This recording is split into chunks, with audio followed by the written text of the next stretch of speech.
And welcome to day two. Welcome to day two of Relevation, the investment summit in urban tech.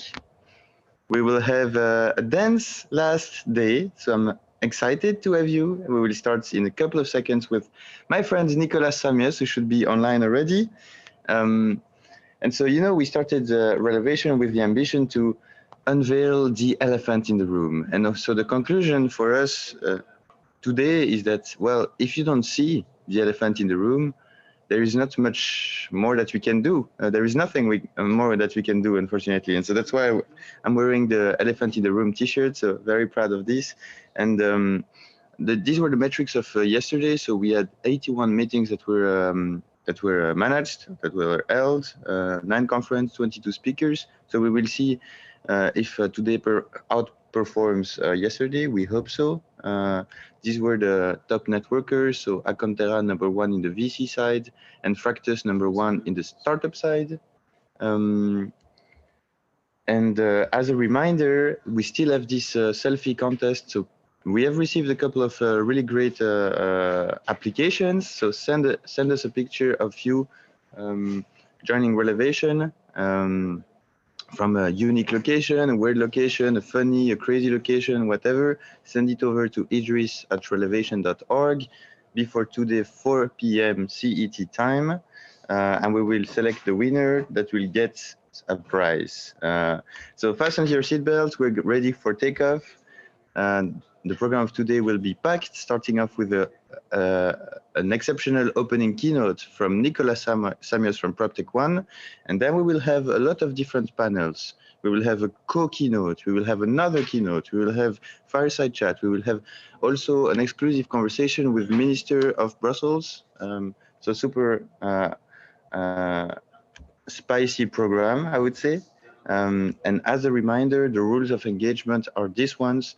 Be humble, don't be arrogant, be honest, be listeners, ecosystem-minded, great people, transparent, open, exactly the way we like it, right?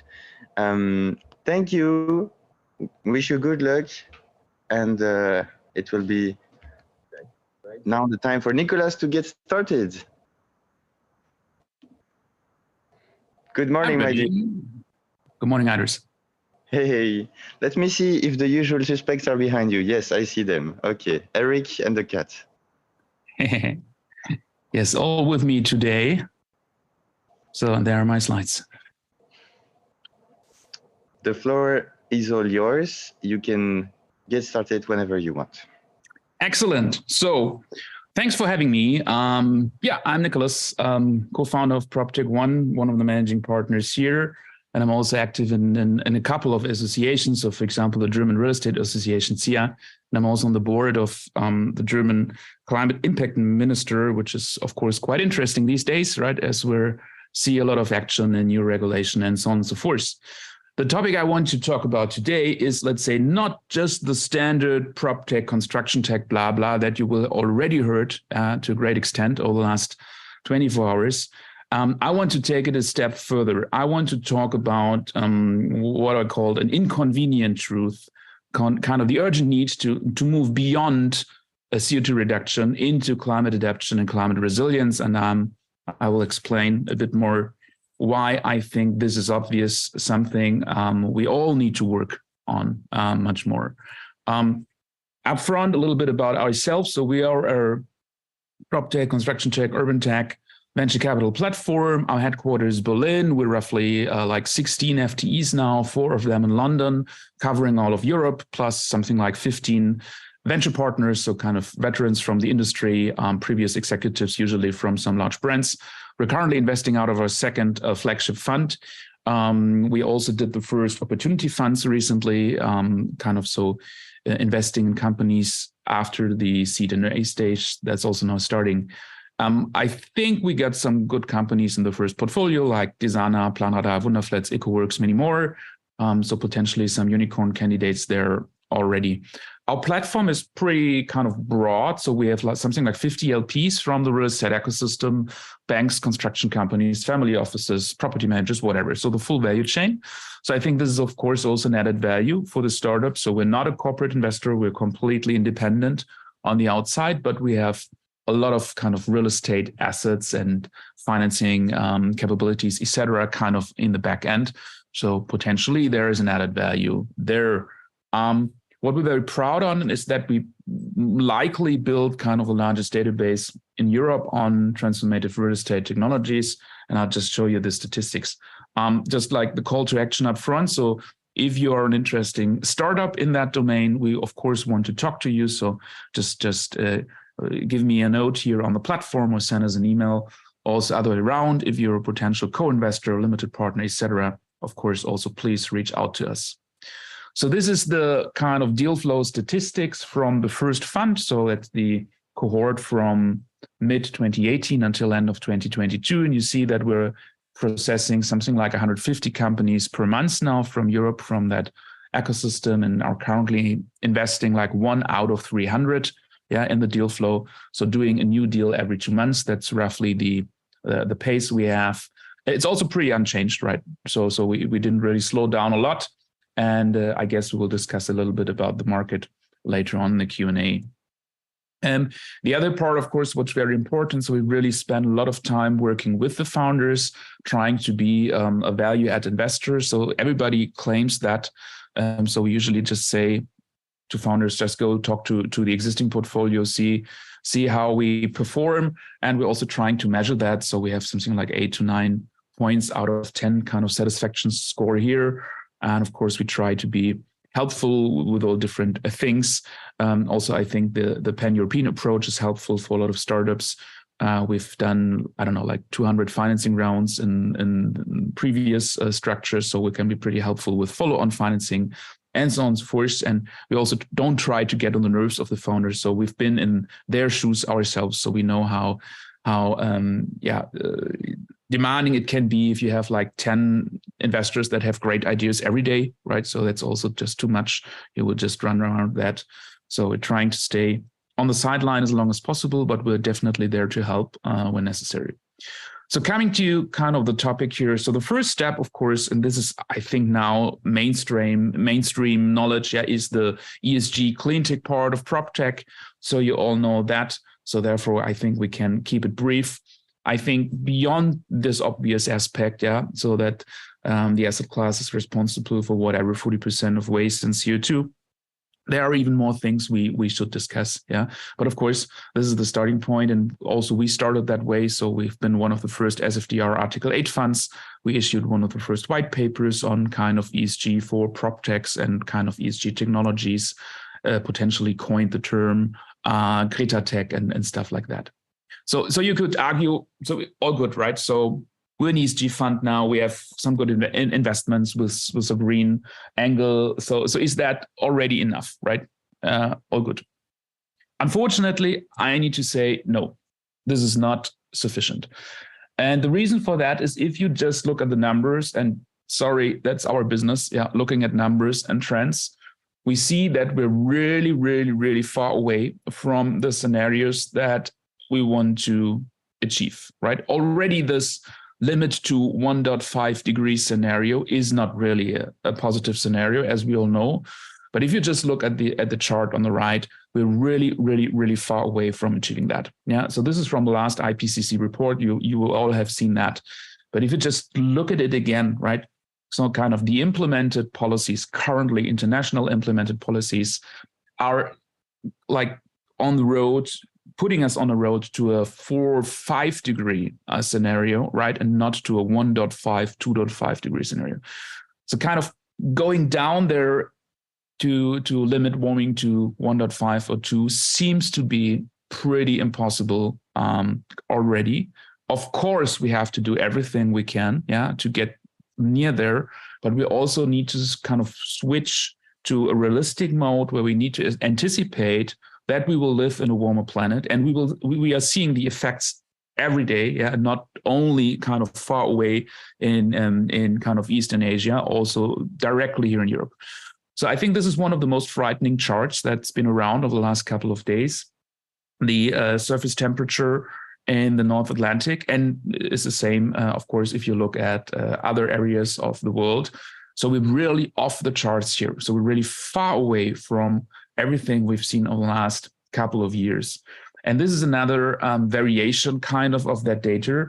And you see that we're looking in parts of Europe, we're looking at a 4 to 5 degree Celsius delta currently, to what has been the baseline over decades.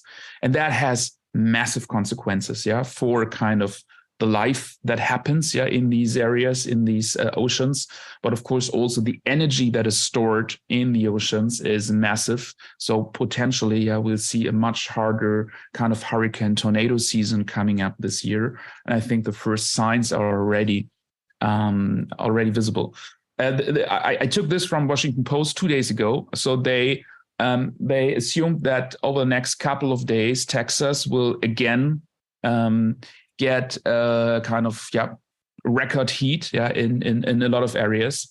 And also here to give you some perspective, so the highest color code they added, so this purple thing here, 120 Fahrenheit is 49 degrees Celsius.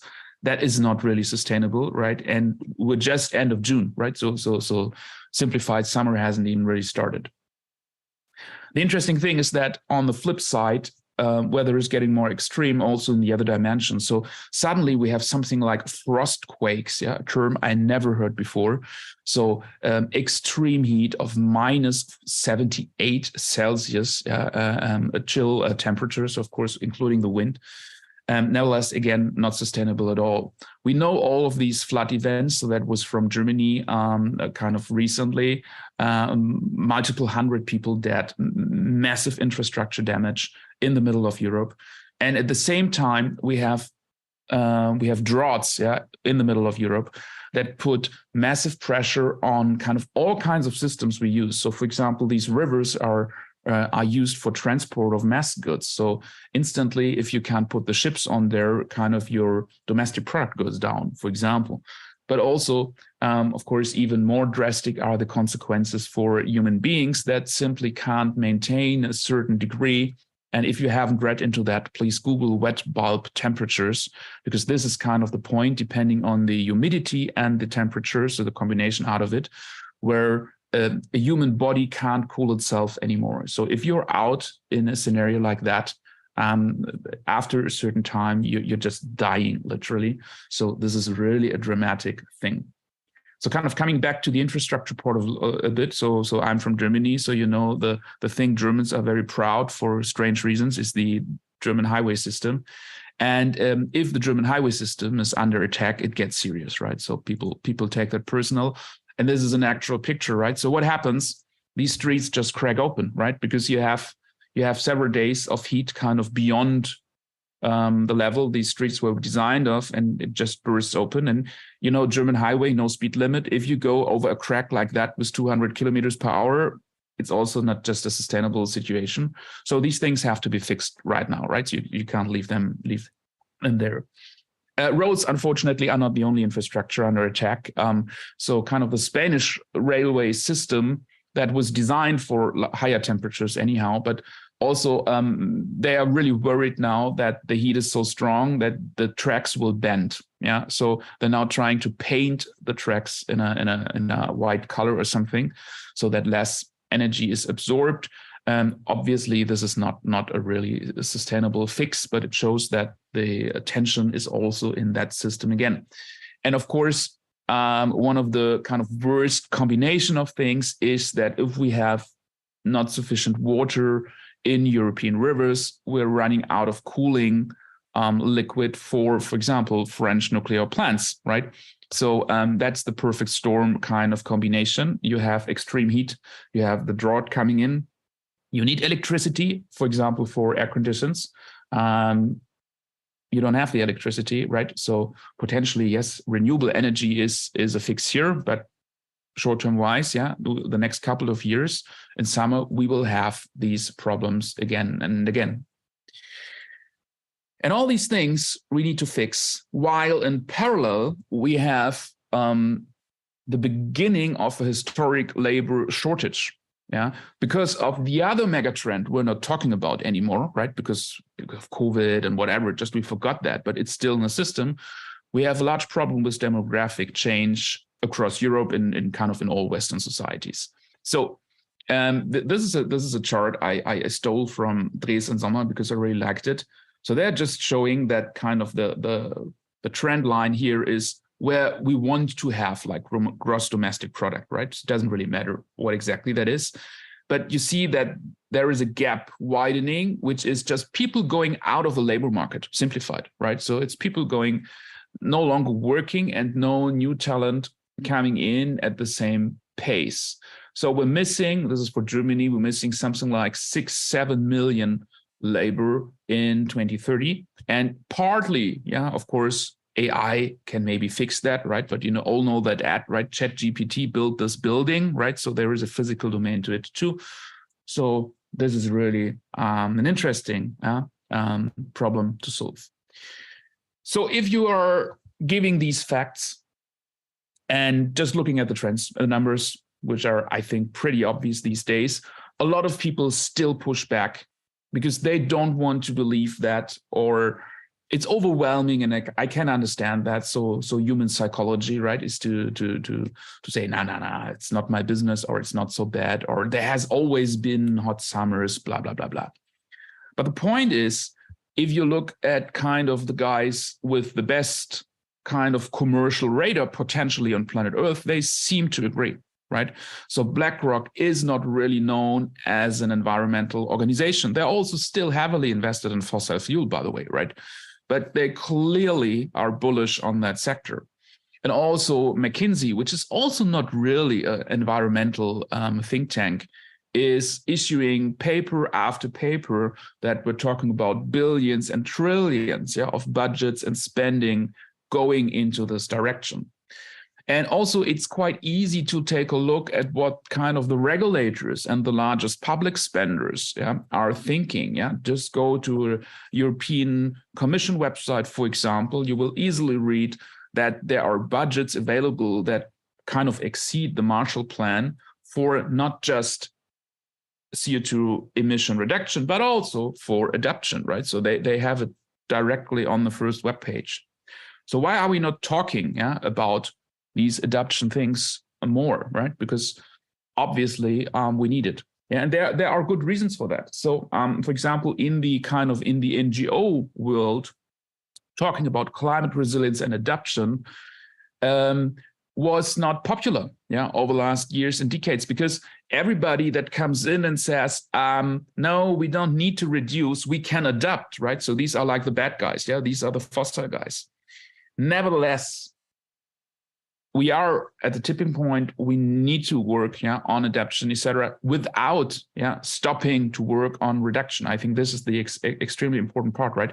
We need to do both, but it would be naive just to say, we can get our reduction efforts to go down to 1.5 or something.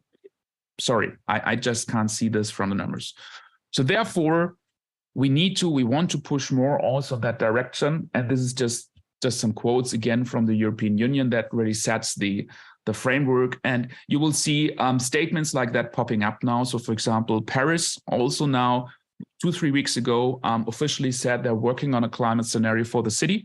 And they also expect 3, 4, 5 degrees kind of warmer city centers. By the way, of course, for obvious reasons, a city center is always warmer than kind of the flat land, right? So you have these heat dome effects. That's also not new knowledge, been around for decades now, of course, getting more relevant as we speak. So, and of course, there will be massive investments coming up. So therefore, this is potentially the positive part here, right? For everybody who's an entrepreneur, everybody who's an investor, if you start thinking about that sector, you will find interesting things. I'll give you a couple of examples now that will have extremely high demand for the given reasons. I show you 3 or 4 examples. Some are from our portfolio and some are not from the portfolio. So a company we recently invested in called Climate X, UK-based startup, they developed a very comprehensive software for calculating climate risks, basically, and kind of simulating these risks under all the different scenarios and kind of all the different regulatory frameworks you have. And this, for obvious reasons, is a must for anybody that allocates a lot of money in that domain. So a bank will be forced by regulators to run these checks kind of before issuing a large loan in the future. A large asset manager will need it, et cetera, pp, right? An obvious thing. And these climate risk calculations, I'd say currently are still not factored in a lot of kind of commercial cases that we see, but this definitely is the trend to go. Another example, kind of combining calculation of risk with kind of the real world, with the physical world, is Floodflash. And Floodflash built a so-called parametric insurance for buildings for flood risk. So simplified, there is a IoT device, a meter device that you put on the wall. And if the water rises, for example, 30 centimeters, then in the insurance policy, it will say you get a payout of 10K, for example, if the water is 30 centimeters. There is no complex claim handling anymore. Yeah, it's directly kind of triggered by the device, and it's pretty much fraud resistant because there will be multiple meters, yeah, around your neighborhood. Plus, of course, you have the official data. So this is extremely speeding up the process, yeah. And insurances are then underwritten from Lloyd's, Munich Re, and other large insurers and reinsurers. So this is opening up also the segment of insuring risk that you can't really insure anymore for a reasonable price, yeah. Because if we have flood events, and this is unfortunately a growing market, traditional insurances will kind of move out of these areas, or will be just too expensive, yeah, for people to get them. Another example, not a portfolio company, but I really like the use case here. Vialytics is a SaaS platform focusing on municipalities and how they manage and operate their assets, which are streets, for example, right? So investing in streets is a thing, upgrading them, yeah, understanding kind of the defects and so on, also kind of helping them to tap into European Union funds, yeah, because you need certain process, certain documents and data there. So I think this is a very clever example of a startup purely focusing on public customers, yeah. So this is also something that a lot of startups will need to learn, right? So it's no longer just doing B2B sales, which is difficult enough, as we know, right? It's also now selling to the public, yeah, which is again another dimension or another dynamic. But obviously, yeah, most Western countries will literally just print money to upgrade existing infrastructure. So this is a space, yeah, to look at. The last example, another reason portfolio company of us is Voltfang, and they are like at the intersection of everything. So they are doing decentralized energy storage systems because for obvious reasons, we need that, right? So producing renewable energy, let's say intellectually, is solved. We just need to scale it a bit. But yeah, we need a more resilient grid. We need local storage for different applications. And they are recycling batteries from electromobility systems that are now coming back in larger quantities and putting them in either in like these container-sized systems or smaller like rack-sized systems for commercial real estate buildings. And customers include McDonald's and Aldi, for example, that use these systems to kind of feed in the solar power they create on the roof themselves and use it locally and or put it in the grid when the price is high. So when it's needed, also kind of to stabilize the grid. So also I think a good example kind of on the intersection of prop tech, energy, yeah, climate resilience, tech, and so on and so forth. And so as we really are a true believer that the story needs more attention, we're also starting a nonprofit initiative that we named HEAT. So heat.re is the domain. So there will be more content coming up over the next couple of months and weeks. We will work on that over the summer. And the idea here is in a way, in a nonprofit, marketing, communications, education, think tank kind of thing, yeah, with podcasts, white papers, and so on and so forth, to make sure that, for example, on the most relevant real estate conferences where we're usually invited as a speaker or whatever on the board, this discussion is not happening currently, right? So the largest topic is not happening, yeah, in a lot of areas, maybe more on the conservative side, yeah, because let's say the venture bubble that's meeting here today, yeah, is already on the progressive end. And I think this is not a sustainable status, right? So we need to push that. So therefore, look out. Yeah, if we publish something here, I think this is something where, of course, we can also join forces. Yeah, with other investors, with other entrepreneurs, and so yeah, that in a way, yeah, is my case for talking about climate resilience, climate adaptation, without any ideology around it, right? Without any kind of political agenda.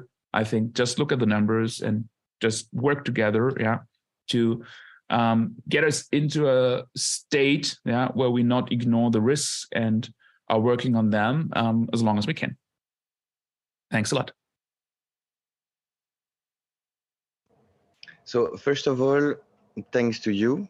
And I really love the initiative Hit.RE. I was not aware of that, but it's exactly what I was trying to say during the opening yesterday, that it's a common challenge that we will only be able to solve sharing information, sharing knowledge, and getting rid of the mentality, I will dominate, I can do it all myself, etc. No, come on.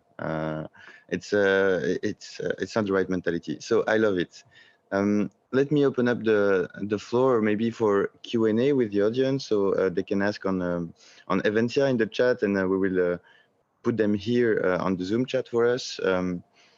And maybe starting off with a few questions on my side, so you know they can have enough time to frame the questions, etc. On the other side of the screen. So maybe, since climate tech is a new thing and it became sort of the natural extension to prop tech, and I absolutely love your, I mean, I do agree with your perception that it's maybe too late for climate mitigation. Now it's time for climate adaptation. So, but since climate tech remains something pretty new, I would like to understand a bit your lessons learned about how different the support from a VC should be between helping typical SaaS B2B software and then helping climate tech startups like the energy storage system you showed us. It's totally different support.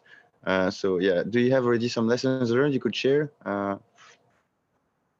I think the obvious thing here is that a lot of these startups that are more climate tech in prop tech have a physical element. Yeah, so there's hardware involved, and you know that traditionally a VC is shying away from hardware. Yeah, so the VC wants to have the super scalable software only case that you can put on the international app store and it scales in 50 countries over the weekend, right?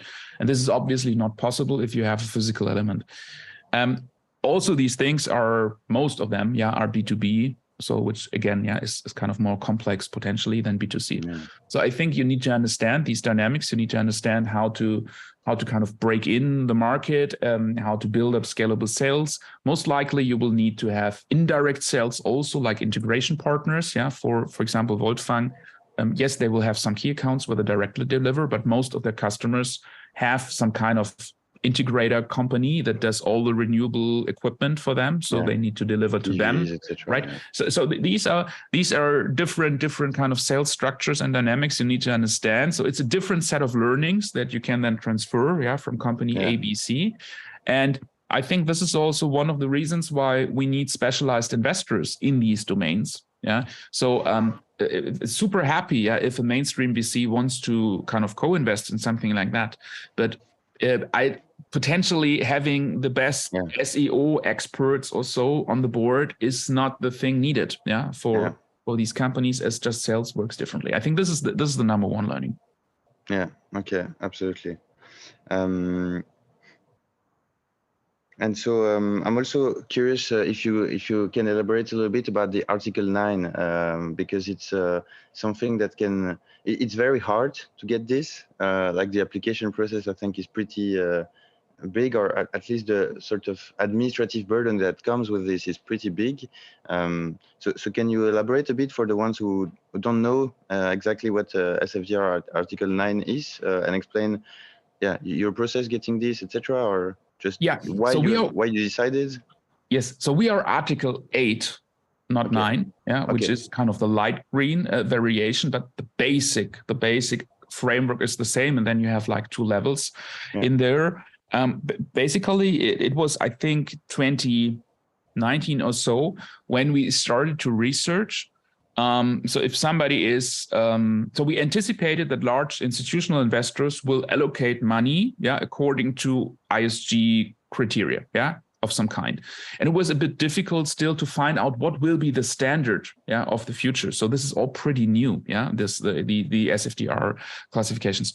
So the first thing we did is we signed UNPRI, as a fund manager, which is an even more abstract framework that's been around for 10 years plus, kind of that defines, let's say, the broader sustainability goals, with the UN, Sustainable Development Goals, et cetera, PP in mind. And then as the European regulation became more clear, we said, okay, it looks like the most relevant thing will be SFDR Article 8. For example, we also looked at stuff like B Corporation. So you will have seen that, which is, but it came from US consumer brands, right? So therefore the framework is more going into that direction. There are some funds already that use the B Corporation logo, but our feeling was that for institutional investors, for the financial ecosystem, SFDR sooner or later will be the main standard. So therefore kind of we focused on that, right? And so as with all new European regulation, it's a bit fuzzy at start, right? So the first documents you see, you don't have the exact documents that give you kind of a step-by-step manual what you really have to do, right? So it's just it's ongoing, and new documents will be published over some time. So therefore, let's say it's a journey, it's not an inclusive thing. But of course, for us, for example, it started with implementing a kind of an ESG taxonomy kind of rating thing in the deal flow process. That's great. There is like a set of terms we always put in the term sheets. We always put in the shareholder agreements. There is a certain kind of reporting, of course, that we want to have from the portfolio so that we can aggregate it. And of course, we also help the portfolio companies to implement that, because we anticipate that a lot more investors in the future will look for these criteria. So if a startup is kind of compliant, it will be helpful down the road for them. And for a startup, it's not so difficult to implement it, if you do it correctly, kind of from the beginning, right?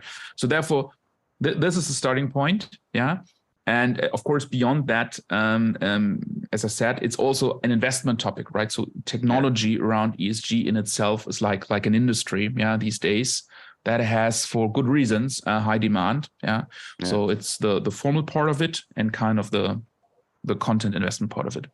Thank you. That's pretty clear. I would say, so maybe one blunt question, which is very important as well, I think, which is that you're currently investing out of your second flagship VC fund, as you said, to quote you. And so I would like to ask you, like, what's the next phase? Like, what is the status today, and what's the next phase? What is your vision?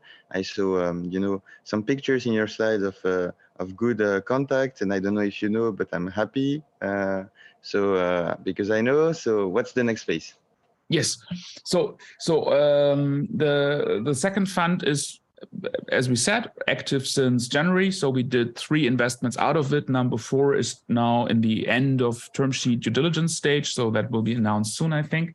Great. And we'll do like 2-3 more new investments out of the second fund this year, right? So roughly, let's say 1 every 2 months ballpark.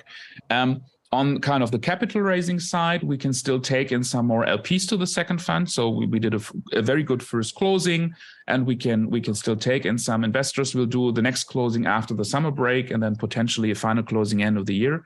So that's roughly the dynamic we're looking at.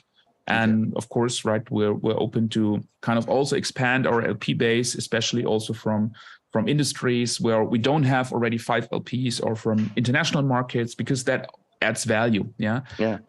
And I think we have build up a very good kind of framework how we work together with the LPs, so that they also get kind of added value beyond just a financial return, right? But so that's the story there.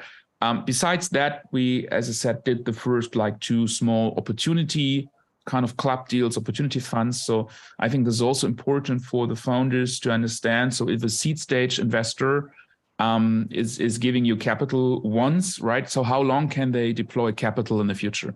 So a fund, because it has a certain lifetime, it has a certain kind of investment framework, can just supply a certain amount of money for a certain amount of time, right? So what happens afterwards, right? So, and we now have the first very good companies coming out of, kind of growing out of the fund one, where we said we have subscription rights, we know these companies, we're on the board, it's really cool stuff. Let's use these subscription rights to set up opportunity funds where we ask mainly our LPs first, and then potentially also external investors if they want to join in like a club deal, so a deal by deal structure, where also we invest money again, on the same terms. So that's kind of the quality aspect here. And then we can supply more capital also in a growth stage scenario, and whoever wants to join in a growth stage can join, right? So this is for us a bridge into growth stage things, right? So if 2024, 25 will raise a later stage fund or not, or whatever, I don't know, don't ask me yet, right? But for us, starting early, so having that like seed stage focus, generating tons of data, trying to do a really good job, that was, I think, the essence of what we did with the first fund already, and we just keep on doing that with the second fund. And so the platform hopefully gets more international and a bit larger over time, but we're not in a hurry, we're very quality oriented in what we do. Thank you, Nicolas. I need to stop you here because we need to be respectful of the timing, but I'm a big fan of PropTech One, not only because they are sponsors and partners since the early days, but also because, as you, I think, can take away from this session, they are good people with willing to have value, willing to support, and also driven by the notion of impact. So this is what we like. Thank you, Nicolas. And thanks a lot. For the next session, we will actually discuss another component of this, which is the retrofit tech. So as you know, there are 220 million buildings in Europe that were built before 2001, which are below the energy standards, etc. And so how we will renovate all of this, we will discuss this with Manfred from Realize Venture and Arne from Amavi. So I see they are already here. Welcome, Manfred. Good morning. Good morning. How do you do today? Great. Thanks very much, Idris. Arne, are you with us? Yes. Good morning. Good morning.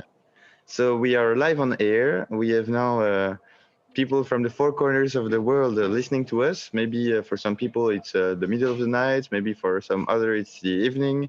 But we are local CET time. So you're the second speakers of today. Welcome. And today we will speak, as I said, about retrofit tech. So understanding how to sort of unpack the huge renovation business opportunity, renovate all of the existing real estate assets, because the big problem is not the new building, but the existing building. And so this is where we can move the needle. And it will be a different format because it will be a keynote, I would say. So our two panelists here will share slides and have an open conversation, and I will jump in questions at the end if we have time. So guys, the floor is all yours if you are able to share slides. Yes. Perfect. Can you see my slides in full screen? Yes. Great. Good morning, everybody. So my name is Arne. I'm a co-founder and managing partner at Amavi. We are a pan-European PropTech fund based out of Belgium, but we have a clear pan-European investment scope, and we invest throughout the value chain of property technology. With me is Manfred Heid. Good morning, everyone. It's a pleasure being here. I'm a co-founder and managing partner of Realize Ventures. We are a German fund investing into the transition of the real estate industry, namely into businesses supporting the transformation and the realization of this transformation that we're up to in the next decade. And for me, it's a great pleasure, given it's kind of an unusual format, but it stands for collaboration in the industry and collaboration for potential co-investors. So I think this is a big step to go that we actually can learn from quite a number of successful ecosystems that we are doing this opportunity today together. So it's about retrofit technology.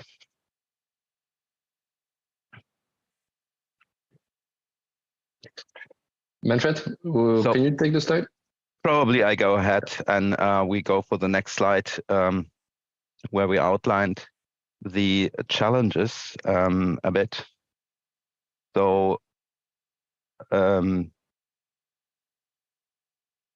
basically, there we go. You kind of see what's happening in the industry and what are the main foci here.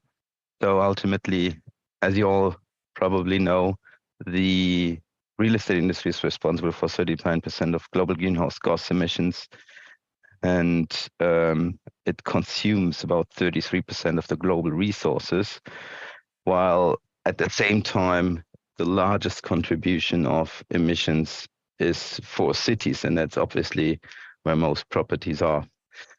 Nevertheless, there's one more thing that sometimes is being a bit neglected, which is kind of who is the source of distribution for the CO2 emissions. And the largest chunk of that, with about 80%, is the operational phase of a building. The construction phase just stands for like 20%, and that separate into the construction process itself with 3% and 17% into material. So just to conclude, where is the biggest source to reduce these 39% of global greenhouse gas emissions in the built world? It's ultimately the existing building, and therefore today we're actually looking at this direction of the market. Clear. I think it's indeed important to show some figures like you did, Manfred, indeed, because then people understand why it's so important, what the current impact is of the industry, and why, of course, we should focus on that existing building stock. And maybe just to zoom in a bit on the concept of retrofit tech, because to us it's known, maybe to other people in the audience it's less well known. Maybe to start off with a definition of what we call retrofitting, is what we call providing an existing building with equipment leading to an overall improvement in the building's performance. And I think this is crucial to be stressed. It's of course with the goal to increase the performance of the buildings. And of course you can question yourself, okay, but why is that needed? Why do we need a shift to increasing buildings performance? Of course, we've seen the figures. So we've seen the impact of what the current existing stock has on the global greenhouse gas emissions. But why is it currently happening? Why is it important for the next decade or the next 20 years to come?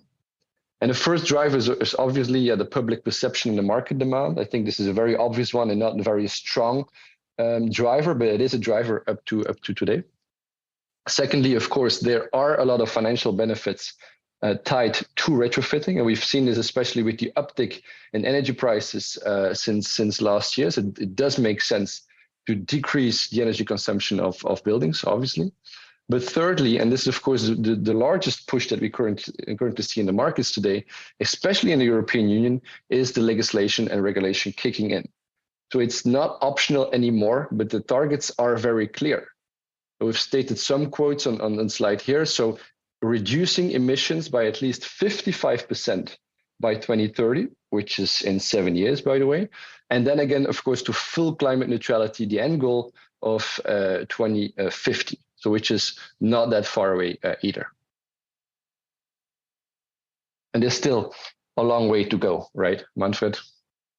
Thanks very much, Arno. So what we're looking at here is basically the transformational pathway that's ahead of us. So ultimately, we see kind of a transformation gap, which is the result of the current refurbishment of buildings being undertaken, which is roughly about 1% of the existing building stock. And ultimately, in order to meet those targets that are set by the EU or local municipalities and governments, we would need to accelerate the speed of execution in terms of refurbishment by 5 to 6 times. And this is ultimately the gap that we see here, which is kind of a huge cost driver, and which is also a huge challenge in terms of realization for the market, given it's not just about financial resources that are needed, but also human resources that are needed in order to execute, to first define the strategies to undertake this transformation, but also ultimately to actually work on the buildings and transform them to become more climate neutral. So ultimately, it's about reducing the CO2 emissions significantly from 120 million to about 67 million in 2030, and ultimately to net zero in 2050. And if you look at local municipalities, they differentiate a bit, but this is a huge challenge for the market. And ultimately, this is actually becoming more and more of a pressing issue that you can see on the next slide. Exactly.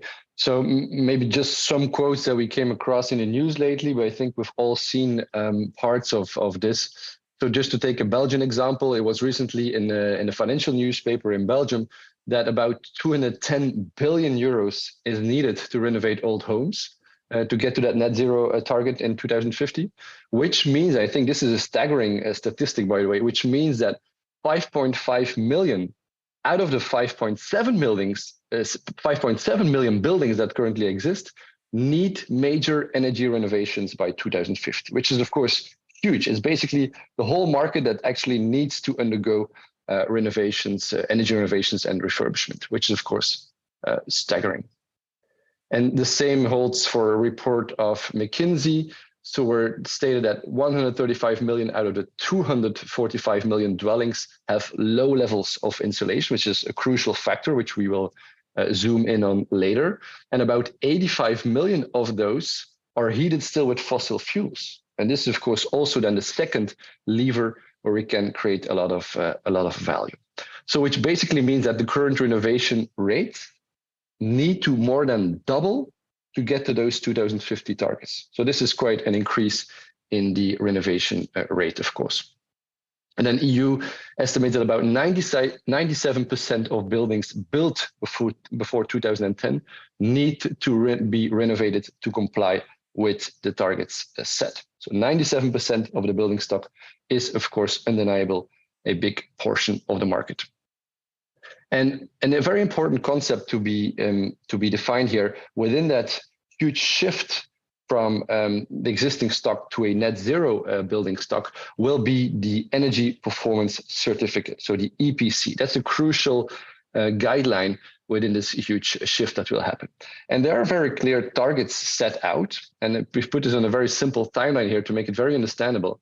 But of course, if you look at today, within 7 years from now, so by 2030, all new buildings must be net zero. That's obvious, but all existing non-residential buildings must be at least EPC D.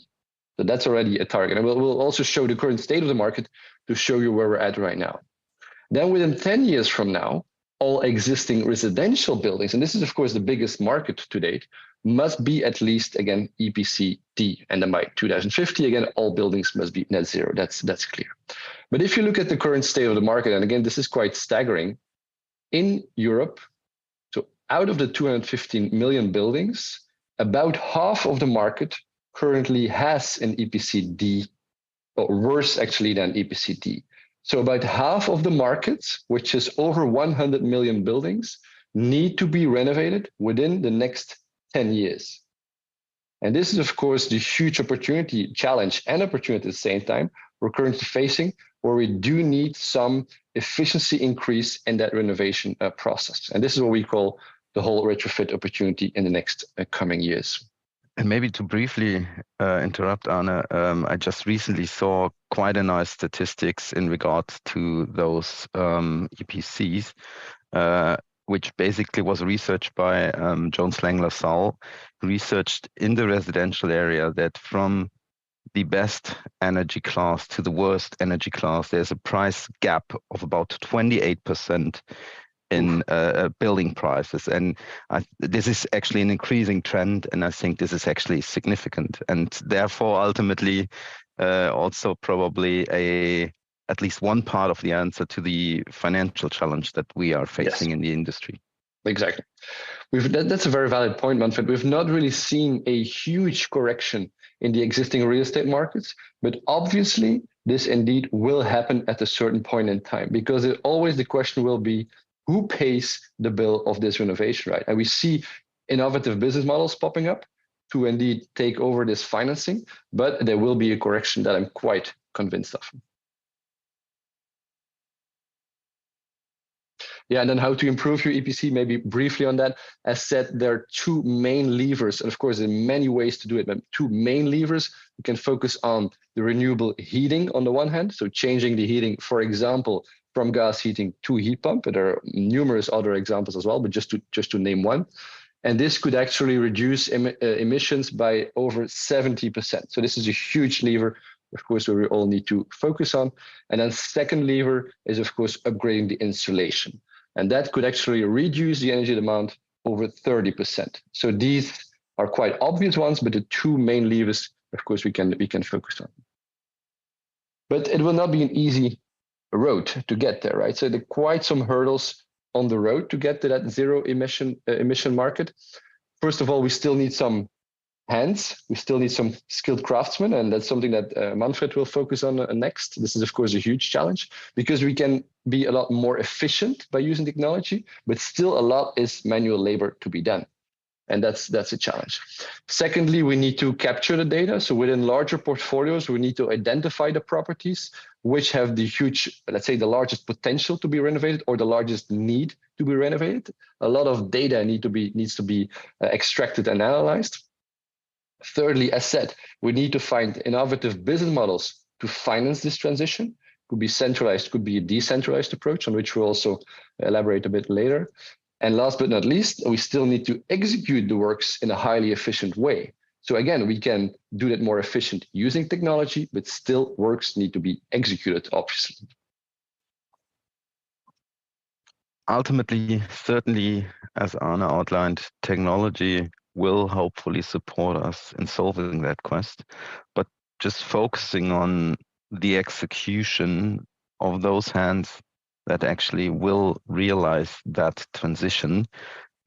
We did a bit of research, and we found that if we want to solve for the German market, so if we want to solve for our housing crisis, so building enough homes for people, plus meeting the climate change requirements, we are facing a shortage of about 650,000, or we need 650,000 people that are going to make this transition happen in the coming decade.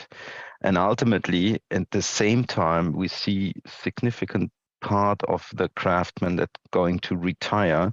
So that shortage will even accelerate. Plus that it's not the most attractive job anymore for school leavers to take on.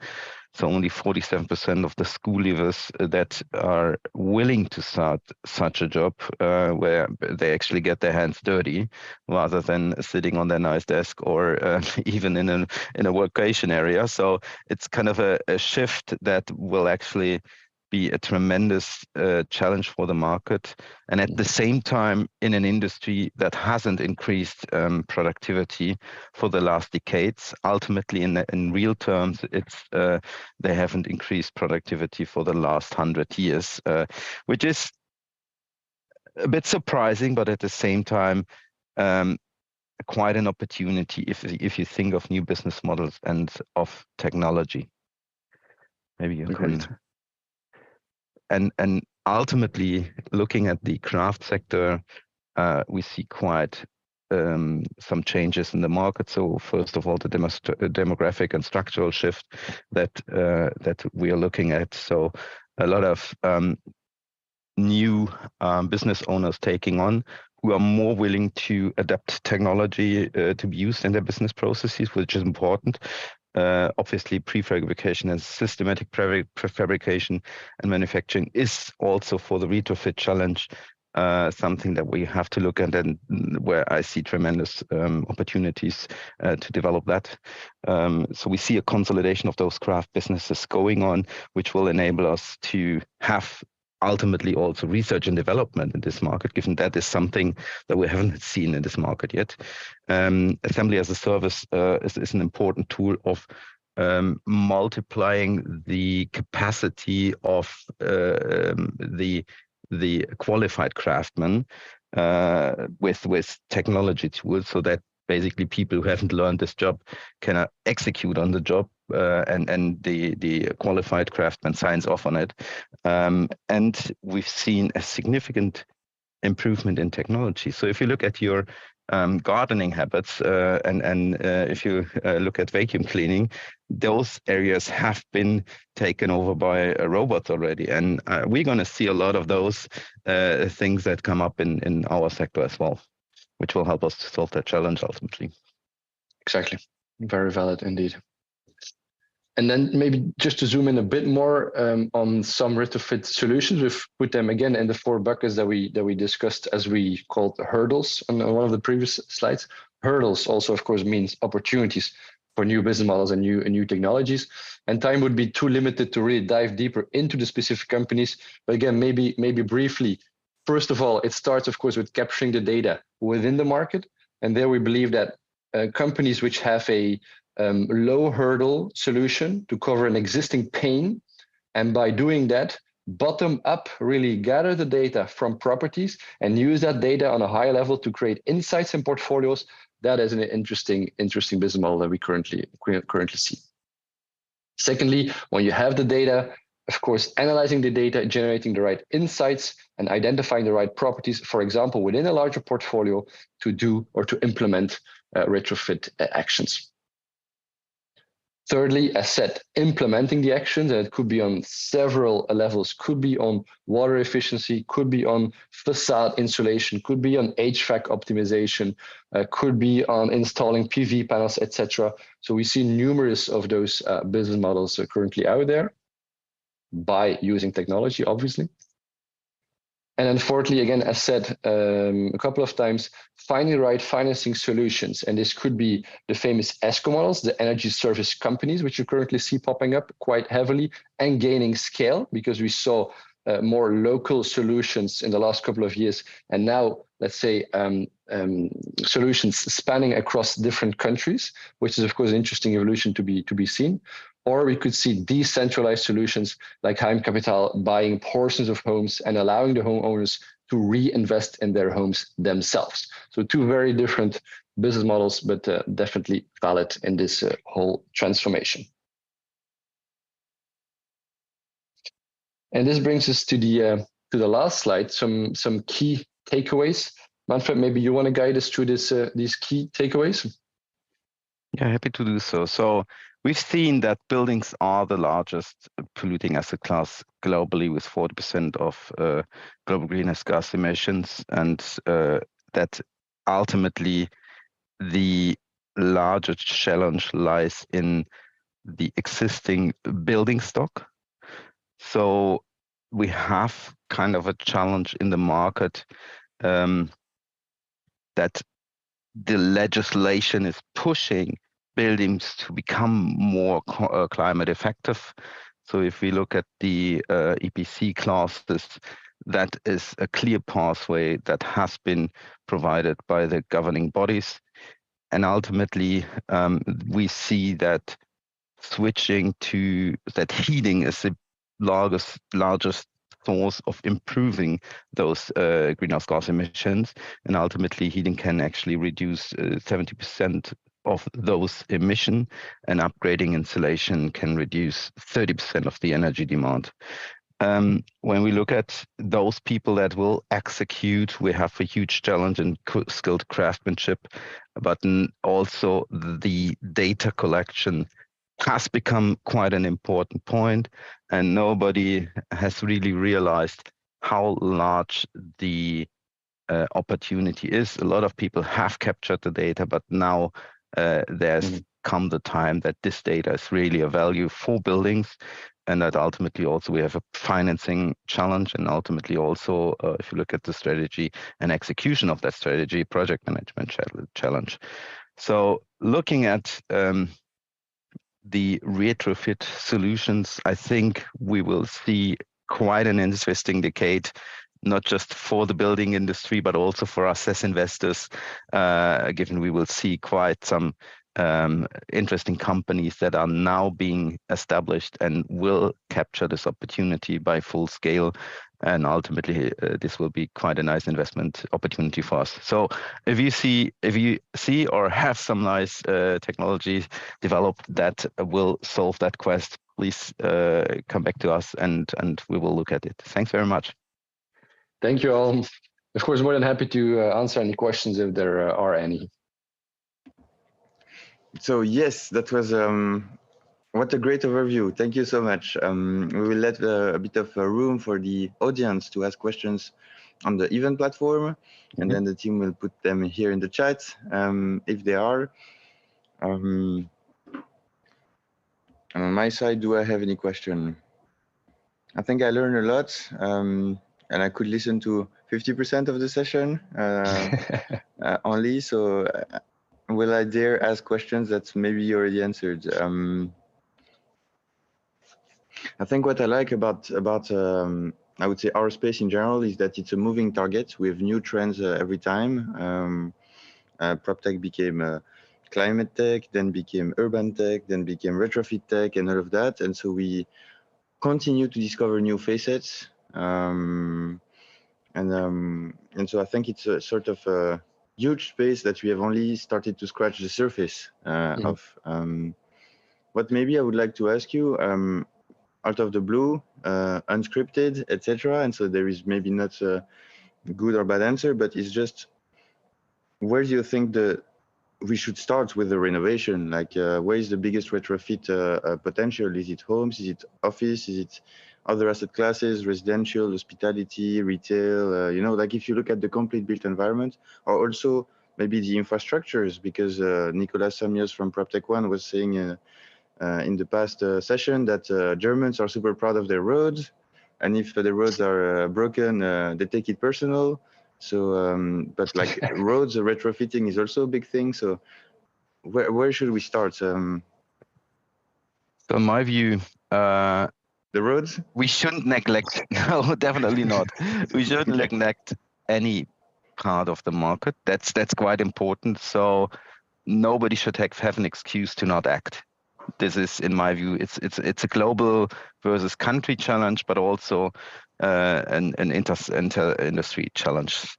Nevertheless, the easiest potential, so the low-hanging fruits, in my view, are in large commercial buildings where we have quite a lot of potential to save energy, and ultimately also in the next step to make those buildings part of the grid, which will be so an important and so an interesting opportunity that if you basically offer the grid, if you feel if you see peak demand in the grid, for instance at noon when everybody starts cooking, that the grid basically says, okay, I'm gonna run down my cooling and AC and whatever for an hour or so in order to flatten the curve for our grid. And ultimately this will lead to, in my view, the largest opportunity to save CO2 emissions. Definitely agree. Definitely agree that the largest market is by far residential, but again, the most challenging one to be overcome. There are a lot of more drivers actually coming together in commercial real estate currently, because indeed you have market demand on the one hand, so the corporate tenants really demanding a level of sustainability which is currently not in place. You have governance, let's say policies in place to really shift the market. There's a lot of capital in that market which allow the investments that need to be done, which is not the case, generally speaking, in the fragmented residential market. So, and then also I think the crisis we're currently seeing within the office market also puts some people to think about how could we then shift the market to a new opportunity. And that's an interesting point in time currently. If we would have more time, I would also ask you many other questions, but I will not sort of open the door to the devil, and we will get lost in many conversations. Our time is over, I'm afraid. So thank you very much for this session. I really enjoyed it, and I will watch in the replay the 50% that I missed. So thank you. Thank you so much. Arne and Manfred, and it was for the first time a co-keynote with slides. So I loved it. Innovation. Thanks, everyone. Thank you. Bye-bye. Take care. Cheers.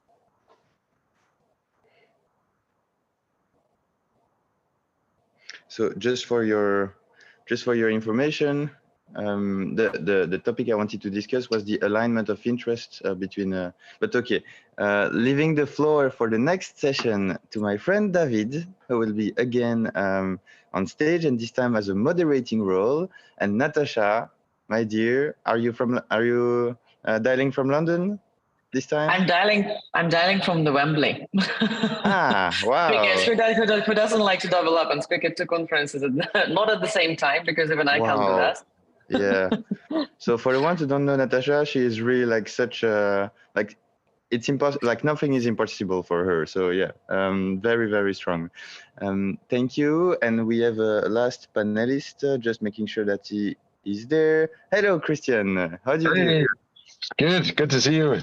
Yes, it's been a long time. Happy to see you. So the session today will be unpacking what does it mean ESG for VC, because we discussed a lot what does it mean impact investing, etc. But let's look at what does it mean exactly for the VC, the core business of a VC.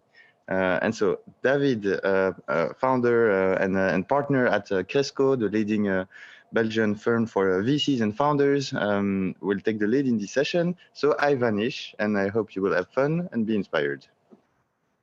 Okay. Thank you. Thank you for the kind introduction, Idris. Just a brief statement to start with is that, of course, if you run funds, you know, SFDR, ESG, and the avalanche of regulations that comes in the direction of fund managers. We also have a practice in setting up funds and are also trying to keep up with we need to keep up with all the changing requirements and the paperwork that is associated with the regulatory aspect of ESG.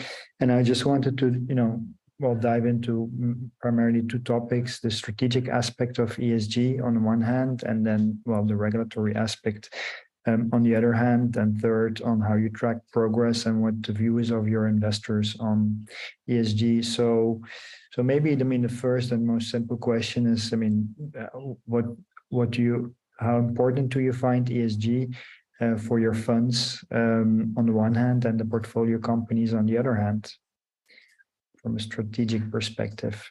So I don't know, I'll be a gentleman and let Natasha start. Yeah, go first. Well, thank you very much, David, and fantastic to be here.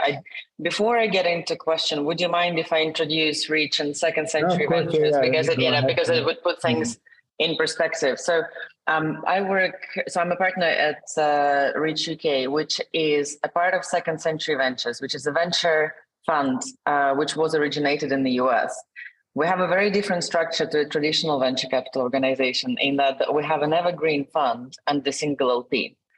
And our LP is the largest trade association in the world. So we were created by the industry back in 2008, when the National Association of Realtors, our backer, had the foresight that the industry will be innovated by technology.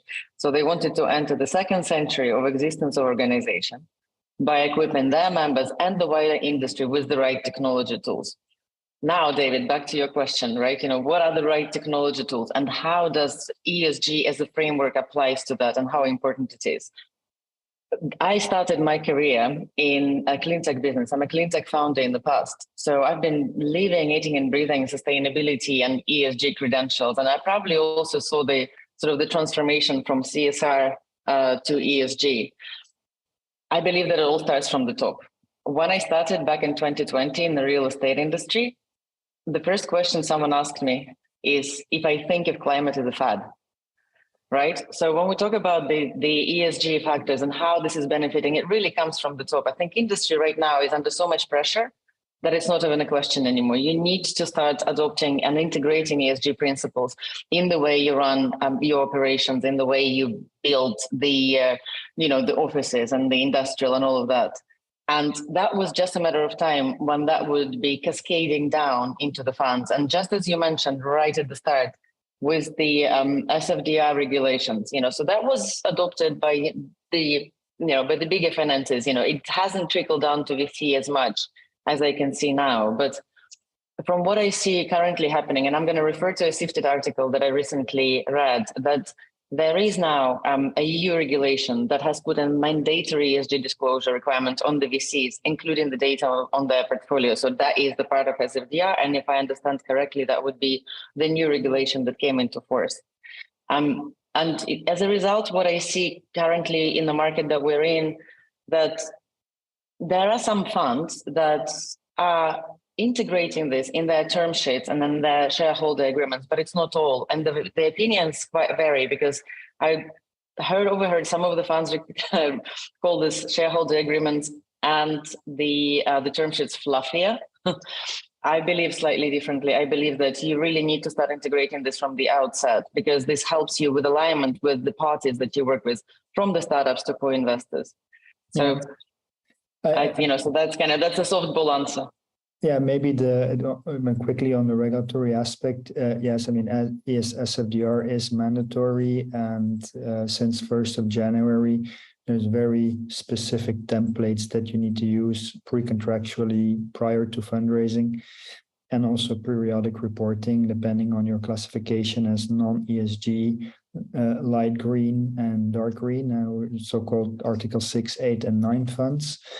And the regulators, both EU-wide and locally, they, basically the mentioning of the word "we promote ESG" in your pitch documentation as a fund in itself is sufficient to categorize yourself as a ESG-focused fund, and a whole range of obligations follow from that. Second, what you have often is that certainly institutional investors, they have their list of restricted investments, that things you cannot do, but also more on the, let's call it the positive side. And there the question is indeed the fluffiness of certain criteria. I mean, I talk less about the E part. There you have the taxonomy and very specific formulas, but for the S and the G part, it is much less tangible. Of course, you can have metrics like gender balance, minorities, etc., that you can take into account, but general statements saying like we will promote ABC, in the workings of the fund and of the portfolio companies. Well, in order to do that and to be able to report on it, you need to push it down to the portfolio company level, and that's why you're seeing in term sheets more and more specific provisions to that effect. And sometimes portfolio companies are not super pleased, not because they don't attach importance, but because of the vagueness of what is provided. So I don't know, Christian, what your take is on the strategic / regulatory aspects of ESG. Yeah, thanks, David, and good to meet you for the first time, both of you guys. Know some of your partners. So just also a brief introduction. 2150 is a global climate tech fund focused on reimagining and reshaping the urban environment. We focus on early stage investing. We raised 300 million euros in our dollars in our first fund, investing at Series A and B. We invested into 16 companies globally across US, Europe, even also some in Asia and Australia. And when it comes to ESG, it's good business for us. We fundamentally believe that, if you focus on E, S, and G, you will actually make better returns over the years. And for each of the letters, this means something different. And this is something that all of us need to adopt, where obviously the E has catched up a lot the last couple of years versus what happened with S and G for the last 20, 25 years, where you probably started from the back with G and then you moved to S and now E, right? And I think we are unfolding that, and we believe that this is something that needs to be a practice, both in terms of the investments that we do with our portfolio companies. So we have term sheet clauses reflecting both the E, S, and some parts of the G. We have that in regard to our LPs as well. And we fundamentally believe that you can create a better world and get better returns out of this because you're fundamentally solving a problem, applying ESG to your investments. Yeah. There's obviously parts of the world where, we are not Article 9 fund where we will not invest because they have a hard time living up to this. But I think at least the S and the G should be doable in most cases. But the E is not something that you can cut across any investment in the world. And that's how it is. We need to accept that. But if you think of the major problems we have for the next decades to come in the world, E will be very, very important, and probably with AI on the rise, G will become even more important, but in a different context than it was the last 20 years. Yeah. So we measure impact, and for those who want to, sneak into our report, it's actually public, but very well hidden on the bottom of our webpage, where we show that last year our portfolio of 15 to 16 companies reduced around 500 tons, 1,000 tons of CO2. And for each CO2 that we emit, we actually give 20 back around that factor. Yeah. Yeah, I think what I see when I talk to fund managers, you can have two mindsets. One is like, oh my God, what a hassle is this that they're imposing on us, versus, well, let's call it embracing it and say, well, no, I mean, these E, S, and G are integral aspects of investment management, and focusing on them and making things better will lead to superior returns. And then if you embrace it as something positive, well, then it also becomes much easier to fulfill all your, let's call it, regulatory obligations in this respect. And how do you, if you have, your external investors, I know that Natasha said there's a single LP. For you, what's the position that your investors take, institutional and otherwise, in respect of ESG? I have to be really politically correct right now, which is going to be a task. So the Second Century Ventures, our backer and who capitalizes the program, is the US-based fund. So until recently, so my experience in working with the US-based entity was that climate was actually quite a political issue. So they were a lot easier doing sort of the S and the G rather than climate. So things have started changing about a year ago. So our backer, and that's also back to what I said, when everything comes from the top, and when your LPs are under pressure to disclose some of the data, that would eventually cascade down into how you run your operations. But unlike 2150, we're not a climate fund. So we were created to drive value for the industry as a whole. And the first investment that Second Century Ventures did was a little company called DocuSign. So I would even say this out loud, that when I joined the UK team in 2020, I probably was one of the first people who started talking about climate. Our backer, the NAR, has released their first ESG and R report only a year ago. So they are starting to get on a mission to educate their members on how the principles of environmental, social, and governance can actually drive value not only for their own businesses, but for their clients' businesses too. And one of the first things I'm going to do also later this year, I'm actually going to be on stage there talking to the realtor community in terms of how what sort of technologies will be helpful to help their clients and their own businesses to reduce the greenhouse gas emissions. So for us, it's a very different story to start with. Did I answer your question? Yeah. And so I think with multiple LPs, also that was one of your questions, right? I think we see that they definitely start to address the E. They've addressed the S and the D in the past, and I think for us, what we do with our portfolio companies, coming back to your comment, is that we basically make an onboarding schedule for those that we deem that are ready to get onboarded. We try to look at the maturity of each company and see how far they can go, right? But we need to comply with the things we need to comply with.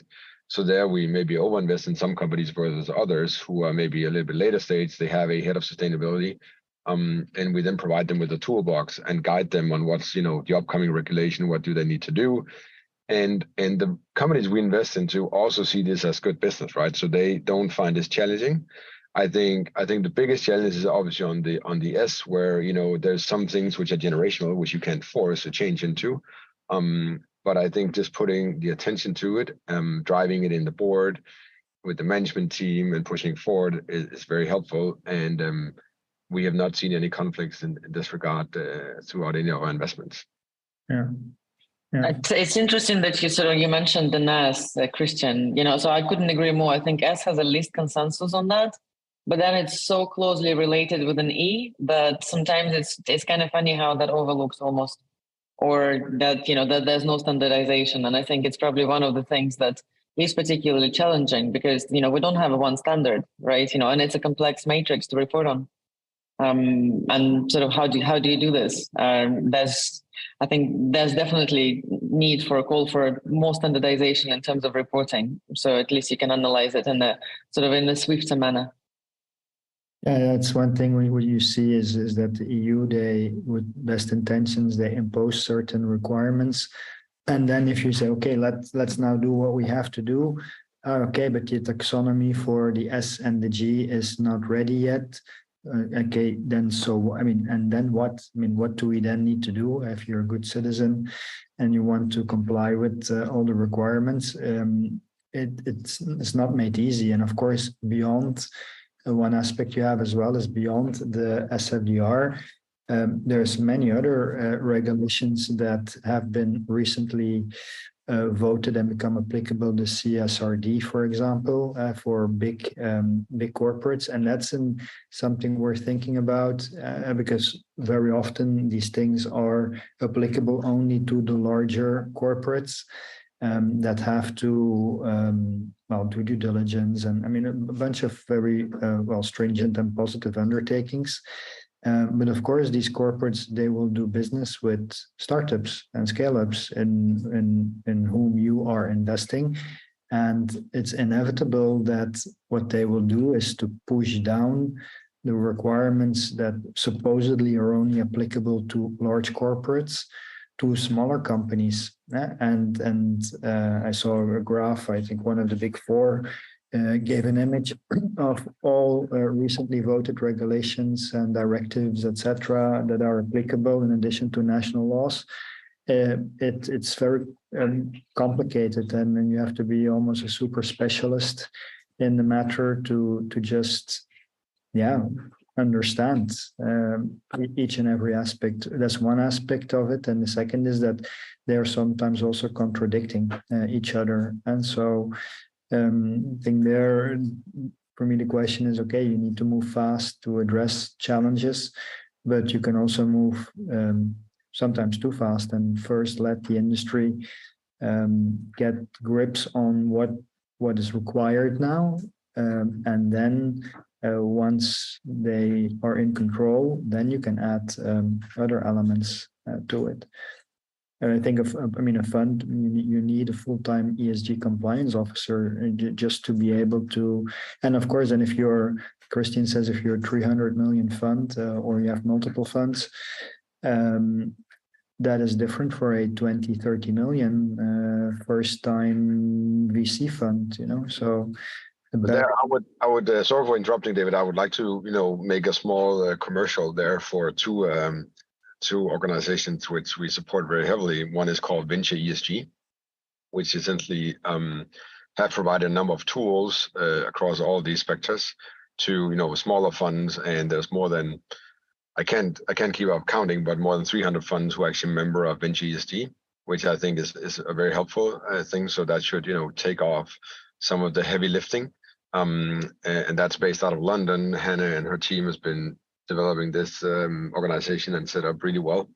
And then the other one is the newly launched Venture Climate Alliance, which we are a founding member of as well, which essentially tries to set a pathway for the venture capital industry as itself to actually get to net zero, where there will also be tools and other things if you join to essentially help you on a Manco level to get to net zero. So I think the industry is also coming together. You've seen, venture has been very collaborative as an industry compared to other industries for many decades, even though, you're fighting about getting into the best deals and getting your LPs in your fund. But I think especially around ESG, there's a lot of collaboration. So for those who are listening in and feel, okay, I have a huge need to actually take a step forward, feel free to reach out to Venture ESG with Hannah or the Venture Alliance with Alexandra, or let me know, and I'll be happy to introduce you guys. Yeah. Yeah, no, it's actually it's quite a growing number of communities. Both, the good comment, Christian. There's ESG in VC. There's one of the venture partners that's actually at Google is driving that agenda as well, and she's driving it not only for the real estate VCs but across the board. And we do need to fix a lot of things apart from the built environment. And in terms of if we make the link between ESG and PropTech, Relevation, what key performance indicators or metrics are you focused on when tracking progress towards meeting ESG targets? I can start with the framework that I really like, because I think that this is almost the the mindset play. So I'm going to talk about the objective key result framework here. So typically the structure addresses the two critical facets of any goal. So for example, if we want to decarbonize the built environment, that would be the top goal. And then you would have a more sort of the how, which is going to be your key results. And one of the best examples of that, actually, I'm going to quote a book that I recently read. It's called Speed and Scale by the Helena Perkins investor called John Doerr. And one of the easiest ones to understand, and sort of because I think it is so important to guide your thinking correctly and sort of understanding exactly what is that you want to achieve and how do you get there. So for example, he talks about how we decarbonize the industry, so the overarching objective is to decarbonize the industry. And then he gives three key results underneath. One is to reduce total carbon intensity of steel production by 50% by 2030 and 90% by 2050. That would remove in total about 3 gigatons of carbon from the atmosphere. Then the second key result, he talks about the cement, and that we also need to decarbonize the production of cement by 25% by 2030 and by 90% by 2050. That would take another 2 gigatons out of the atmosphere. And then he talks about decarbonizing other industry and industrial sources like plastic and the chemicals and the apparel that also would equate to 2 gigatons. So I think this is a really good structure to understand where exactly you are in terms of achieving these goals. And this could be applied not only on the levels of how you run your fund, but also how you evaluate your companies. Yeah. Okay, understood. And Christian? Yeah, I think I'm in the risk of repeating stuff, but keeping it very simple, we measure CO2 emissions, we measure how much waste do we save, we measure biodiversity impact of some of our startups, we have the ambition to start to measure saved water and so on. So some of the fundamental things which are just really valuable, and if you look at the built environment, 80% of all GDP is centralized in cities. It emits, when you start to concentrate it, 70% of all CO2. So CO2 is the key metric to begin with, but you have a number of knock-on effects. If you want to have a sustainable city, all of us, love sitting in a place where there's clean air and you can drink, water from the tap and there's nature around you. And that's fundamental for us to make the world continue to be as it's been for the last, centuries. Mm-hmm. And the reliability of data, because you're talking about tracking, that's something that what I hear is that, how do you track the data and how can you ensure its reliability? And if you then, of course, also with GHG emissions, level 1, 2, 3, I think it's a super challenge for everybody, There's a number of software tools out there on GHG emissions. For example, we use one called Normative, which is a carbon accounting engine that tracks scope 1, 2, and 3. So that's one we can recommend. That basically gives you a detailed breakdown that is very reliable, and they have a focus on high quality data. If you start to tackle some of the other categories where there's no software tools for that, it's essentially a deep cooperation with the startups which are doing this and Excel, until we over time maybe have some broader set of tools that can track that. Yeah. Yeah, I think, one of the comments I did earlier, so I think, the questions like that, this is a call for standardization, because we need to be able to validate the data. And, there would be a number of sources available, but there's still, especially if you're really heavy on the due diligence. So as a fund, we very rarely lead the investment. We typically would follow on. So I could talk about sort of theoretical structures and things like that, but in terms of the sort of the real advice, I think, Christian, what you said is actually quite helpful. Yeah. Super interesting discussion. Do you have anything that I missed as a topic that you would like to raise yourself or pass to the audience. I just want to pass that you should not be afraid of starting the journey on focusing on ESG, and I think there's a lot of resources to help you.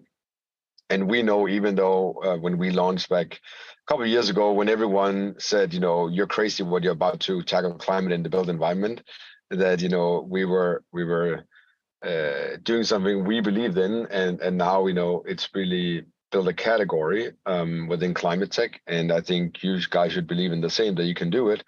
And we know that we might grow bigger over time, but with the amount of money that needs to go into solving climate, if you look across all categories, not only venture, but infrastructure and so on, it's 8 trillion to get to net zero by 2050, right?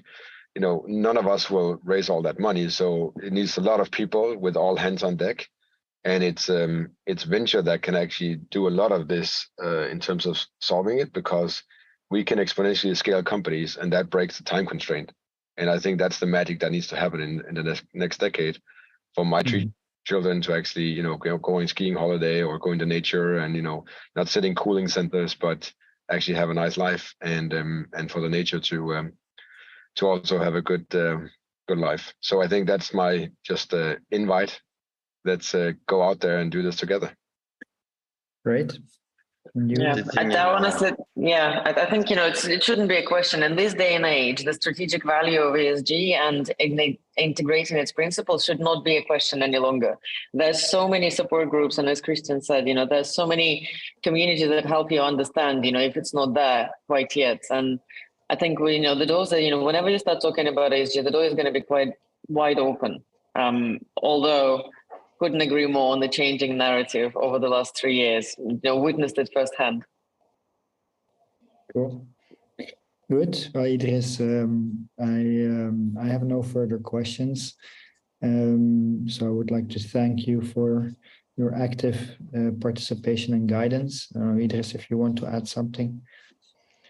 No, I think the conclusion is really that ESG is not an additional layer of work outside of the core business. ESG is core, is essential. And so, the image that Christian just shared of sitting in cooling rooms is really something that is not the future I would like. So for anyone. So thank you, the three of you. Really enjoyed, and speak very soon. Thank you. Thank you, guys. Take care. Thank you. Okay, bye all. And so we already did a small sort of appetizer with this session about the fact that it is important to change our mind if we want to have an impact, right? It's also about a change that should happen in our head as individual and as a sector. And so we will unpack this topic with Hubert Ramberg, who just joined us. So we will discuss why should the change really start within ourselves, in our mind, in our heads, in the way we look at things, in the way we are motivated by things. So we will discuss this in a keynote format. Hubert, welcome to the grill. Are you with us? Hi, good to see you. Good to see you. So yes, very honored to have you on board this time, and the panel, the session will be more of a keynote with slides. So why don't we double check if the slides work, and then the floor is all yours, and I vanish until the end of your session, and I will ask you a couple of questions if the time allows, but I hope we will see. All right.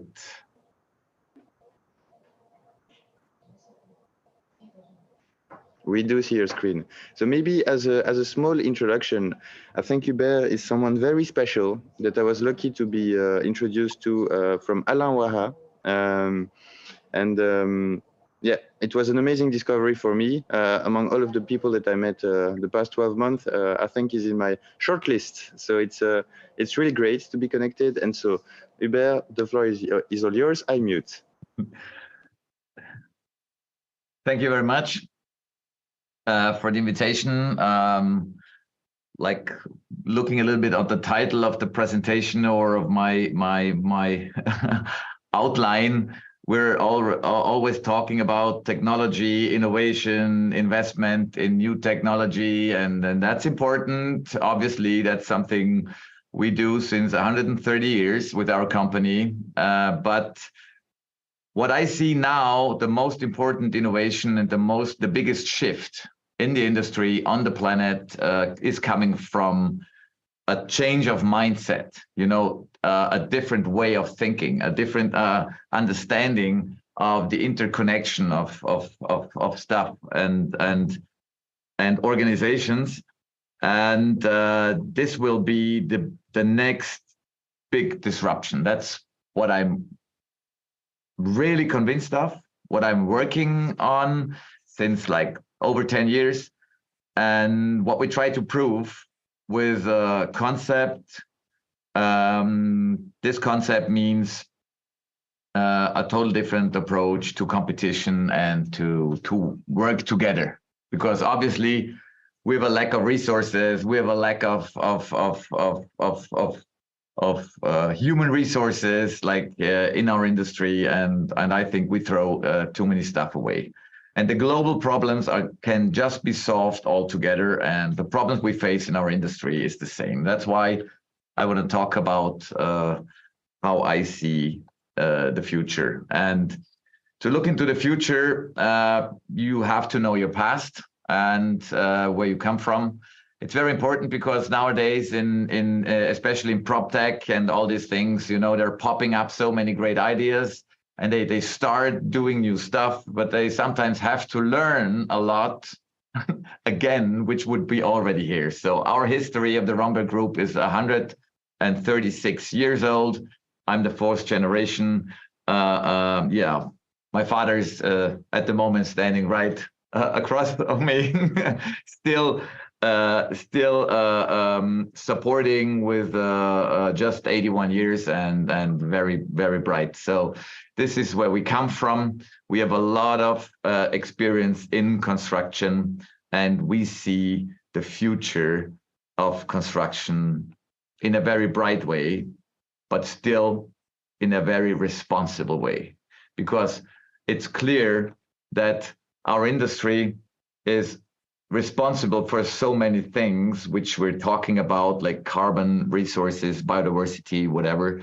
So if you will really want to make a change, we have to see a fast change. And that's why I show like the map of a footprint of our company. We're a family owned company based in Austria. We have 130 years construction experience, and many places in the world we already have a footprint. It's in railway and it's in sustainable building. Those are the two fields we're specialized at. And the only way to make a difference is to be fast and to have a global impact. How can you do that? By having a different approach, the way you support others doing what you are already doing successfully. And that's what we tried to do with the CRE platform, with the concept, with the system. So we use this new approach of a digital platform, of a new sharing mindset, of a new way of trusting between competitors, which I see as a problem. We don't need competition. That's what I strongly believe. And that's how we are scaling now really worldwide. And it started 12 years ago when we started doing the first wooden structures, the wooden buildings, which we could successfully show. But then it was really hard for us, because we thought everyone will like it. This is great. The world needs it. But the industry is so slow. Clients did not realize where we're going to. We have been too early, okay? And there's a real problem, okay? If you are too early, you have to survive. But between too early and too late, there's just one moment. So it's better being too early and survive. So I think the moment now is coming. Now we have ESG, we have taxonomy, we have total different approaches in the investment, in the industry. Everyone is looking for the know-how, how to build in a more sustainable way.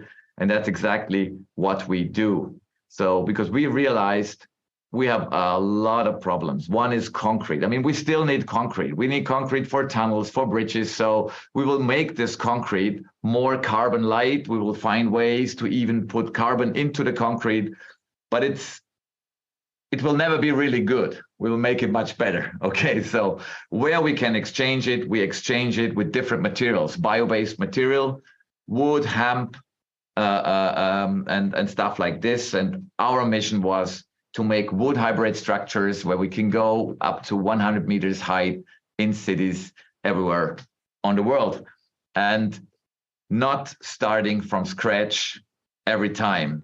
And when you look at the process we see in construction, it's a very fragmented one. So you have many different players in it, you have many different interests, you have different decisions made on the way. And sometimes if you really want to make a change, it's hard. So it's really hard because if you look at prop tech companies, you know, they always start with the same story, okay? Construction is a problem, construction is inefficient, so we have a solution. But normally they address just one part of the supply chain. They address one problem, and then they cry and say, everyone else has to change that our solution works. So this is the point. That's why we see the whole process. We have to address everyone in this process. So that's why with our concept, our open concept and our platform approach, we can integrate other solutions. We can put on the newest products in our concept. So that somehow you have to be open. So if you want to be the one unicorn, like keeping the IP just for yourself, that you can in 15 years be an Amazon or like this, fair enough, you can do that, but you will not make a difference and will struggle a lot. So we choose to open up, to help other companies, construction companies like we are in other places in the world, to help them realizing and doing that stuff. So whatever we could put central, like all the know-how, the developments, we deliver to partners all over the world. So to go into the process, you have to be at the early design stage already. You have to have a digital twin, because now with the new regulations, with all the supply chain, you have to tell where material is coming from. So how do you do that if you make a normal construction site and everyone is bringing stuff to the site, and you should have like an information block what's in there? With us, you have a digital twin and you know exactly which product is where, with what carbon footprint, costs, supply chain, whatever. So this is how we approach that, and that's how we make it very, very simple. So now I'm coming to the mindset thing, and probably why I believe it's so important, because I always say we don't have time. We don't have time to develop total new solutions, start up huge companies, new companies. We have to enable the existing industry, the existing companies. And I'm a real Star Trek fan, always. In the 90s, when I was watching Star Trek, I was first confronted with the Borg. I don't know if you know the Borg. The Borg is a species in space, which is not very friendly, to be honest, but they have a trait I really loved, admired, and it was inspiring me to do what we're doing today in different parts. Even in the rail business, we see that we can be much faster, much more efficient if we integrate knowledge from outside. I mean, the Borg, they did it unfriendly because they just assimilated everyone. But the great thing was what one species or person knew, immediately everyone knew. And this one individual immediately knew everything all the others knew. Just imagine how powerful that would be, how powerful it would be if anyone in this call or in this auditorium, we would know everything we know together. And that's the power. And that's so important, because normally if you start new stuff, you learn, you have regulations, you have to make a project, and the product life cycle of buildings is way too long, including the project development. We're talking about 5 to 7 years. So if you make a new concept and you say, I want to show it, you wait 5 years and then you make the next project. You know, that's not how the world works today. So we have to be open. We share everything we know with partners, but we have to be sure that they have the same mindset, that they share in return. So I don't give you all the information if I cannot learn with your project. So having many projects worldwide with the same technology, always the latest technology, you can learn so fast from all the project, bringing the information back, sharing it back to everyone in the network. This is so fast, you cannot keep up. If you would now start, if Google would ever start a company, they already tried something like Project Frog, and they put like 1 billion in it and employ 500 people, they would never catch up because they would first have to build one concept, second building, the third. They would just start learning, and that's not how the world works. So what we're doing is combining open source with efficient business models behind it, because what we get is we get 25 euros a square meter from every building built out there. So this is one of the revenue streams of our platform. So this is the power. And, you know, just for instance, our Japanese friends, they stepped on 2 years ago, but they started now first. We want to work, we want to make it perfect for Japan. What they did is they made the Cree concept perfect for earthquake and typhoon. Because our Japanese friends did that, every Cree partner worldwide has the knowledge to do that. So if someone in California asks me, oh, is this earthquake proof? I can show, listen, the Japanese did all the testing, and they say, okay, check, okay? And this is resource efficiency. You know, if I share an idea with you, both of us have it, okay? And that's the power of collaboration. That's the power of a different mindset. And we are much faster than any other concept now, because we already have this traction. We already have that many buildings, that new partners. So this is the mindset change I wanna like transport today somehow. So, and if you see what's all connected with that, there's so many arguments. You can just, for one is this more important, the other that, but the point is, you don't have to invent everything from scratch. So you start on the shoulders of all the other. Everyone stepping on brings his ideas, his or her market, and steps on the know-how already here. And I think that's one thing we want to prove. By being so successful in growth and delivering the basics for all the green asset investments of the next year, we show that this is much more powerful, that we're more successful, that we're faster. And what we show too is if mankind would do that with all other things they're working on, we would be 10 times faster by solving problems. And this is what we are talking about. So I try to show, I don't know if you, I need 3 to 4 minutes to show you a little bit what that means, and then I talk a little bit about, so you see what I'm talking about, that what we're doing is real stuff. It's not just some concept. So this is 12 years ago or 11 years ago already, when we were able to build a tight building in 8 days with 5 people. So that was the moment after this where we started, we should scale that. We should just not do that on our own. We should do that with others. Because when you see that, how easy that is, and this building, you save like 50% carbon and already. And this technology is here since 10 years, getting better every year. Now we have projects in Japan, in Canada, in the US, in Germany, in Portugal, in Spain.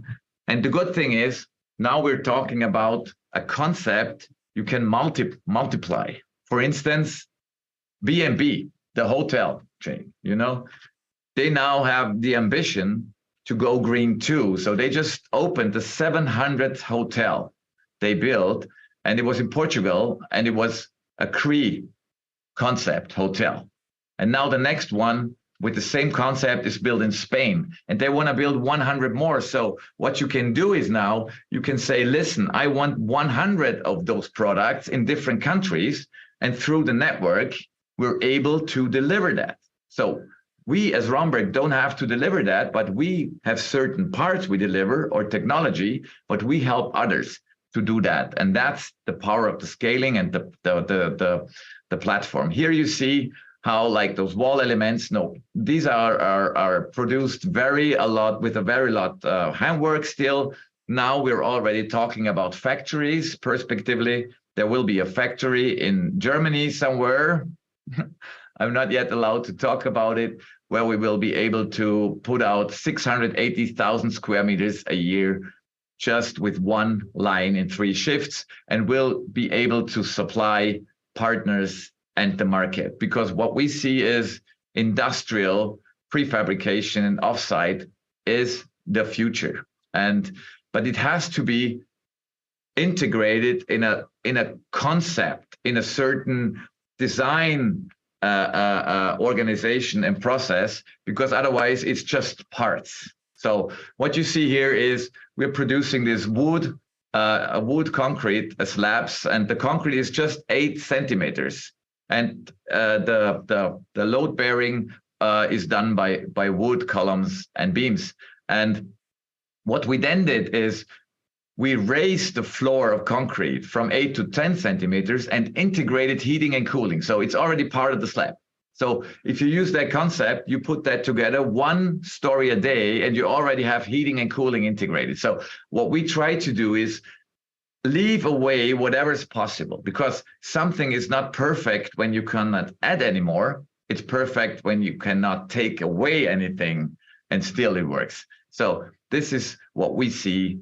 That's why we're talking about wood hybrid structure and not just wood and mass timber, because they use way too much wood. So what we believe in is optimizing the process, optimizing the material input. Here you see how it looks right after assembly. It's a very clean construction site, you know. So you can start with the fit out already in the ground floor when you're still assembling on top. And this is what's possible for different types of products, for residential, for office buildings, for hotels. And that's something where we combined total efficiency, industrial efficiency, with this bold approach to sustainability. Our approach was to reduce resource impact tenfold with the backpack. That's what we can do, and reduce the carbon up to 80%. And one of the biggest arguments is the well-being in those buildings. You know, the health effects of wood structures are unprecedented. Now we have the testing. It's like you have 2 sick leave days less in an office. You have 5% more productivity just because of this. If you would calculate that, the building could cost 30% more, which is not. At the moment, we're around 5%, maximum 10%. And this is going down now by efficiency. So this is how it looks like. This was the first building, just to give you a little bit of glimpse that we're talking about real stuff and not some nice fancy slides and concepts you probably see once a while. So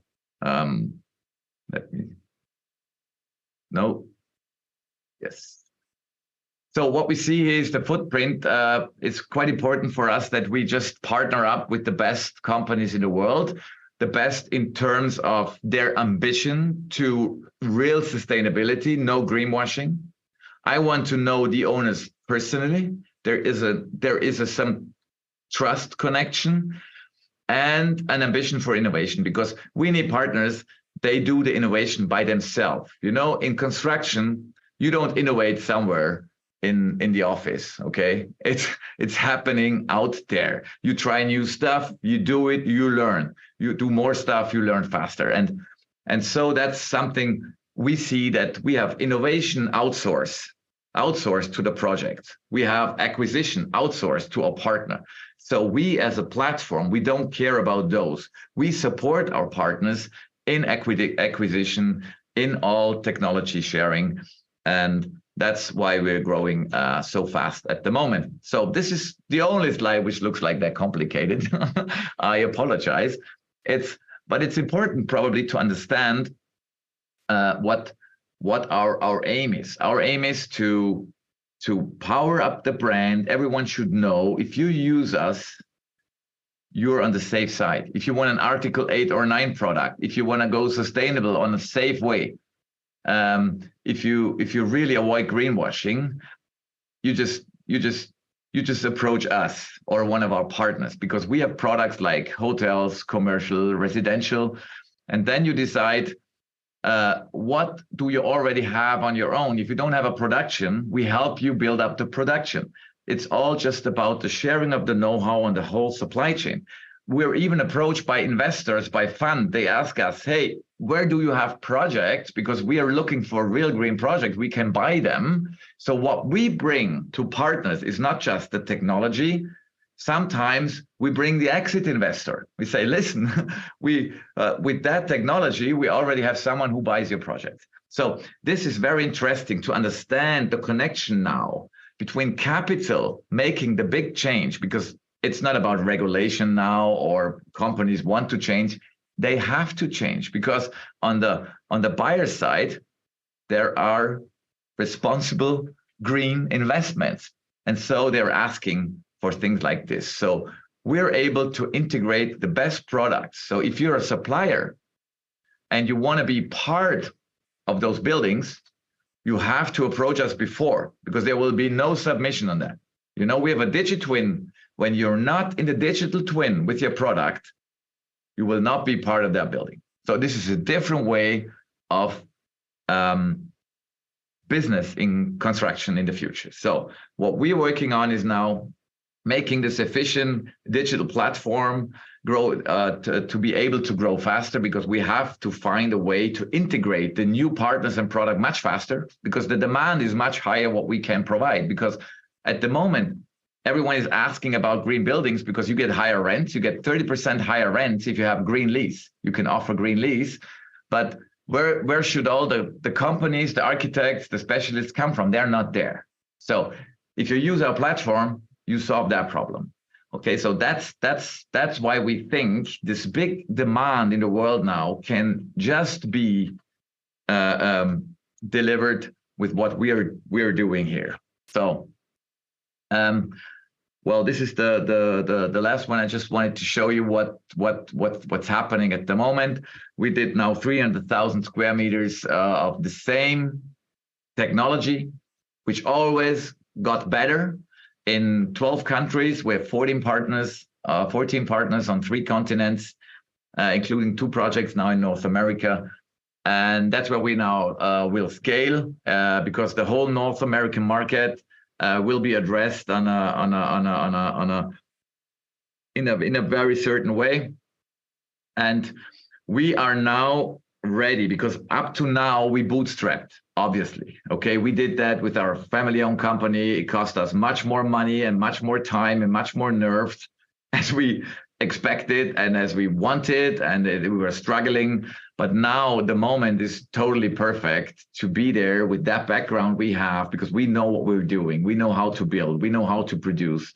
And now we can go in all those countries and support others, and we'll grow the digital platform. That's why now we will start to take on board investors next year, beginning next year. We want to make a Series A round. It's the first time we do that because we wanted to show the proof first. And now we want to take the money from investors, not to develop new stuff and find out if it works. It's just for scaling and scaling fast. And that's why I'm happy to now being able to talk about this, where we already stand, where we want to go. So if everyone wants to approach us before we start next year, fine. But we're looking for people or partners who bring volume to the table, many buildings, because I want to change the world very fast. So if someone says, hey, listen, I can bring so many square meters of building on the table, that's something I love. And not just money, probably. And if it's money plus digital know-how, I'm happy too, because these are the things we do now, and I'm happy to have a conversation with you now. Thank you. Ladies and gentlemen, that was Hubert Romberg. So if you ask yourself who is the most innovative general contractor in the world, I think you now have the answer. So as simple as that. I would like maybe to ask you a few questions, and I will also let the floor open for the audience. So if they have any question, they can put it in the chat, and the team will put it here in our Zoom. But one of the things that fascinates me is the fact that you have this conviction that we will be able to solve climate change only changing the mindset of people. So it's the very important thing. But you also have this mentality that people people or the human nature is very sort of selfish in a way. Like we grew up in scarcity, but you remain very optimistic, very driven, very motivated. So I want to understand a bit more. Where does this mentality come from? It's the understanding and the experience that the old way we're brought up is like you tell like the small boys already, you have to be eager, ambitious, and you have to use your elbows, and you have to, otherwise you don't get your piece of the cake. If you don't fight against each other and stronger than everyone, you don't get your piece of the cake. And that's the mindset of scarcity, because they think there's a certain size of the cake, which is fixed, okay?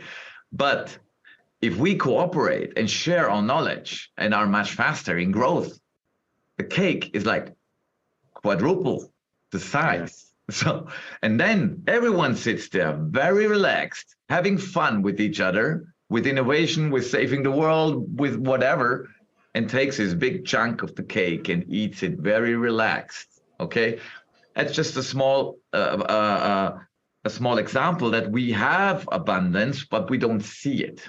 Okay, because we have a mindset. I think competition is important to improve, to have innovation, but against whom? I see competition against us yesterday. Okay, if you compare yourself, how can I be better than we've been yesterday? You always have to get better, because if you're not efficient, if you don't are cost-wise in front, you will just die in a very nice fashion. So that's not going to work. But I see the speed and the innovation we share is much more efficient. And now we are going into a change in the industry where we're lacking of people, where we don't know how we organize the supply chains and the material. And I think that gives total new opportunities to so many companies. And now at the moment, we even are struck by a crisis. I mean, our industry is, at least in Europe, at least in the German-speaking part, is facing an enormous crisis, because now the interest rates are up, people cannot afford, a lot of companies stop building at the moment, which will build up tension, because people need room to live. But we will see much more efficient ways when we think, not just in the way of competition. And it's a good point to tell your management, if they talk about competition, if you say, okay, don't talk about competition, but think about, why do you have competition? Okay, because when you have competition, you obviously do exactly the same as someone else does, but you want to do it better. Okay, instead of that, put your effort, your heart and your mind, and feel and think in a direction, what could I do that I'm not comparable? Yeah, because then there's no competition. So this is, unless someone takes up, and that's the process of the world. So, but that's fine. Okay, and I'm someone who says growth is a problem. Endless growth is a problem on a finite planet. Yes, but nature is growth. It's natural to grow. So it's not a problem that we grow. It's a problem that we don't let die. Because in nature, obviously, things die. Animals die, and they get the it's a whole circle. And so if that would happen, it's not a problem. But at the moment, you know, some companies, huge companies in Europe are funded by ECB, whatever, as zombie companies. They should die, because then we would have like resources, people we need, whatever. But that's why everything is growing. That's the problem, not growth is the problem. Yeah, crystal clear. And I think totally agree with the message. Sometimes you need to divide to multiply. And also totally agreed with your views on how to leave the red ocean to go to the blue ocean. So it's I really love it. But I would like maybe to ask you, okay, you wanted to add something? Yeah, but you have to be ambitious and optimize your own processes. Still, it's the game. Look, you know, it's like to being ambitious in a certain way. We have processes where we can deliver the know-how to a construction company in 3 months. Okay, you get an injection, because we don't want you to call us permanently and sell you hours, whatever. We want self-sustaining partners who start very early and that's why we build up a very efficient way to do the sharing. It's not just that you make the decision, oh yeah, we'd love to share. If someone calls us, we tell them how to do it. That's not going to work. We have a very efficient way how we collaborate, how we can use generative design, how you can use our technology on your own. So it's a lot of technology behind the mindset of sharing, but it starts there. Yeah. Do you still have something like 10 minutes? 10 minutes? Yeah. If you still have time, because we normally book you 30 minutes, but if you still have time, I have a few more questions. Yeah, fine. Okay, great. I have maybe more of a personal question in a way related to your time management, or it's not personal, it's more like individual. Like, how does Hubert Romberg manage his time? Because you're a multi-entrepreneur, you're very busy, you have Romberg Group, you have Cree Technologies, you have also launched this startup in retrofit. So it's a lot of IQ, a lot of EQ. So how do you manage your time, your energy? Yeah. I have actually, I don't have the feeling that I work. It's just that I'm just part of this nature, exploring itself, life coming to, I don't know, to the world. I meditate, do some yoga. I'm interested, have fun with stuff. I love systematic thinking, cybernetic, and all those, how things are interconnected. And that keeps you able to have a certain superposition and look at stuff. Okay, I'm not a really good manager. That's a problem. Don't give me operational stuff. That's what I have to do sometimes. But for me, it was important because when I started 99, I came to this company. It has 30 million turnover, and I didn't want to do the same thing like my father. I wanted to do my own stuff as an entrepreneur in the company. That's why I started the growth of the rail business, and now we are doing 1.1 billion. So that's not something I did. It's something, you know, I was able to do with a lot of people, but we had a lot of fun, and they were like inspired. I was inspired by them, and I see the potential by connecting what we do. You were mentioning this retrofit company, Renovate, for instance. You know, it came out of nothing. In 1 year, we built up a whole company, now the most efficient company in Germany to do retrofits, because we had all the know-how of the group. I see, where do we have which know-how? How can I condense that together and make something happen? And this is where my that's what I normally do. So that's my most of the work. So understanding the world. Probably one thing what changed my mind is the feeling of being interconnected with everything, with nature, with animals, with people. That had a lot to do with my meditation practice, with my probably a little bit spiritual way, and probably some plants. Yeah. Okay. Okay. Perfect. Thank you. Well, love it. And now you're, I think, very picky in the people that you engage with. Yes. And so I would like to understand, how do you assess the quality of people? How do you smell them? Well, actually, we are in the position now, which is quite good. I had 20 really intense years because I was going from one conference to the next, always talking about sustainability, not even having the platform in mind, just having in mind, I want to convince everyone we have to build in a different way. There's a TED talk from 2012 you can watch. You just could put it in now because I was just too early, and that's very, very wearing. And I forgot the question. How do you assess quality of people? Yeah. Okay. Yes. So people address us, and in a certain way, and then you realize, are they really interested, or they just want to a little bit curious? Yeah. Do they really want to cooperate? You know, first time is when I tell them, listen, and whatever you do on your project, you share. We watch. So you have to share your experience. And they say, how? We no. You know, and that's a normal reaction because, you know, and I said, hey, listen, you're in Spain. Okay, I will never be your competitor. What's the problem? Okay, it's here. Okay, especially in but if someone still has a problem with that, the second time I don't cooperate. The first time it's normal. Okay, but there, you know, if I talk, and that's why I want to talk to the owners. I want to talk to the leading people of those organizations, because my people then have to work with their people. And they will talk to their people in a certain way. And if they don't transport what they understand or what we talked, my people have a lot of struggle, and I don't want that. I want them to have a good life and don't have to struggle with people they don't really understand the concept of an open-hearted, sharp-minded business style. Yeah, totally agreed. Okay, clear.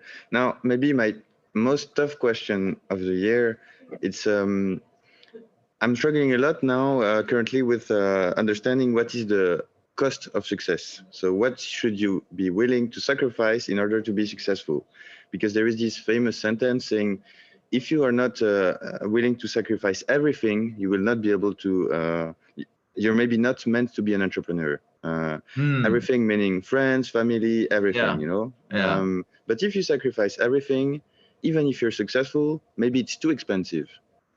And maybe you become someone else, you lose yourself, you become depressed, etc. And so at the end, it doesn't worth it. So what are your views on the costs of success? The most important thing for me was you have to be ready to sacrifice your reputation. Reputation or image, okay? Every person has a certain image of him or herself. Okay, you build up an image. I'm this type of entrepreneur. I'm a good doctor. I'm a banker, whatever. And with that image comes your prison, because you always have to fulfill that image. So people, they build up sometimes a much higher image of themselves than they probably really are. And they have permanent stress, because wherever they come, they have to show that they're that good. They drive their car, whatever. So the image, for me, the problem with the image was that a lot of people don't look at the operational, the management stuff, the build-up of the whole organizations, the people I'd love to work with, and they came to us. They just see the ideas and the innovation. As an owner, you have to think about 20 years in advance. Okay, as a C-level management, you do that like 10 years in advance. Sometimes if you have a very short contract, you do it even less. But so my point was always, I have to look very far. But for the people now in the operations, that's always something. What is he? I mean, what is he talking about? We have this problem now. You know, he's always innovative, but he's not. I mean, he doesn't know stuff. He's just having ideas. Okay, that's really hard. Believe me. In your own family, in your own company, when people say, yeah, this guy is quite innovative and it's great because we get a great image and we make good progress, but not really helpful at the moment. It's even a problem sometimes, because I bring stuff on the table. I said, listen, we should change this. And they always say, no, it's not possible because the market's not ready. Okay. And there was one famous Austrian, and he deceased like a short time ago. I really admire, besides other great Austrians, and that was Didi Mateschitz, you know, the founder of Red Bull, you know, and he was like, when he started, I mean, he was so struggling with the product, and everyone said, no one needs that product. There's no market for energy drinks. And you know what he said? I will make that market. Yeah. And that's I think that's something you have to be willing to stand out and say, listen, I think I can build skyscrapers or high-rise buildings with 100 meters height. That's what I did 2011. And then all the specialists came saying, no, that's not possible. You cannot do that because of this and that. And you know what the good thing was? I didn't know that it's not possible. Okay. Never give a task to someone who knows that it's not possible. Because if you believe you make it, or you believe you're not going to make it, you will always be proven right. Yeah, I do agree. We still need to be careful about not becoming zombies because, of course, he was very successful, the founder of Red Bull, but at some point he could have, he could also have not succeeded and continue to struggle and just turn into a zombie. So there is some point where we have to also look at the reality.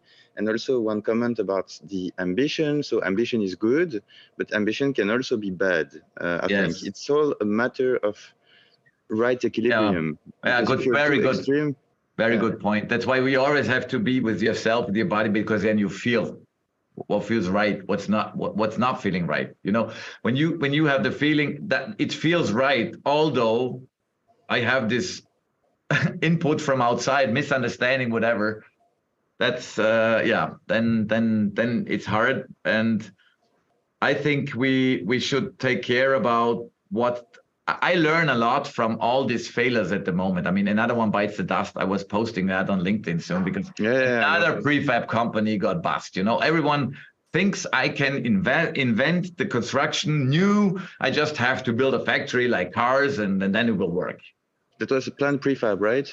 Yeah, and Amazon has invested in them. Yeah, the Nexi thing, you know, whatever. I mean, that's 1 billion valuation. And having, I think, probably 1/5 of that what Cree is already able to do.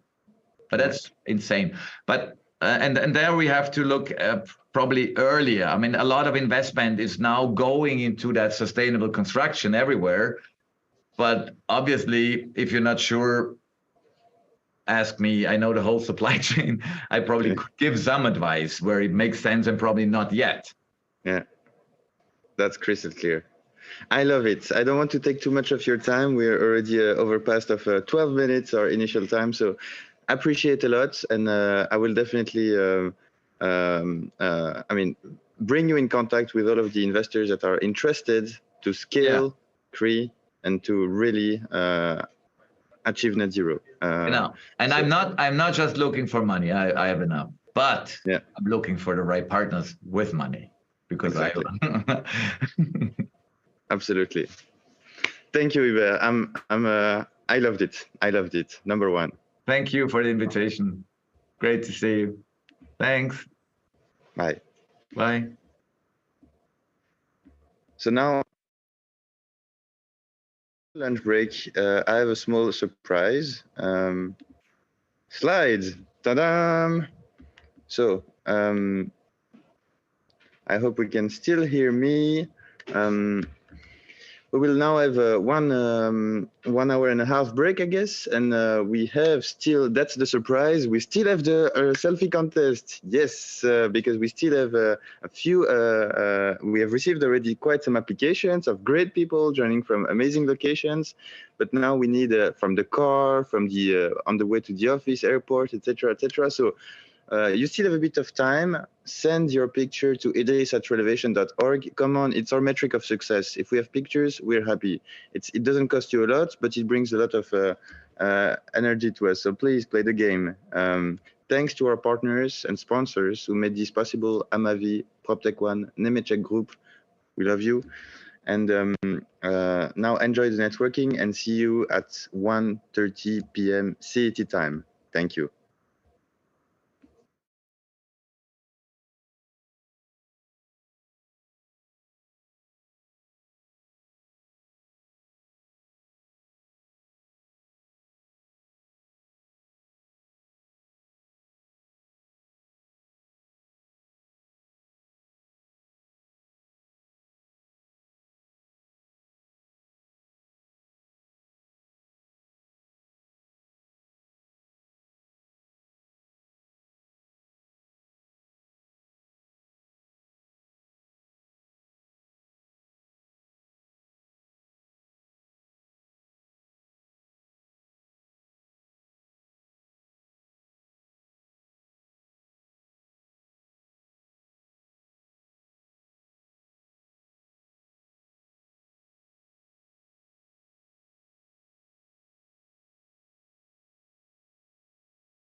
Atmos. What I think is really cool is that we, with our product, are supporting people out there in the field who are changing the world on a day-by-day basis, bit by bit, to prepare it and to make it ready for future generations. For me, it is very important that this small amount of time that I'm on this beautiful planet Earth to actually make a difference. And by founding Atmos, I had the opportunity to create a solution that actually helps professionals all around the world to tackle challenges that has to do with the mass urbanization or the climate change, for instance. So in that sense, I'm very proud of what Atmos already has achieved directly, but also indirectly, and I'm very curious for the future.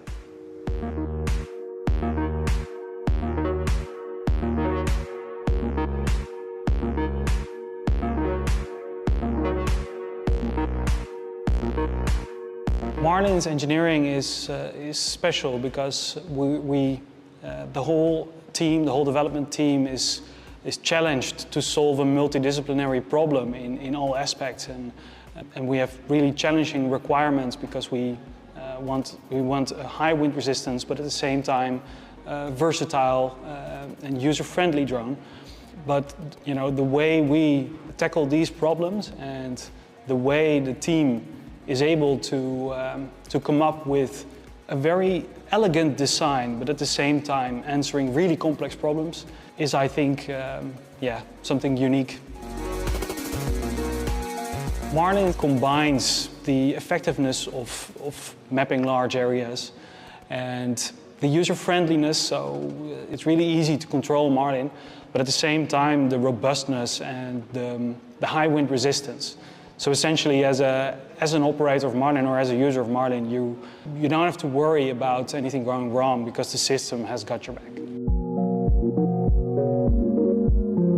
Hi, I'm Dirk Doctor, one of the founding partners of Atmos. Marlin is used in many different industries, ranging from industrial applications like construction, infrastructure, and cadastral monitoring, up until more research-oriented applications like, for example, nature conservation, geological research, and agricultural research. What excites me about Atmos is that we don't stop at our current product. We don't stop at what we have now, but we are constantly doing research into new markets, new technologies. We try to find new boundaries of this technology and try to develop future products that will be even closer to the edge of what is possible.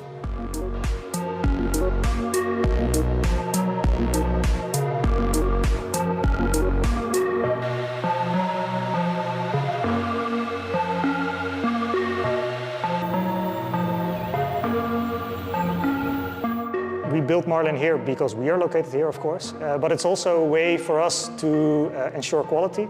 By making Marlin here in the Netherlands, we ensure that each Marlin that goes out the door is safe to use, because it is a flying object in the end, and that allows us to be in control. We do a lot of manufacturing in-house, which means that we gather a lot of knowledge and skill in-house that allows us to do a very broad array of things which is needed to create a very complex product. And in the end, that's something we need to deliver the quality that people expect.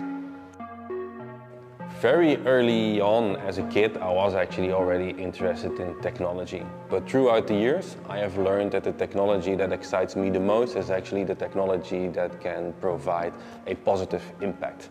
And what I'm really proud of is that we have just achieved that with Atmos by enabling others to literally change the world.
Imagine that you could navigate in seconds using digital models through multiple layers of data analytics accessible for data-driven decisions. From the space you are located to the city you are living, the power to manage your assets is in your hands. We propose to manage your buildings and infrastructures using a digital twin based in BIM digital models, federating discipline models from a common data environment and locating multiple assets in the city using GIS technology. Multiple assets and data will be analyzed and results interactive with related components. Our digital twin will be able to integrate all kinds of simulations for building performance, connect to BIM IoT services and unmanned systems, convert to smart buildings to analyze MEP and energy efficiency in real time, to use BIM models for facility management and maintenance of your spaces. Access all the systems and operate your building in remote using digital twins. From all data collected, artificial intelligence can be applied to convert your asset to 30% smarter and more sustainable. This is Power BIM Digital Platform. Organizing by dimensions all the use cases in a cloud environment easy to use.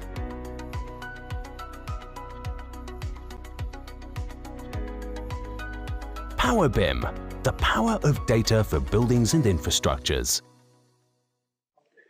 Welcome to Aeromine Technologies and our motionless wind energy system for commercial and industrial rooftop installation.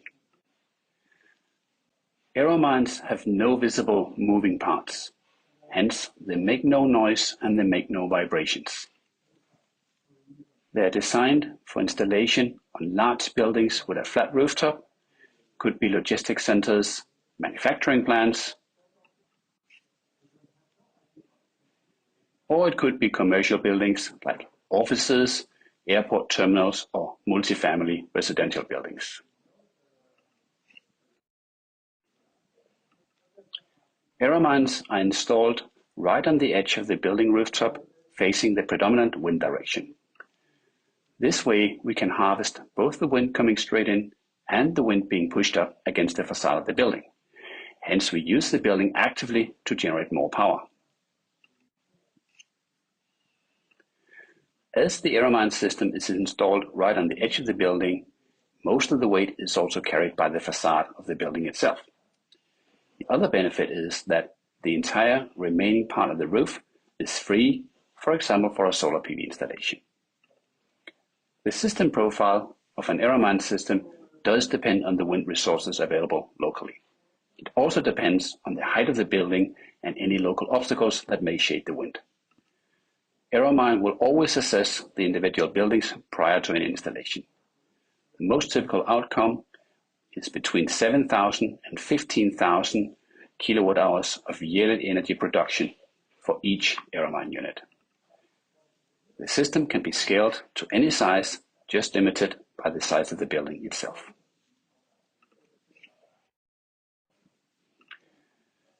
Aeromine system is a much more efficient solution than solar PV when one looks at the amount of energy produced per square meter of rooftop. However, combining solar with Aeromine tends to be a truly unique combination. Wind tends to be more evenly distributed over the 24 hours of the day, and at the same time, the wind is a lot stronger in the fall and during the winter when you don't benefit so much from your solar PV installation. In short, installing both solar PV and Aeromine may allow you to double your on-site energy production. Since we came out of stealth late 2022, we have seen more than 8,500 inbound customer inquiries. We are looking for investors to bring their product successfully into the market. In 2023, we are deploying 15 Aeromine units with multinational companies across North America and Europe. Come see me, happy to talk.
I will just ask to the team that do a thumb up in the chat to make sure that we are live.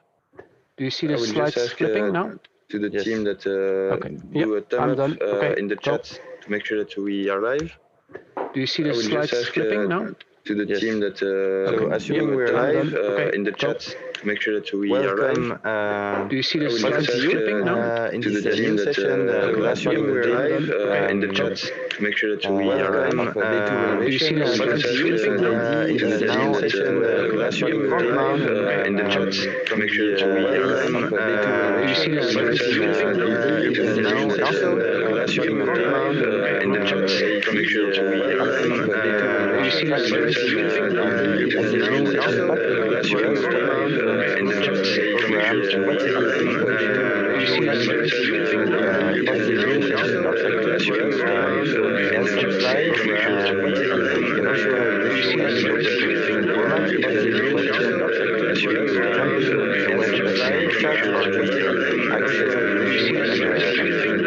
Share your questions on stage. So Frank, the floor is all yours. Thank you for this session.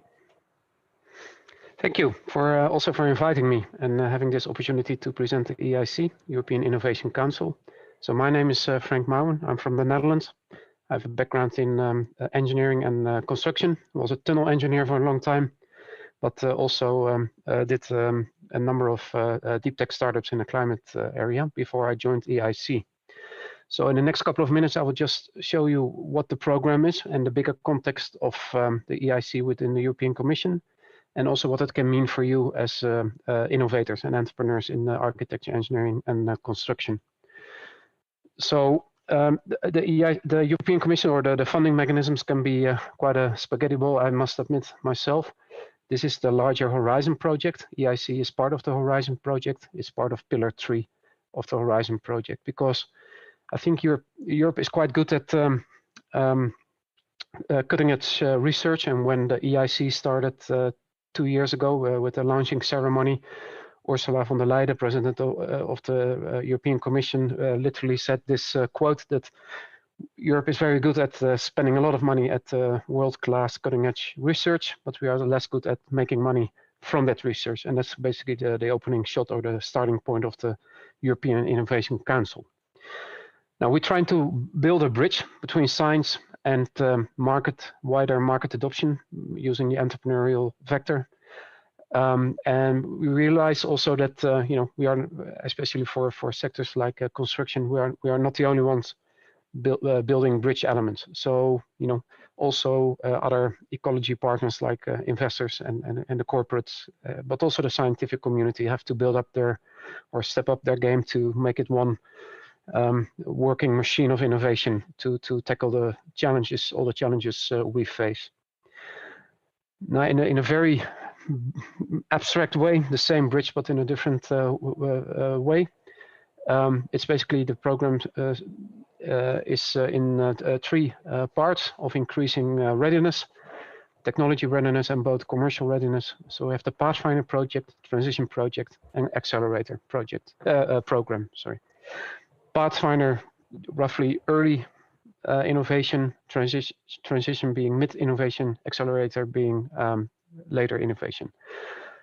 A bit more detail. Pathfinder is really about companies or SMEs yet, often scientific institutions, and it's up to €4 million grant, 100%. Transition is also still pre-startup, and it is up to 2.5 million grant, 100% funding, mostly small little consortia. Accelerator is the bulk of the program. It's really investing in startups, and it can be grant up to 2.5 million for the last step of a prototype, for example, but also €0 to €15 million equity, and equity meaning the European Commission takes a shareholding stake in your startup. We don't do that alone. It's a one-on-one minimal match with the private investor. So if you would raise €10 million or ask for €10 million, you would also need to raise €10 million from a private investor, and we will follow that investment as a follower. We work with work programs, annual work programs. So every year there's a new work program. You can download it from the website. It's a long document, but this is really detailing as a legal reference for what we are doing. And I just took the numbers from that document and put it in a Sankey diagram. And basically for this year, just also to show you what the size of the undertaking we do, it's 1.6 billion euro in early stage grant and investments of deep tech startups. Again, we try to make this bridge between science and market adoption, which is scientifically based, technology based startups. So this is deep tech. Pathfinder Transition Accelerator, you see, you recognize them, also the relative size. And there are two more shades of gray, which is open and challenge. Open, about 50%. Open meaning I have a good idea, it is technology based, and I want to start a company, and I need to raise money, and you can apply for this program. The challenge is, I will come back to that later in a bit more detail, because this is where the program manager comes in. It's more directed innovation. So the program manager, I'm the program manager for architecture, engineering, and construction. Together with the scientific community and the investor community and the corporate community and the policymakers here in Brussels, we identify, based on the directions we would like to move the society into, the gaps in innovation. And together, this allows us to, call for innovations from the innovator community. I will show you later the example of the challenge of this year. So this year, first time architecture, engineering, and construction challenge, and also a little bit about the reasoning behind it. But you can also see the other topics. There are 10 program managers. They come from outside. They are hired by the European Commission. They have their own field of expertise or their own background, often in science and often also in startup, deep tech startups. I realized that I'm the only one without a PhD, but it's really a very good team. Apart from the program managers, there's also a whole system installed and a whole team active with so-called business acceleration services. We work a lot with people that are very knowledgeable in these areas, really to provide all the projects and also the startups in all the stages with access to entrepreneurs or mentoring or ecosystems, partners, training, workshop. There's a whole program for this, for Pathfinder, for Transition, and for Accelerator as well. So not only providing the grant and the equity, but also the extra services and the network and the access to policy. So just to make it very concrete, yesterday I had a very large meeting called Feedback to Policy, where I talked to the people here in Brussels about what we do.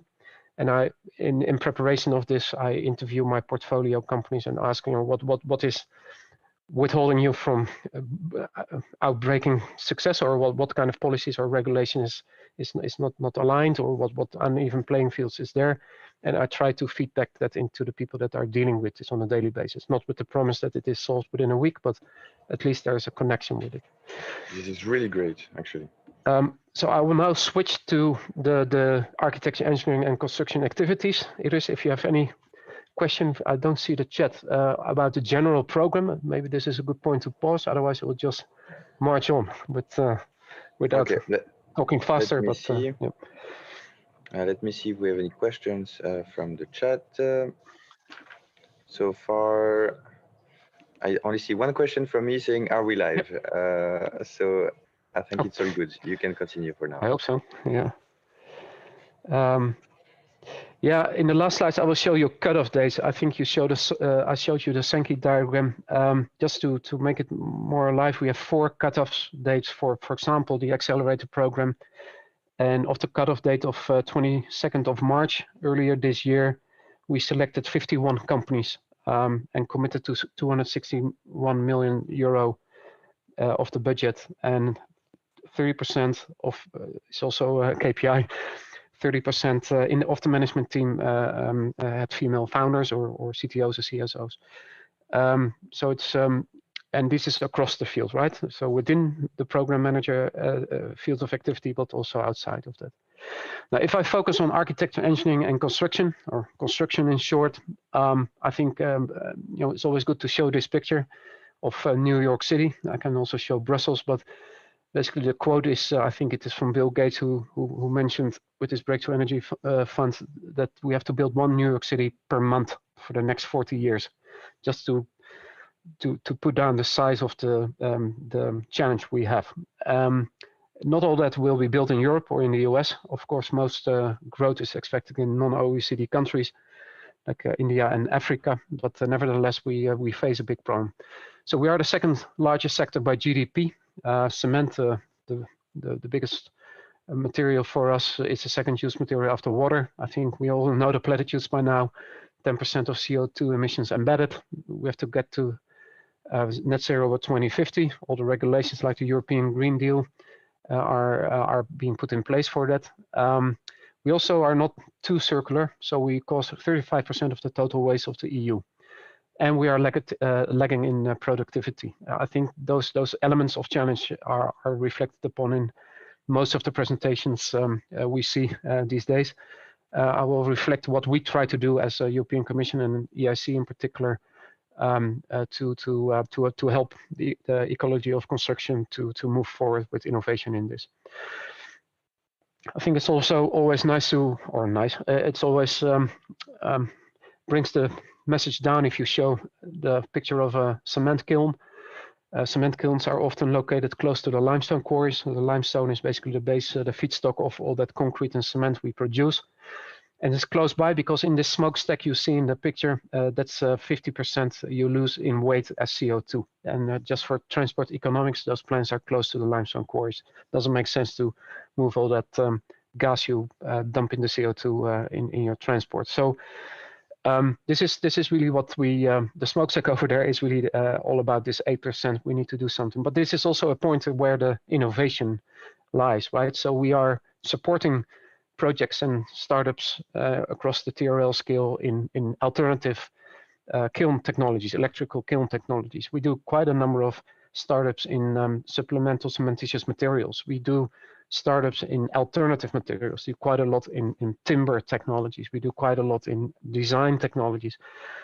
If I had more time, I could show you the whole portfolio, which is super exciting to do, but we don't have time. But I encourage you to reach out to me to learn more about it. But really, my focus of the time that I'm here with EIC is decarbonization. I think that's the big elephant, and we, time is spent well if we spend our time on alleviating that problem.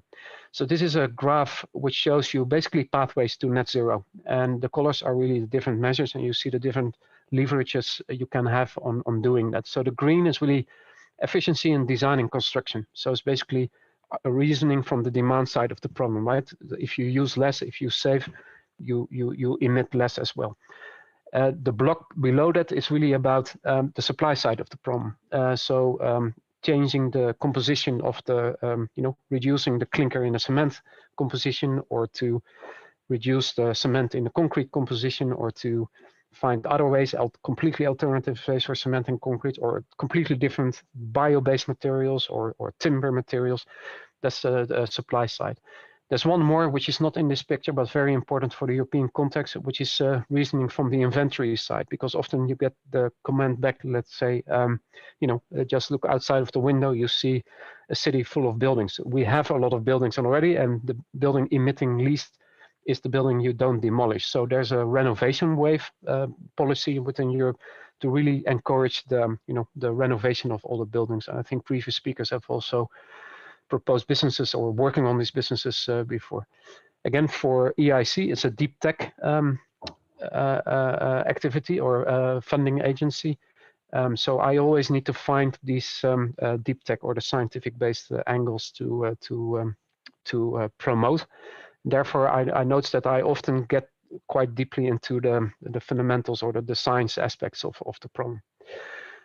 But Ursula von der Leyen, also mentioned that we know construction can even be turned from a carbon source into a sink if organic building materials like wood and smart technologies like AI can be applied. So basically saying that, both with smart technologies, but also with digitalization, we can do a lot to solve this problem. Now, I will spend 2 more slides on the challenge of this year, 2023. And then after that, I will give a couple of pointers on how to engage more with the EIC if you are interested, or if you're an innovator, or if you're further up as a startup. But the fundamental paradigm of the challenge we try to change or achieved this year is really depicted in this picture. So on the left-hand side, you see nature at its best. One entrepreneur from Germany once told me nature uses very few materials in endless complex ways, whereas we humans use many materials in simplistic ways. Well, the picture on the left is a fraction of a butterfly wing. And if you zoom into different levels of the butterfly fraction wing, you will see different nature finding solutions at different magnification levels for different purposes at different scales of the magnification. And in a nano scale, you will see gyroid structures emerge, and these reflect in a different way with a wavelength of light. So a black butterfly wing will have a different structural than a red one. But what I contrast here is the way we construct and build and use materials in the construction sector. So I'm not saying that we have to replicate butterfly wings. That would be silly. But I would like to see more of the left and less of the right. And I think that's an opening point, an opening shot, really, to decarbonize from the demand side. And I think the key to this paradigm, unlocking this paradigm, is a nexus, a triangle, a triage of computational design, digitalized fabrication, in order to use less materials or in order to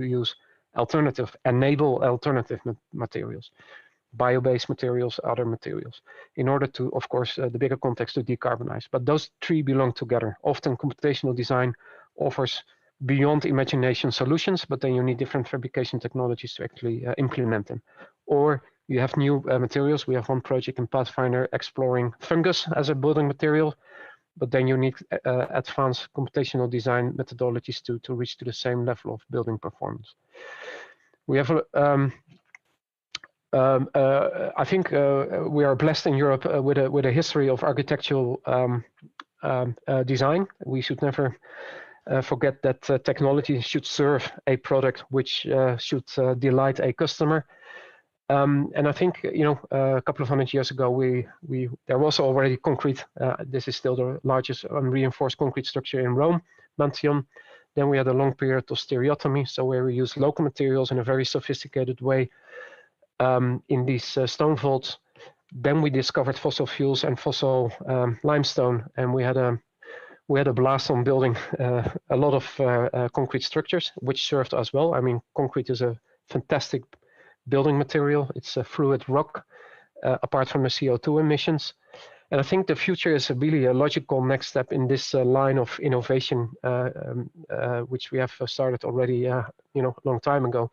I think by adding this deeply digitized, structure in the fabric of construction, we can create a future which is using alternative materials or less materials, and achieving the same. So this is of course a famous example where the humble concrete floor slab was designed by computational design and using 50% less material, which is typically something which would fit into the ESC program. I won't go to this slide. I will point you later to the work program, but this is really Pathfinder and Accelerator, quite unique this year, have the same title. It's both about this topic. It's both about computational design, digitalized fabrication, and alternative materials. In Pathfinder, again, it's very close to science. This would really be, for example, new algorithms looking at structured materials almost at a foundational level. In Accelerator, same topics, but looking for startups doing the same. For example, startups that are, commercializing software packages, or commercializing 3D printers, or are commercializing alternative materials that benefit from these measures. I think often there's this discussion: what would happen if we make buildings the same way as we make iPhones? Because that's so efficient and so fantastic. I think it's the wrong question, because it also, I think it's important, and we all know from the construction industry that the life cycle of our products is really long, like 50, 60, 70, 100 years, right? So I always use this picture to see at the Berlaymont building where the European Commission is housed. I mean, the picture, the idea, the imagination started somewhere in the 50s, and it was developed in a completely different era with different standards and different, views on the future, with tools that are unimaginable still now, no computers, right? It was constructed in the 60s with tools we still recognize today, I would say. It got a major refit in the 90s, but the building is still there today and used very intensely for the next decades to go, right? Meaning that the message is that we still have a lot of building stock that was designed in a different era, which we have to bring into the future, as well as every decision we make now will be carried on by generations that haven't been born yet. So if you want to achieve this net zero by 2050 and beyond, we really have to be careful and mindful of the decisions we make already now and today. And this is, of course, a collaboration between policy and regulation making, innovators, investors, and the whole sector as such. Back to the program, 2 more slides, Idris, then I will stop. We work with cutoff dates. This is the overview of the cutoff dates for work program of this year. You see the 3 programs. You see the open and the challenge. You can also see that we are actually quite far progressed in the work program. So for the challenges, if this appeals to you, if you see this as an opportunity, the chance of success in applying is a bit higher. It's really October is your only opportunity still to get going. So I would say, you know, the time is really now to start acting. Next year will be much different, but this year is really, I think, an exciting opportunity for the architecture, engineering, construction field as a first challenge, but also as such as a on the radar screen of the European Commission. And I would say, you know, let's build this together. So pick your iPhone or your Android phone. There are 2 more slides with QR codes, which are pointers to the right website of the work program. It's the legal basis of anything we do. You have to read it if you want to apply to get all the details you need. There are also a lot of events that are recorded always, where we talk about the program, or we talk about applying, or we talk about experience of the current startups or the projects. And one of those recordings was on 13th of December. And this is the link to the recording. So I've been doing info sessions both on Pathfinder Challenge and Accelerator Challenge on the what I explained before. These are the QR codes to the recordings of those sessions. It was on 2nd of February. We are always open for questions. Reach out to us, but also important is there's a system of national contact points. So wherever you are in the 27 member states or the associated countries, there always is a national contact point, which is a person who is deeply informed about anything we do and should have the answers. And if he or she doesn't have the answers, she will find her way to us, to the right answer. I leave it with that. Thank you, Frank. That was condensed, a lot of information, and I also love the way you simplified the message with the slides, explaining the different, I mean, the challenges, etc. So very, I think, very rich information, very comprehensive overview. We have a couple of questions from the chats. One of them is maybe if you can elaborate on the process of reviewing the application. So you have this call for a challenge in 17th of October, for instance. So what are the next steps? When can they get an answer? When can they get money on the bank account if selected? Yeah. So let's focus on Accelerator. Probably the question is about Accelerator. So it's a stage approach. So you first do. And that will be explained in detail in this recording. So I recommend you to review that, and there are more detailed answers. But in the very short answer is you do first you do a short application, which is basically, I believe it's 5 pages with your idea. This will be remotely evaluated. I mean, the European Commission is since decades it's a evaluation machine, right? With the whole Horizon program, it's working with remote evaluators. These are remote experts, often top of their field in their respective science field. So remotely evaluated, then you are encouraged or you are invited to do a full application. This involves a lot of paperwork. I'm not running away from it. The reason, of course, always I have to remind this is public money. We are spending your money, right? And this has to be spent as good and as transparent and as good as it gets. So that's the reason why there's so much paper work involved with it. So the third step, that is again remotely evaluated, And then if you get through, you get to the third step, which is the jury interview. So here we work with venture capital experts. They are juries Okay. of 5. Private VC? Yeah, mostly. Doesn't necessarily have to be, but many are professional investors. And this is, okay, I'll come back to that later. But often the program manager has a role in this. Well, we don't have a voting right, but we are present in those interviews.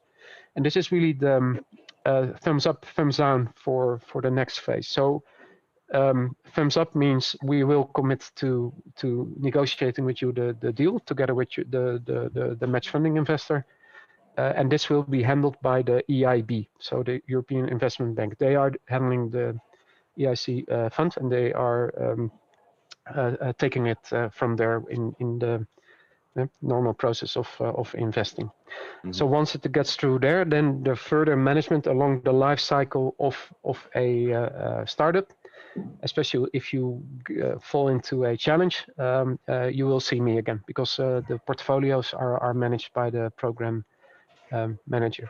But maybe one important point, I'm not sure, the audience is probably a mix between startups and investors and innovators. So we work a lot with corporates and investors as well. For example, with corporates or corporate venturing entities, we organize events where we expose our startups to the corporates. For example, we had a very nice event, but there are many events. I just pick out one with a Danish company called Velux in my area with the rooftop windows, very successful company.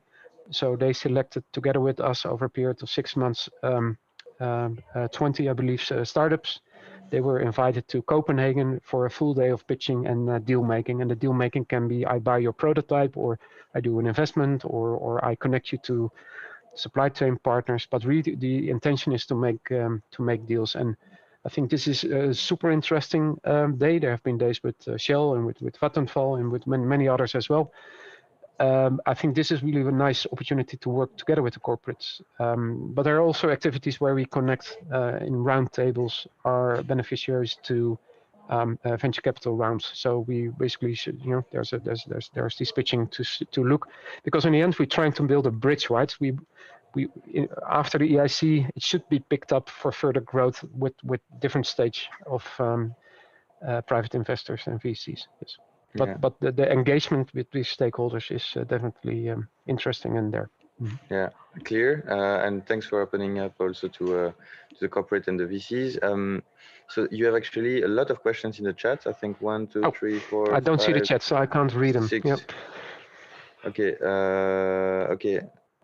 So I can ask you the questions, but I will have to run because we are out of time. But if you could have seen the questions, you could have answered directly. So you sure you cannot see one moment. Yeah. Okay. 1 moment. Where do I start? You can start from the end. From the beginning. How to reach out to me? Well, if you go to the website, there's a section with program managers. You will see my profile and my connection details, or reach out to me via LinkedIn. I've open doors. Any question I would like to answer to you. Can you elaborate on the chances of success? Yeah, like any European funding program, it's low. It's not 100%. I would say it's around 10%, but I don't have the latest stats, but it is something in that ballpark figure. The process of reviewing application we just covered. Too much focusing on renewing materials and finding new forms of energy. Okay, that's a very wide-ranging question. It's a more philosophical question. I encourage you to reach out to me and let's see whether we can answer. But if there's a response like we focus too much on something, it's often the reason we focus too much on a certain topic, like new materials or alternative approaches. It's because we are a deep tech focus, and business model innovation. However, I like it and love it, and it's probably has a higher chance of success. We can't fund that because we are a deep tech funding. There always must be a science or technology component going quite deep.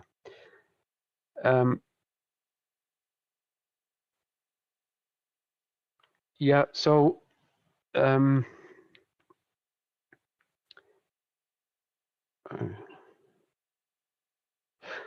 again, there's also always opportunity for innovation. The question is whether EIC can fund it. And again, this is coming back to that we do deep tech. Again, we do the bridge between science and market adoption. So there will always be a technological or scientific component. I mean, colleagues of mine are in the medical field are developing new cancer medicines, right? Or my colleague in climate tech, they are doing, we have one beneficiary in the Netherlands, they are developing silicon anodes to increase the capacity of lithium ion batteries by a factor of 4. Those are the typical types of innovations that are funded. But we, for example, in the architecture field, there's a wonderful Icelandic company. They developed a new, quite fundamental way to simulate a sound experience in buildings and develop the software for that. So it's not that software is not supported, but it always has quite a scientific, deeply technical background. Yeah, renovation is an important. Idris, if you allow me to respond to this last question. Of course.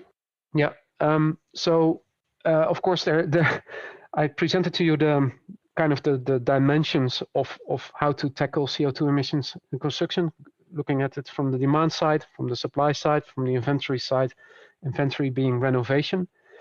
There's a lot of discussion. Yesterday I mentioned I had this large event together with my colleagues in the policymaking DGs, and renovation is really on the top of their mind. And there's a lot of regulation being developed here. Renovation wave is the big one. And of course, I would like to be active in this, and I'm open for any innovation here, because there are a lot of gaps in really making this renovation at an industrial scale. If you look at the numbers, it's really quite mind-blowing how much we have to do in those scale. So yes, absolutely. If there are ideas and technologies in need of deployment, always the open program is open to anyone. And always, I'm also looking at angles how to put this into a challenge. But anything I do here has to be agreed with 27 member states. So I can't say anything now where this will go. But of course, it's on the top of my mind. Yes.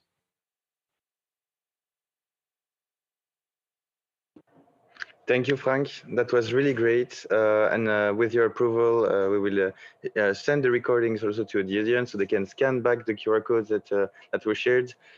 Thank you. Really, really liked it. Okay. Thank you very much for the invitation. Speak soon. All right. Speak soon. Thank you. Nice day.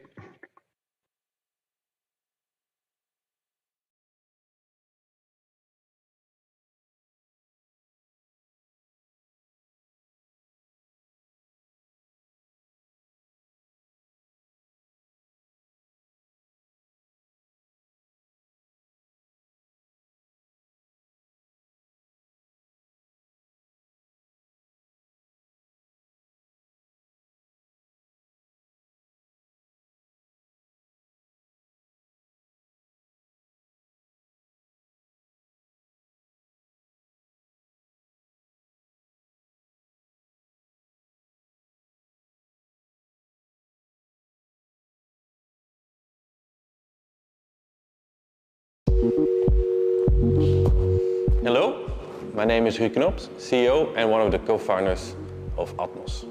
What I think is really cool is that we, with our product, are supporting people out there in the field who are changing the world on a day-by-day basis, bit by bit, to prepare it and to make it ready for future generations. For me, it is very important that this small amount of time that I'm on this beautiful planet Earth to actually make a difference.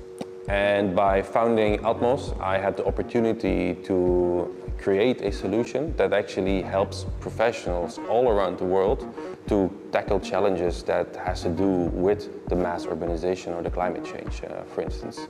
So in that sense, I'm very proud of what Atmos already has achieved, directly but also indirectly, and I'm very curious for the future.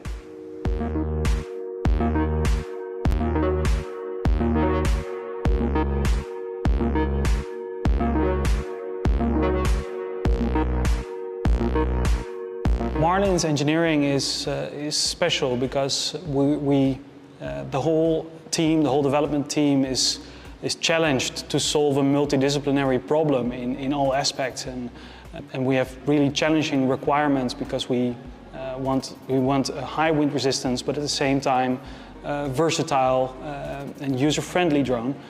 But you know, the way we tackle these problems and the way the team is able to come up with a very elegant design, but at the same time answering really complex problems, is, I think, something unique. Marlin combines the effectiveness of mapping large areas and the user-friendliness, so it's really easy to control Marlin, but at the same time the robustness and the high wind resistance. So essentially, as an operator of Marlin or as a user of Marlin, you don't have to worry about anything going wrong because the system has got your back. Hi, I'm Dirk Doctor, one of the founding partners of Atmos.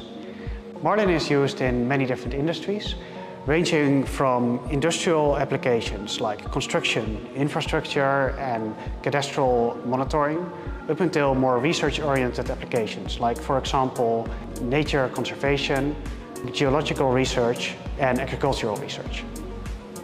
What excites me about Atmos is that we don't stop at our current product. We don't stop at what we have now, but we are constantly doing research into new markets, new technologies. We try to find new boundaries of this technology and try to develop future products that will be even closer to the edge of what is possible.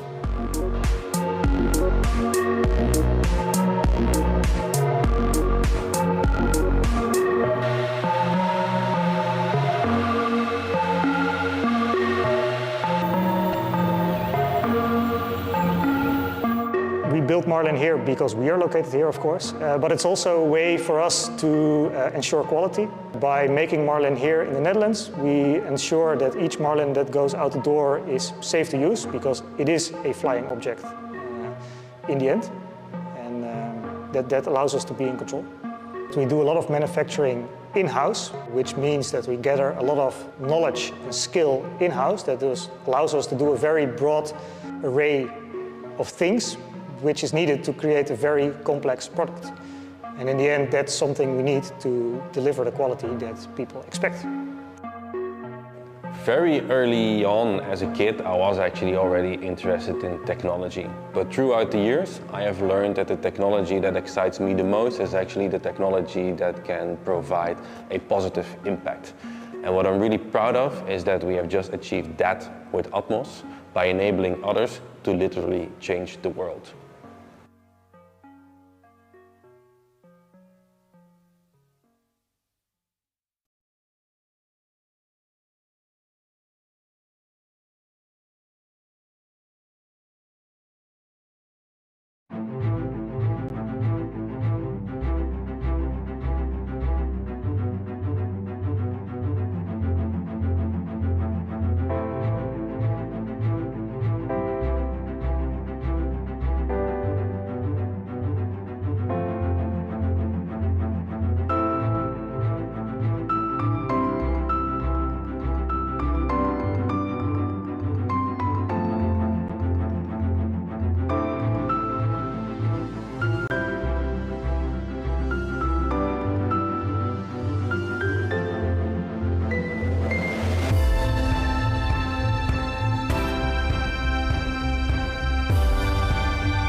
Imagine that you can navigate in seconds using digital models through multiple layers of data analytics accessible for data-driven decisions.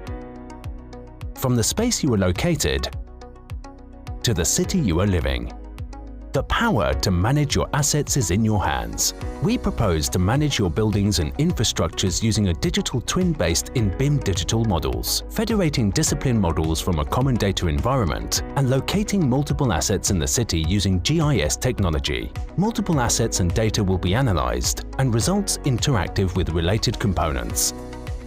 Our digital twin will be able to integrate all kinds of simulations for building performance, connect to BIM IoT services and unmanned systems, convert to smart buildings to analyze MEP and energy efficiency in real time, to use BIM models for facility management and maintenance of your spaces. Access all the systems and operate your building in remote using digital twins. From all data collected, artificial intelligence can be applied to convert your asset to 30% smarter and more sustainable. This is Power BIM Digital Platform. Organizing by dimensions all the use cases in a cloud environment easy to use.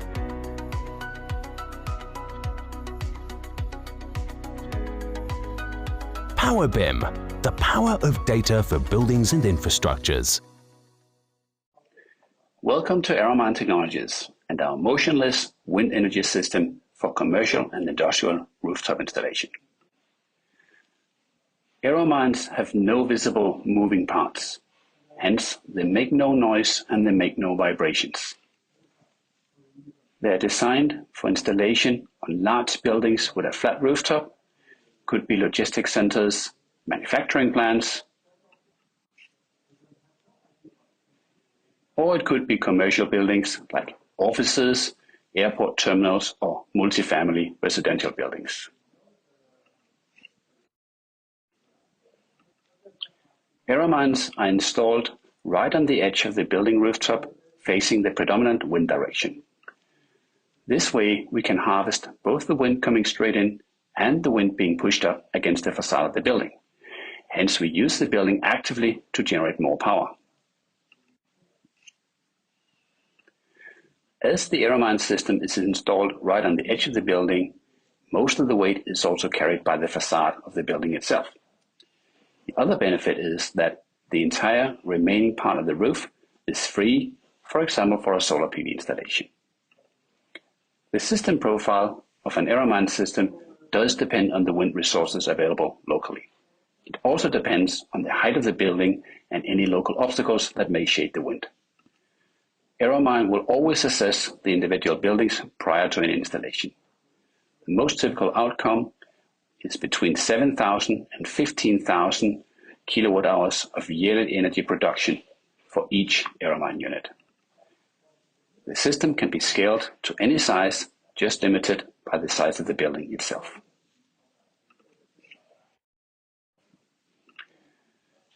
Aeromine system is a much more efficient solution than solar PV when one looks at the amount of energy produced per square meter of rooftop.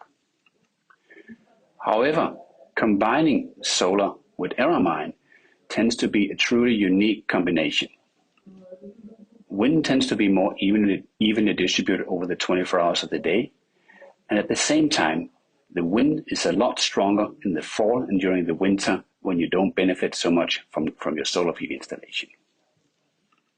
In short, installing both solar PV and Aeromine may allow you to double your on-site energy production.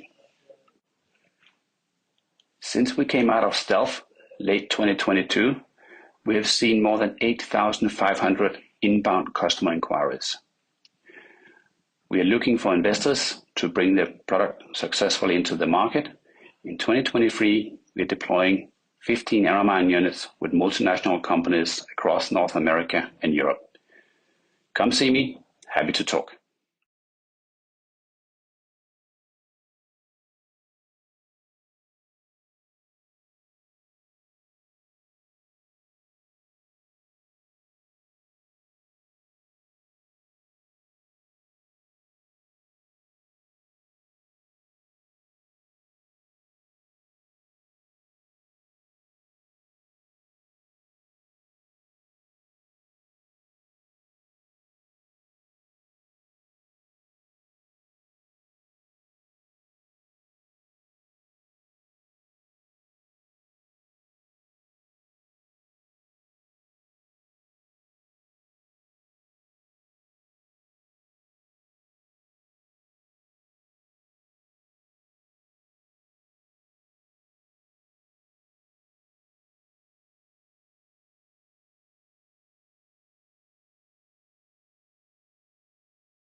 And back on air for another session, and again with David from Cresco. Should I introduce him again?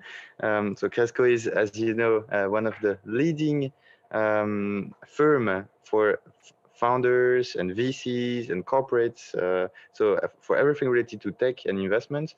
And this time we'll more focus on the CVC side of things. So understand a bit what are the pitfalls, what are the best practices, and how to structure CVC activity.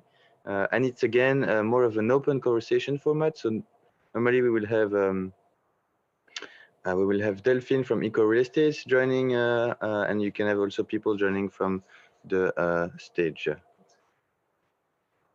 Okay, well, nice to meet you all. I can't see you, but nice to meet you anyway.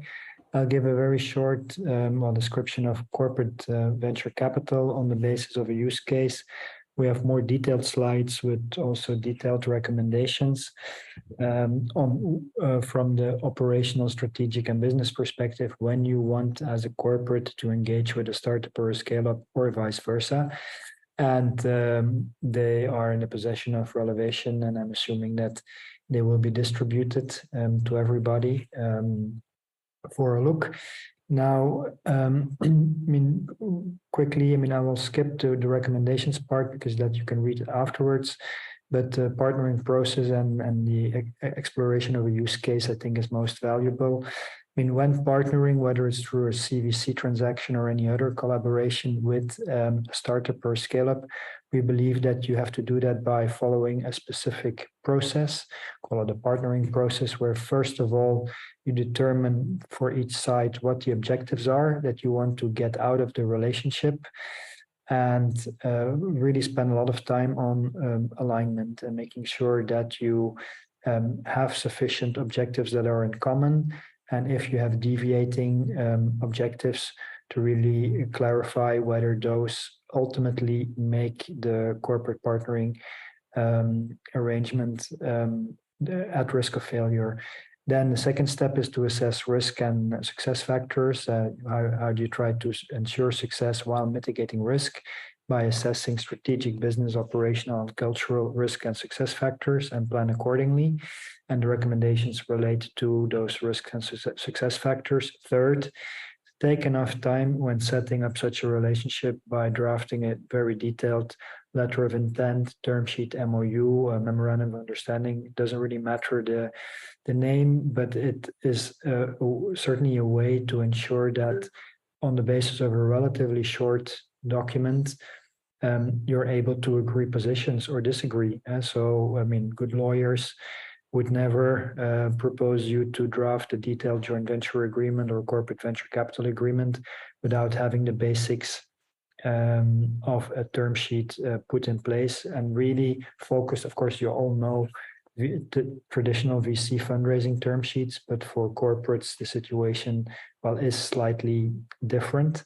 And once you have alignment on, what typically turns out into a pretty detailed term sheet, the rest of the process will go pretty smooth, and you will normally go through due diligence, either from the corporate side doing due diligence or the startup having to go through due diligence, and at the same time negotiate definitive agreements consisting of an investment agreement, shareholders agreement, if you have already outside funding from financial investors, through the addition of corporates to your cap table with certain specific arrangements to be made, and then ultimately also the performance of the agreement, meaning using them in practice. So sometimes you have people say, or lawyers say, the best contract is one that you never have to look at again after you sign it. That's not really true. Maybe it's true with an M&A transaction. But with a venture capital / corporate venture capital transaction, these are living documents that contain governance features and procedures, and that they're there to be used. I will just very briefly, this will be shared with you, and from the partnering perspective, from strategic perspective, you need to make sure, as I said, that you have shared objectives, The collaboration scope has to be clearly defined. You have to ensure that there's sufficient freedom to operate from the startup's perspective. There have to be risk sharing in the relationship, putting all the risks for developing a new product, for example, on the startup, with the ability to walk away as a corporate without any consequences. That's not really, fair burden sharing. You have to engage in worst case planning and making sure that you know how to get out of the relationship if it's not working, and make sure that you have sufficient senior executive support from the startup side. That will typically not be a problem, but it's quite often that startups negotiate for quite a long time with people or persons mid-level in the corporate, to then find out months later that that person has no authority to make decisions, and you have to either start from scratch, or the whole negotiation has been for nothing. Second, from the business perspective, I mean, there of course has to be a business value proposition supporting the arrangement, agree on metrics to judge the relationship, do due diligence. Both the corporate obviously does due diligence on the startup, but at the same time, a startup can also do a due diligence on a corporate, and that's really to have more of a feeling on how they approach corporate venture capital transactions and how they behave as a shareholder of a company. And you can simply ask them with which other startups and scale-ups they have collaborated in the past, and just pick up the phone or send a message asking these entrepreneurs how these corporates behave. Make sure that the relationship is balanced with rewards if things go well and penalties if things go sour, and make sure finally that you have an optimal legal structure in place. From the operational perspective, having adequate decision-making processes in place is important, both at the board level, shareholder level, but also at the operational level. Make sure you have issue escalation mechanisms that help you to escalate a matter if the people you're involved with on a day-to-day basis, if there's an issue in the working relationship, so you need to escalate, because the only alternative is litigation or stepping out of the relationship, which sounds maybe simple, but is not easy to accomplish. Continuous management and communication of the relationship.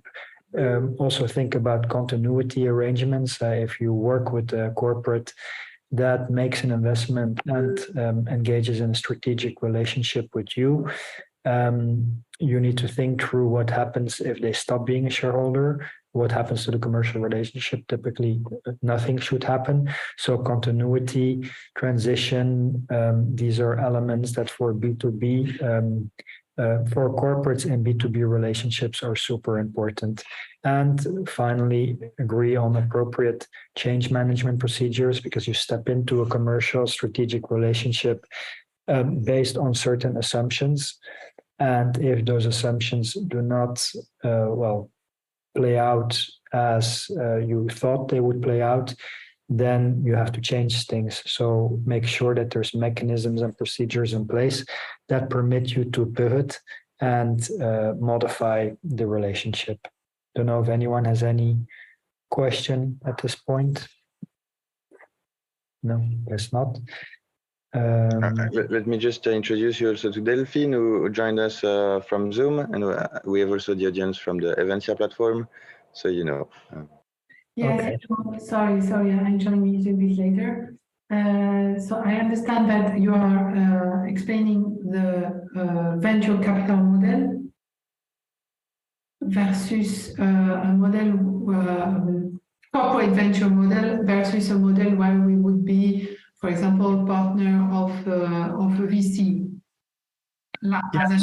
So you have always the traditional venture capital aspects that are also present in a corporate venturing relationship, but there's additional elements that you have to take into account because of the nature of the investor that you're dealing with. And just for us, we are partnering as LP with VC partners like Axeleo or Amavi. And before, we used to be what I call a corporate venture. So that means really investing directly into startups, and therefore being close to their business. And the promise is really to enhance their development joined with our own business opportunities.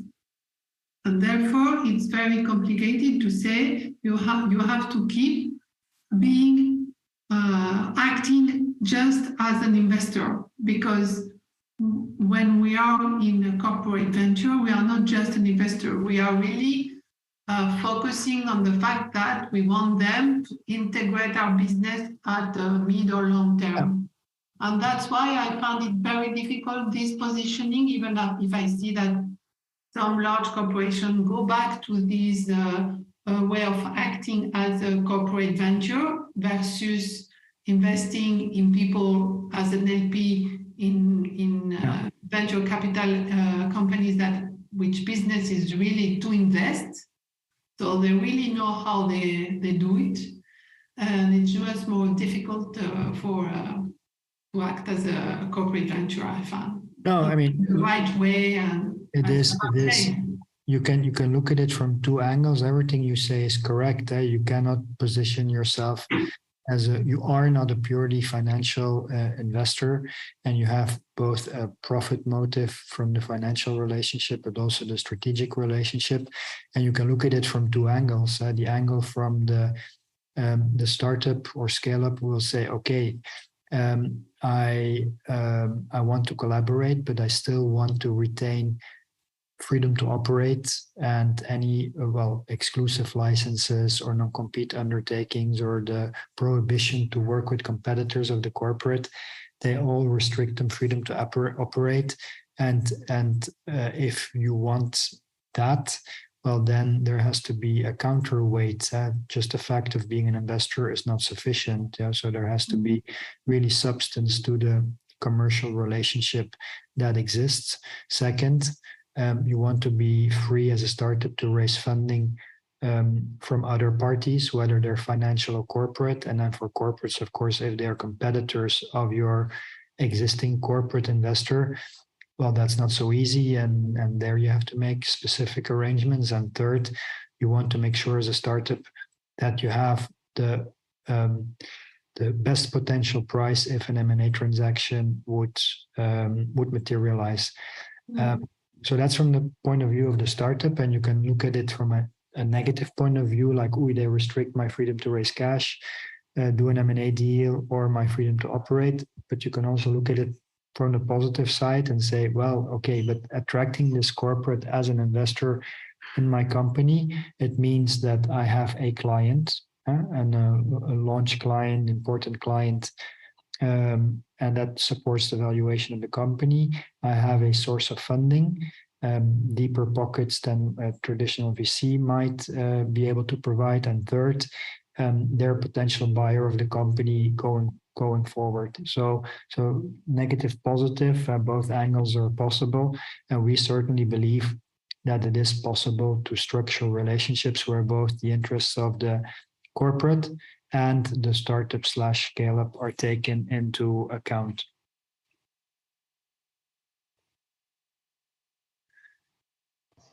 So maybe quickly, I mean, one case we worked on many years ago. It's not in the built environment sphere, but it's a data technology company called Amplidata, whom we worked for and helped raise 40 million in capital. And the reason why we give the example is because it's quite specific. They had 3 corporates in their capital, and the first round, the A round, was done by 2 financial investors, and then the Series B round was done by Intel from the commercial side in combination with Intel Capital as an investor. Second, the Series C round was Quantum Corporation, and the third one was Western Digital. And they all had no exclusivity, but they had a preferred relationship within a certain field of use for the core product of Amplidata. And then, of course, to make that work, you need to have a product that is versatile and can have different fields of use. Otherwise, you quickly end up in exclusivity type discussions, and each of these corporates had to be notified if an M&A transaction was planned or a bid was made on the company. And I think literally half a year after Western Digital made an investment, the company was approached by IBM to made a bid. And that triggered the whole notification process to then 1 month later result in Western Digital signing a term sheet to buy Amplidata at a valuation which was 2.5 times what IBM offered in its first bid. So that was really a good example of how can you attract corporates and optimize not only the M&A price, but also other terms relevant to the M&A transaction. They had, let's say unlimited sources of funding, but quite close to it. And they had a reasonable freedom to operate because none of these relationships were super exclusive. So a couple of tips there. I mean, first of all, you need to have a clear strategy when entering into strategic partnerships with corporate investors, and that strategic collaboration has to be looked at on its own merits.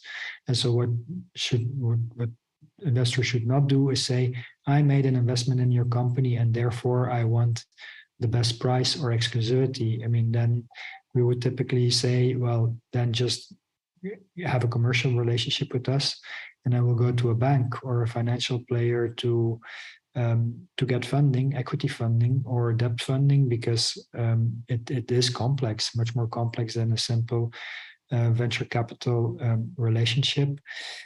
If you have a relationship with more than one corporate, that only tends to work if they are complementary. So having overlapping partnerships typically do not work.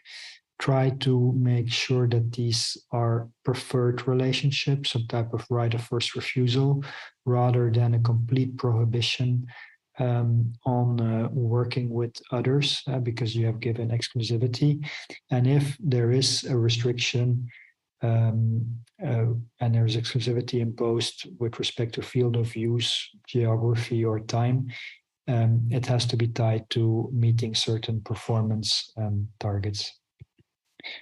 IP and co-creation is also a very important element. The basic principle should be that you retain all IP yourself, and only if something is developed for the corporate that is really specific to the corporate and cannot be used anymore by the startup for another customer, then you can talk about transferring ownership of IP, but the default position for a startup is always to retain all IP. And if you then, as a corporate, want, a strategic advantage, it would be by negotiating exclusivity, typically for a period of time and or a field of use. From the corporate governance perspective, we always say that a corporate cannot be treated the same way as a financial investor.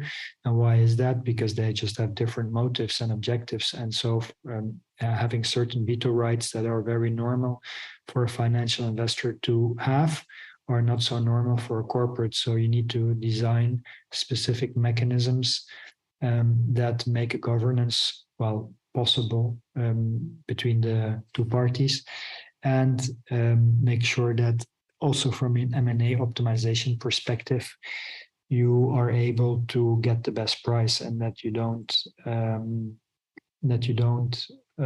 have to accept the first bid of a corporate that is a shareholder of the company without any ability to optimize the prices further. So I think that in a nutshell, Idris, was my presentation. Thank you. On this topic. So if anyone has a question, of course, I'm available to answer. Yeah, so we'll see on the chat if there are any questions. We have a bit discussed also yesterday about this topic with Nemetschek Group and with Nova, which is the CVC arm of Saint-Gobain. and they were also explaining that you have different phases in CVC. Usually you start a CVC activity to understand new business models, new technologies, and more to have access to information. But then after a few years, normally the sort of purpose of the CVC evolves, and you want to enter more into a phase where you generate revenues out of this, and you really integrate the startups that you have invested in into, I mean, you do cross-fertilization. So at the first it was more information, and then you really want revenues. So have you seen also this sort of evolution?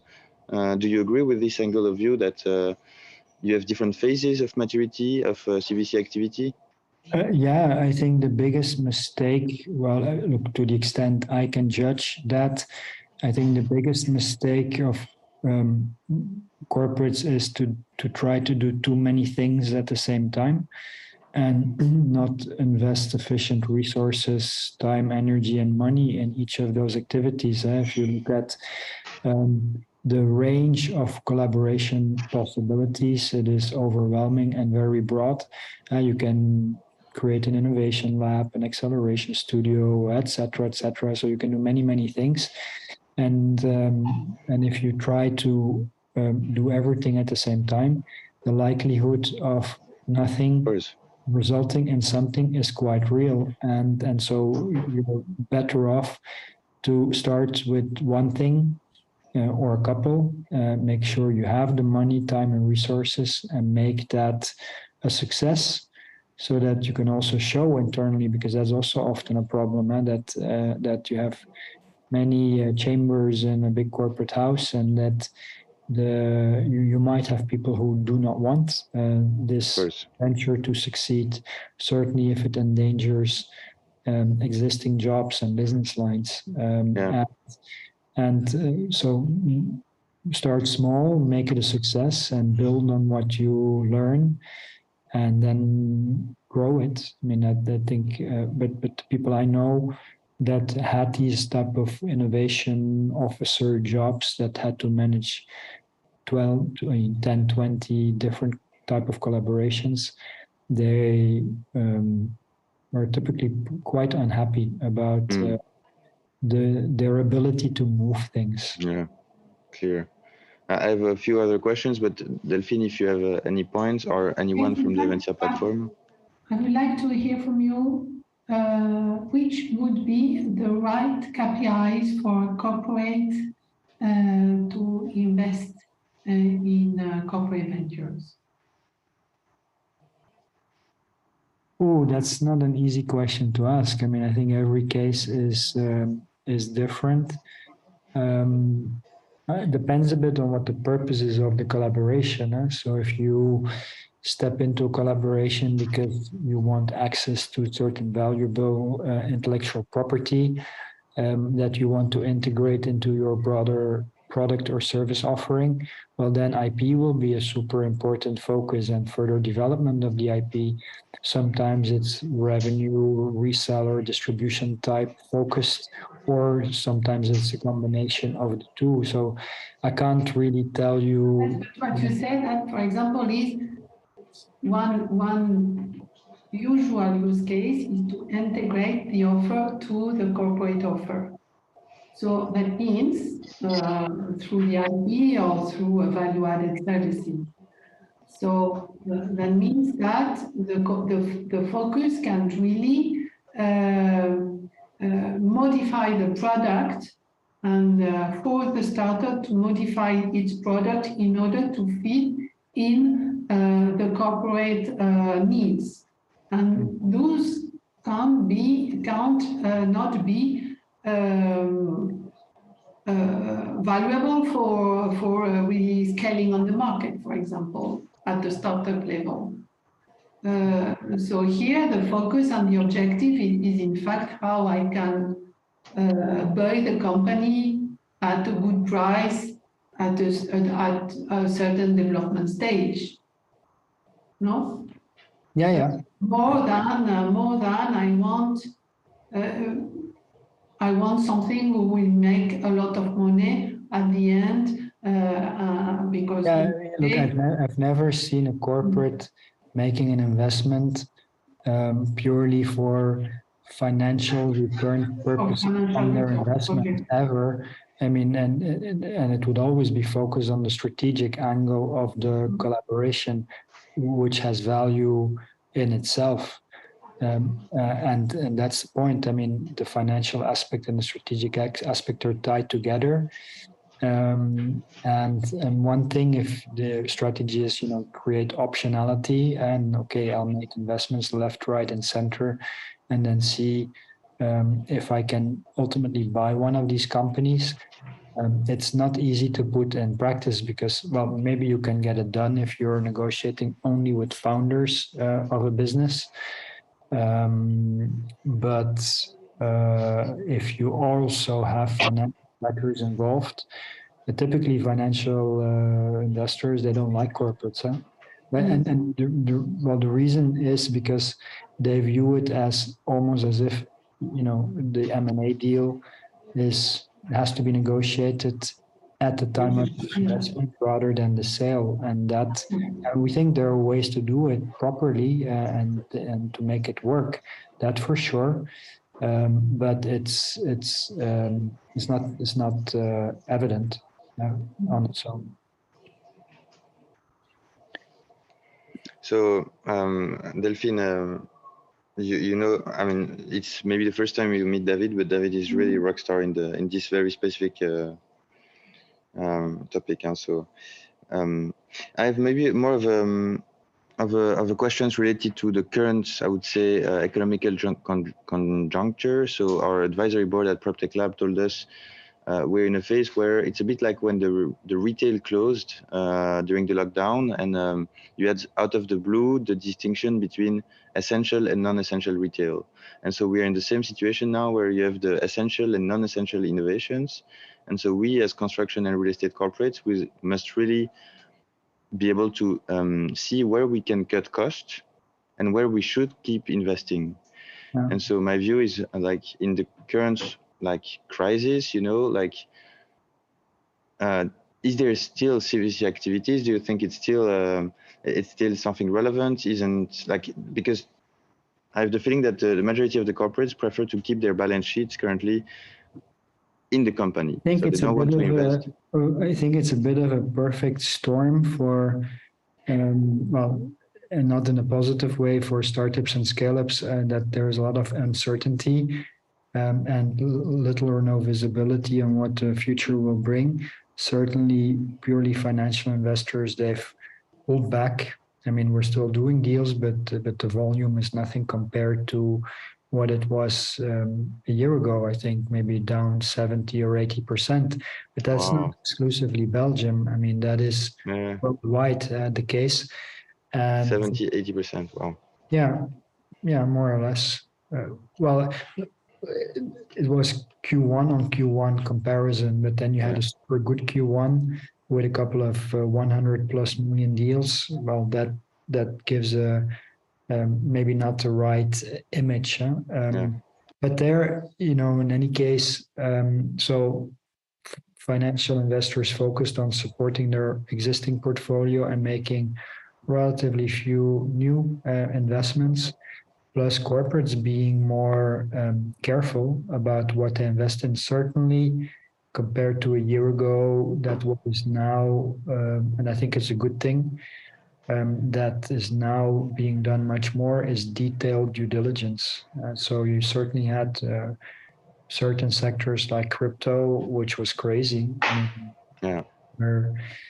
Where of course they laughed at your face if you wanted to do due diligence or asked for a board seat, and that's not healthy. So that situation certainly has finished, if I may call it like that. Yeah, clear.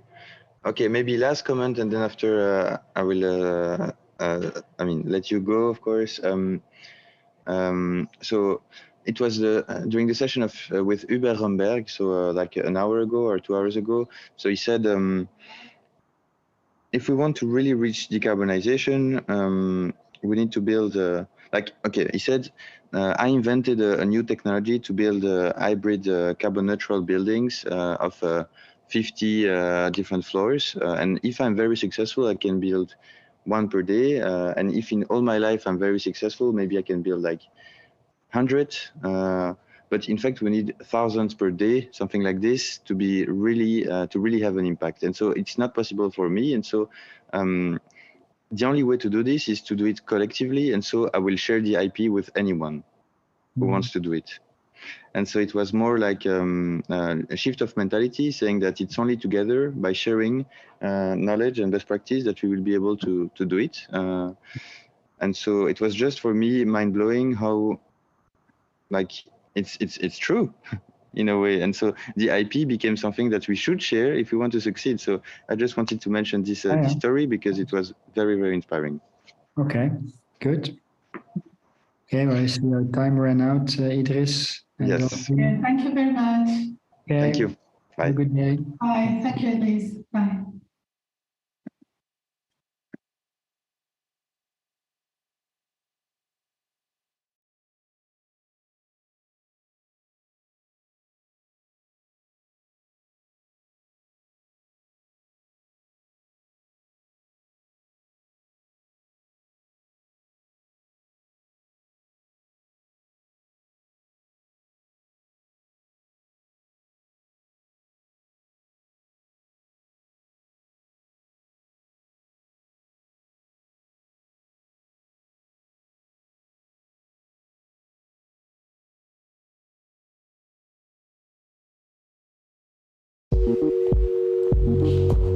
Hello, my name is Ruud Knops, CEO and one of the co-founders of Atmos.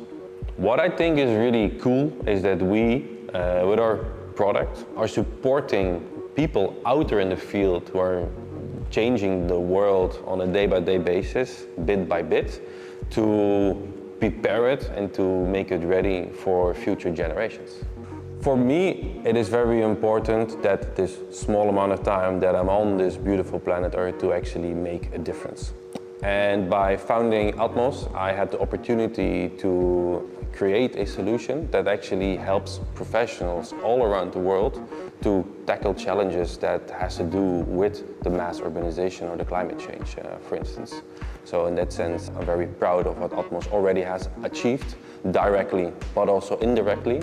And I'm very curious for the future.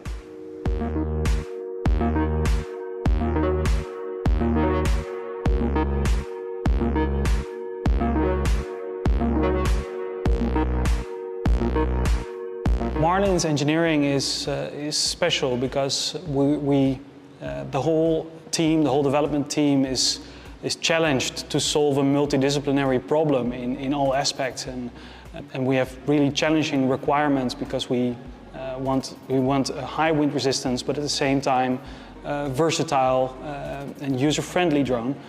But you know, the way we tackle these problems and the way the team is able to come up with a very elegant design, but at the same time answering really complex problems is, I think, something unique.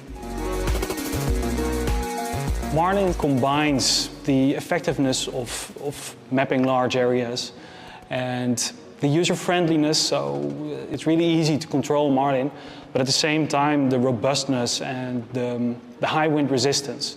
So essentially, as an operator of Marlin or as a user of Marlin, you don't have to worry about anything going wrong because the system has got your back. Hi, I'm Dirk Doctor, one of the founding partners of Atmos. Marlin is used in many different industries, ranging from industrial applications like construction, infrastructure and cadastral monitoring, up until more research-oriented applications like, for example, nature conservation, geological research and agricultural research. What excites me about Atmos is that we don't stop at our current product. We don't stop at what we have now, but we are constantly doing research into new markets, new technologies. We try to find new boundaries of this technology and try to develop future products that will be even closer to the edge of what is possible.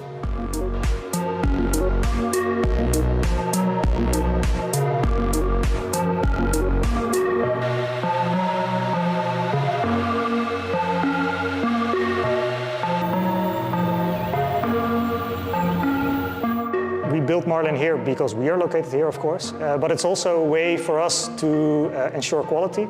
By making Marlin here in the Netherlands, we ensure that each Marlin that goes out the door is safe to use, because it is a flying object in the end, and that allows us to be in control. We do a lot of manufacturing in-house, which means that we gather a lot of knowledge and skill in-house that allows us to do a very broad array of things which is needed to create a very complex product. And in the end, that's something we need to deliver the quality that people expect. Very early on as a kid, I was actually already interested in technology. But throughout the years, I have learned that the technology that excites me the most is actually the technology that can provide a positive impact. And what I'm really proud of is that we have just achieved that with Atmos by enabling others to literally change the world.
Imagine that you could navigate in seconds using digital models through multiple layers of data analytics accessible for data-driven decisions. From the space you are located to the city you are living, The power to manage your assets is in your hands. We propose to manage your buildings and infrastructures using a digital twin based in BIM digital models, federating discipline models from a common data environment and locating multiple assets in the city using GIS technology. Multiple assets and data will be analyzed and results interactive with related components. Our digital twin will be able to integrate all kinds of simulations for building performance, connect to BIM IoT services and unmanned systems, convert to smart buildings to analyze MEP and energy efficiency in real time, to use BIM models for facility management and maintenance of your spaces. Access all the systems and operate your building in remote using digital twins. From all data collected, artificial intelligence can be applied to convert your asset to 30% smarter and more sustainable. This is Power BIM Digital Platform. Organizing by dimensions all the use cases in a cloud environment easy to use.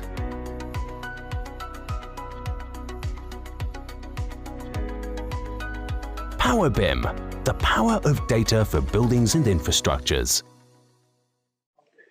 Welcome to Aeromine Technologies and our motionless wind energy system for commercial and industrial rooftop installation. Aeromines have no visible moving parts, hence they make no noise and they make no vibrations. They are designed for installation on large buildings with a flat rooftop, could be logistics centers, manufacturing plants,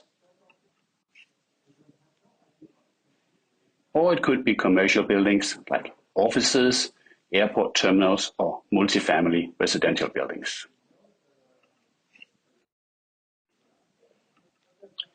Aeromines are installed right on the edge of the building rooftop, facing the predominant wind direction. This way, we can harvest both the wind coming straight in and the wind being pushed up against the facade of the building. Hence, we use the building actively to generate more power. As the Aeromine system is installed right on the edge of the building, most of the weight is also carried by the facade of the building itself. The other benefit is that the entire remaining part of the roof is free, for example, for a solar PV installation. The system profile of an Aeromine system does depend on the wind resources available locally. It also depends on the height of the building and any local obstacles that may shade the wind. Aeromine will always assess the individual buildings prior to any installation.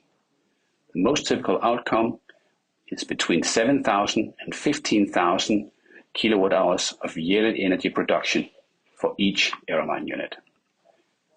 The system can be scaled to any size, just limited by the size of the building itself.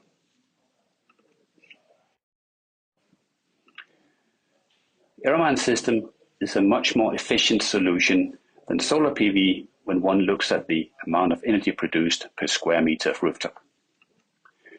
However, combining solar with Aeromine tends to be a truly unique combination. Wind tends to be more evenly distributed over the 24 hours of the day, and at the same time, the wind is a lot stronger in the fall and during the winter when you don't benefit so much from your solar PV installation. In short, installing both solar PV and Aeromine may allow you to double your on-site energy production. Since we came out of stealth late 2022, we have seen more than 8,500 inbound customer inquiries. We are looking for investors to bring the product successfully into the market. In 2023, we are deploying 15 Aeromine units with multinational companies across North America and Europe. Come see me, happy to talk.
All right. Apparently we're live, ready to kick off these sessions. So it's always like this, we're in a small talk more talk, about this etc. weekend, the beaches. I feel like, we can go into that. Exactly. Well, I'm very happy to welcome Xander from Metaprop here, one of the most legendary prop tech funds. They wrote books, etc. They were there since the very, very early days. And as you can tell from the background of Xander, it's going to be a fireside chat. So here, the idea is to ask all of the questions that come to mind to Xander. So welcome, Xander. Thank you, I really appreciate that. And it's an honor to be a part of Elevation. And we've been big fans of working collaborating with you. Love the connectivity they've already gotten. And as you mentioned, Metaprop, we are one of the oldest, or OGs, as we like to put it, in the category. So happy to represent the team firm in our portfolio and answer any questions you might have, but also just open discussion on the latest and greatest in the prop tech world. Great, thanks. So why don't we start with maybe one of the way I like to start is ask you, outside of work, what is it that passionates you? If you can tell a little bit more about you, do you have any passion? That is a great question. I think outside of work, I think one of my mainstays, personality-wise, is on the cooking front. So originally, I worked in restaurants growing up. Wow. So across various roles, from shoulder to cook to running on the dessert side, and then also managing and bartending over 10 years across several different cities. So obviously with my last name, Geronimos, come from a Greek family.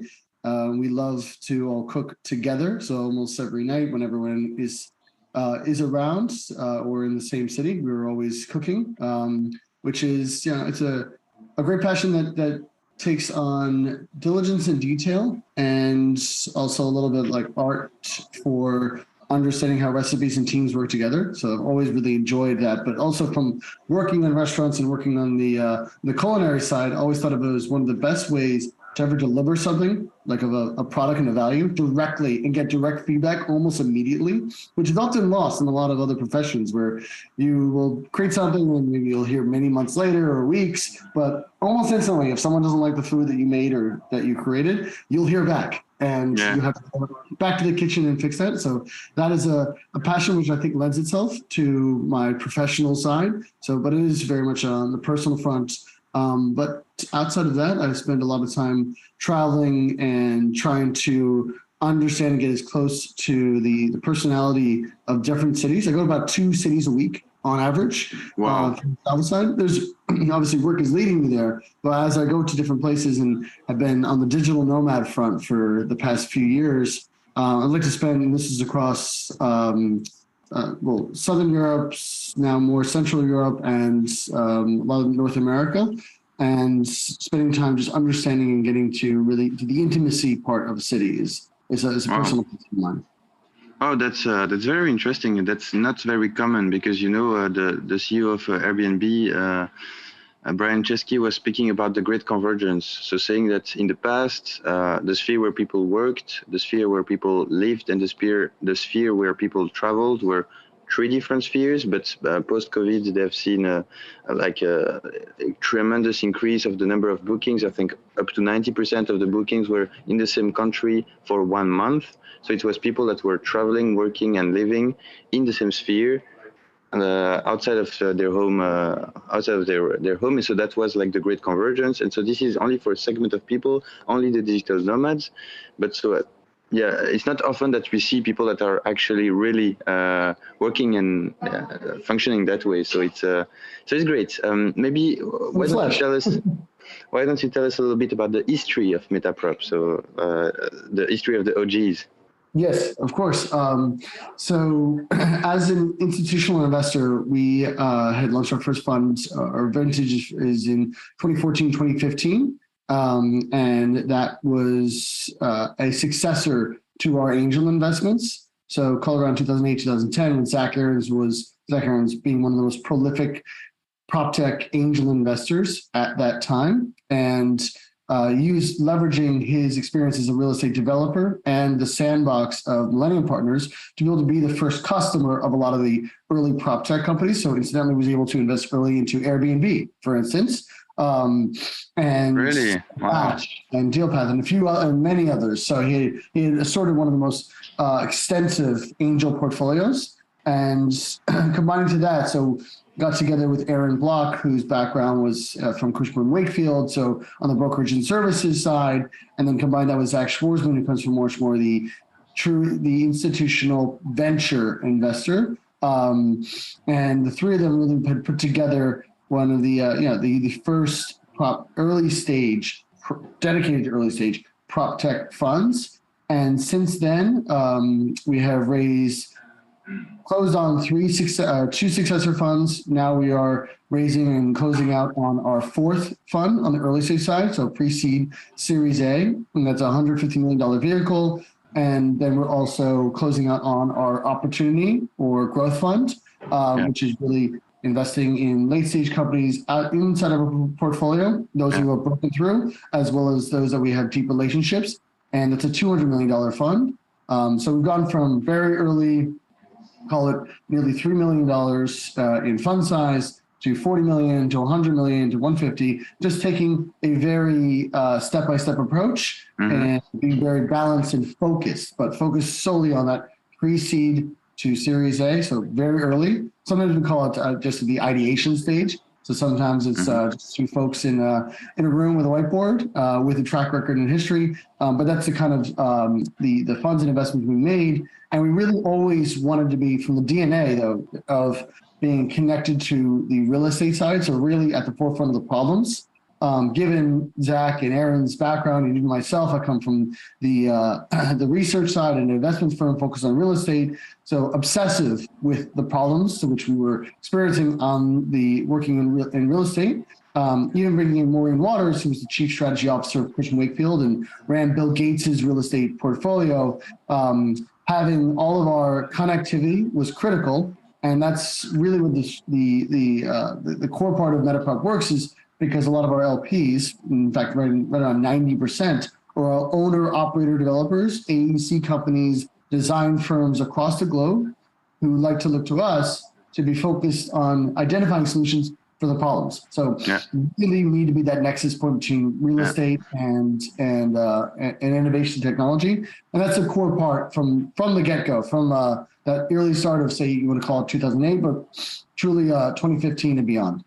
Yeah, I don't want to speak too much about the past, and I will also ask you more questions about the future. But just one side note: I remember when I read that that Metaprop raised the first 100 million from CBRE, Cushwick, JLL, something like this. Like all of the competitor brokers, I was like, wow, but how come? Like, how were they able to convince the direct competitors to invest? Like, for me, this was like very massive impacting message.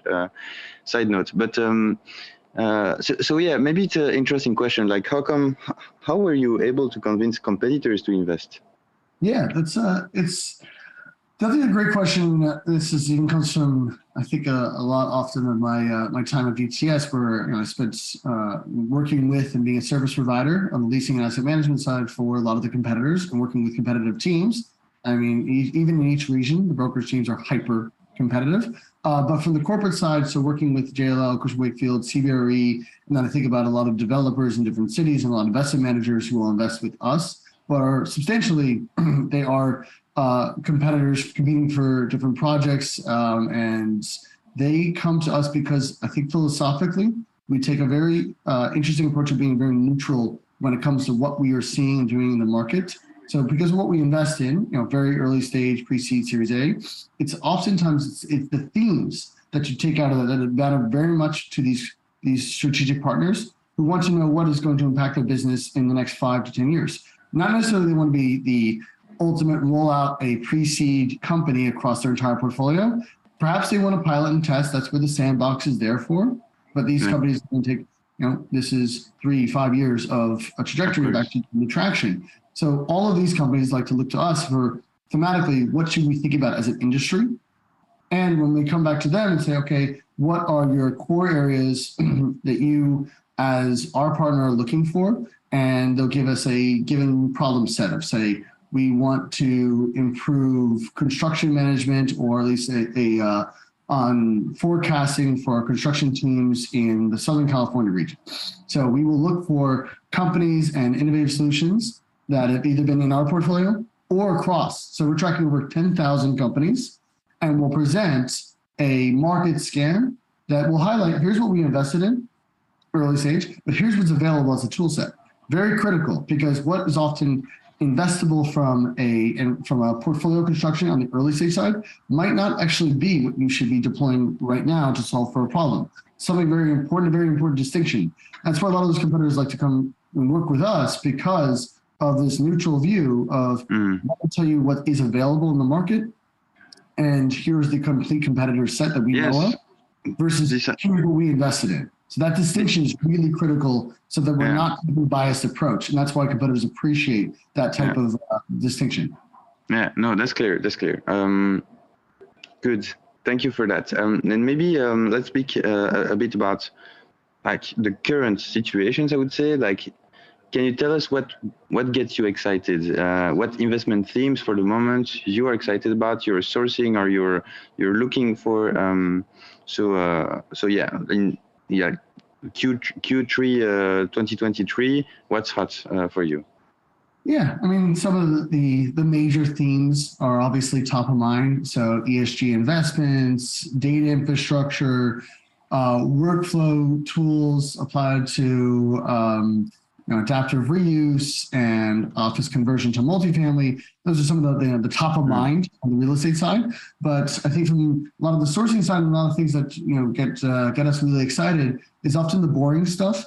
So we just define and like to look across the entire life cycle of a real estate asset, so dirt to disposition, every single job in between. So a couple examples of things that are often seen as, well, they are it's kind of the critical underlying areas, but often not really tech enabled. So I get excited around tax. So looking for different tax incentives and improving applications within tax from an investment standpoint.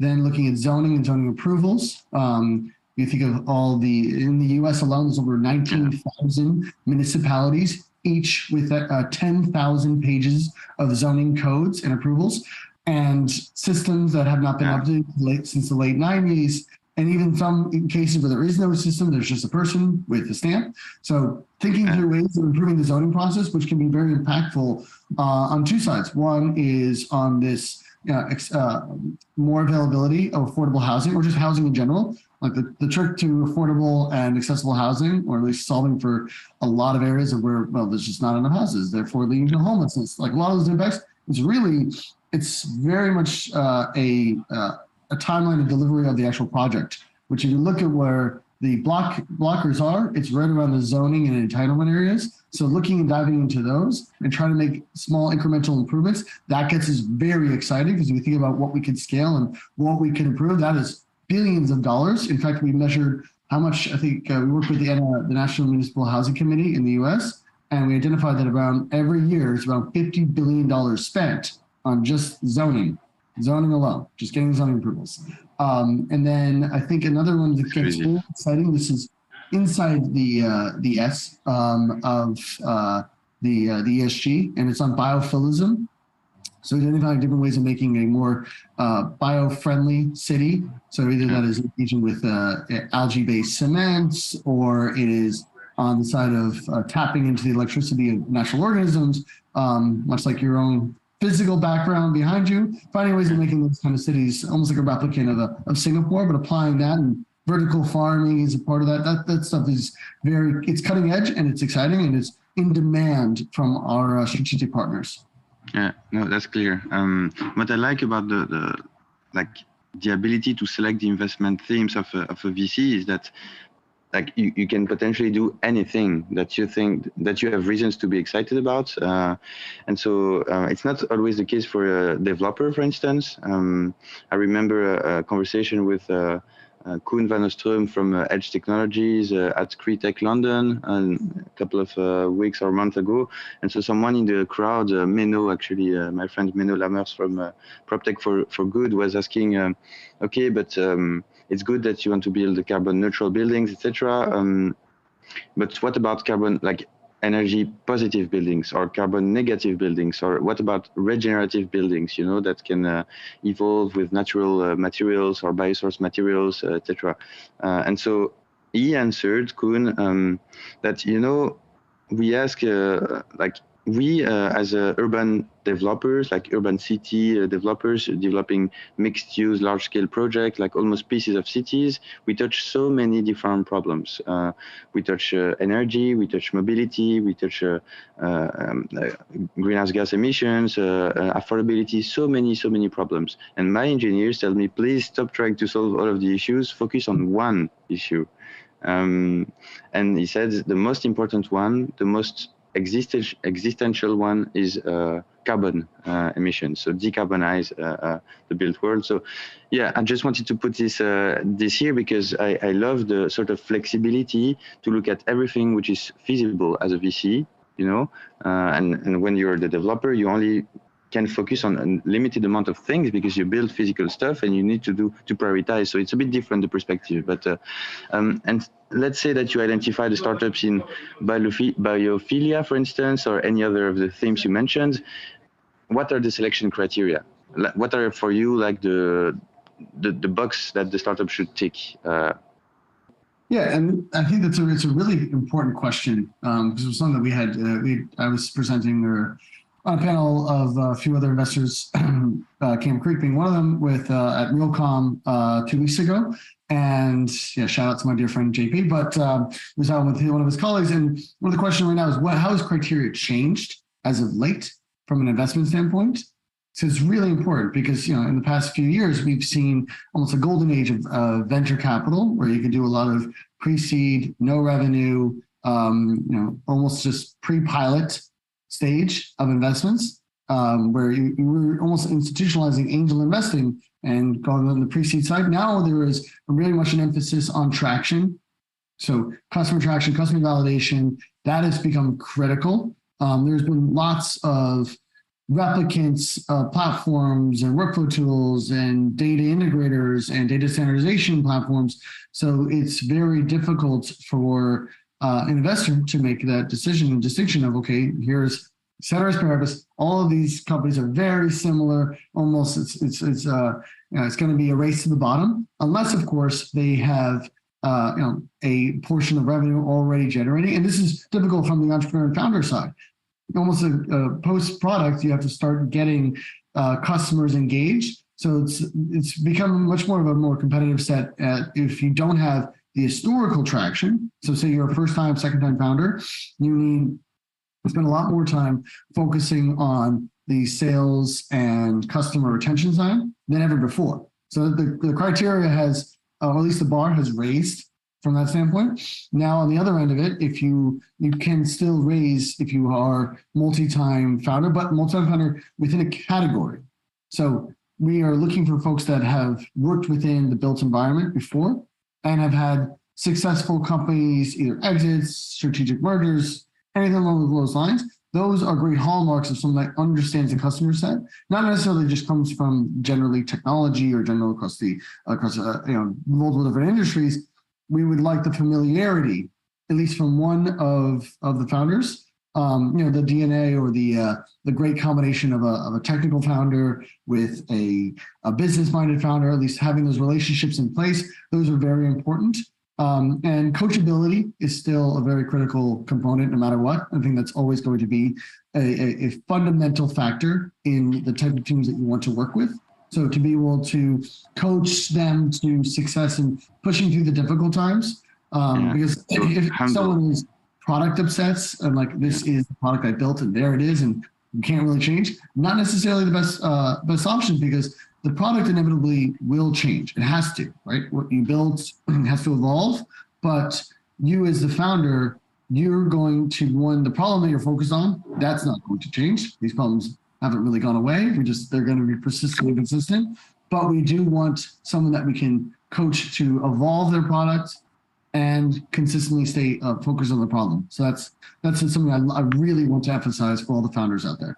Yeah, no, that's a really good point, and I've already heard this once that like they should be able to take feedback, right? So if there are too they should be humble enough to take feedback and to accommodate feedback and to incorporate, etc. feedback. So it's very interesting. One of the things I like about Metaprop is that you were indeed one of the early ones. Also with global visibility, you had this strategy of doing a bridge with Europe, etc.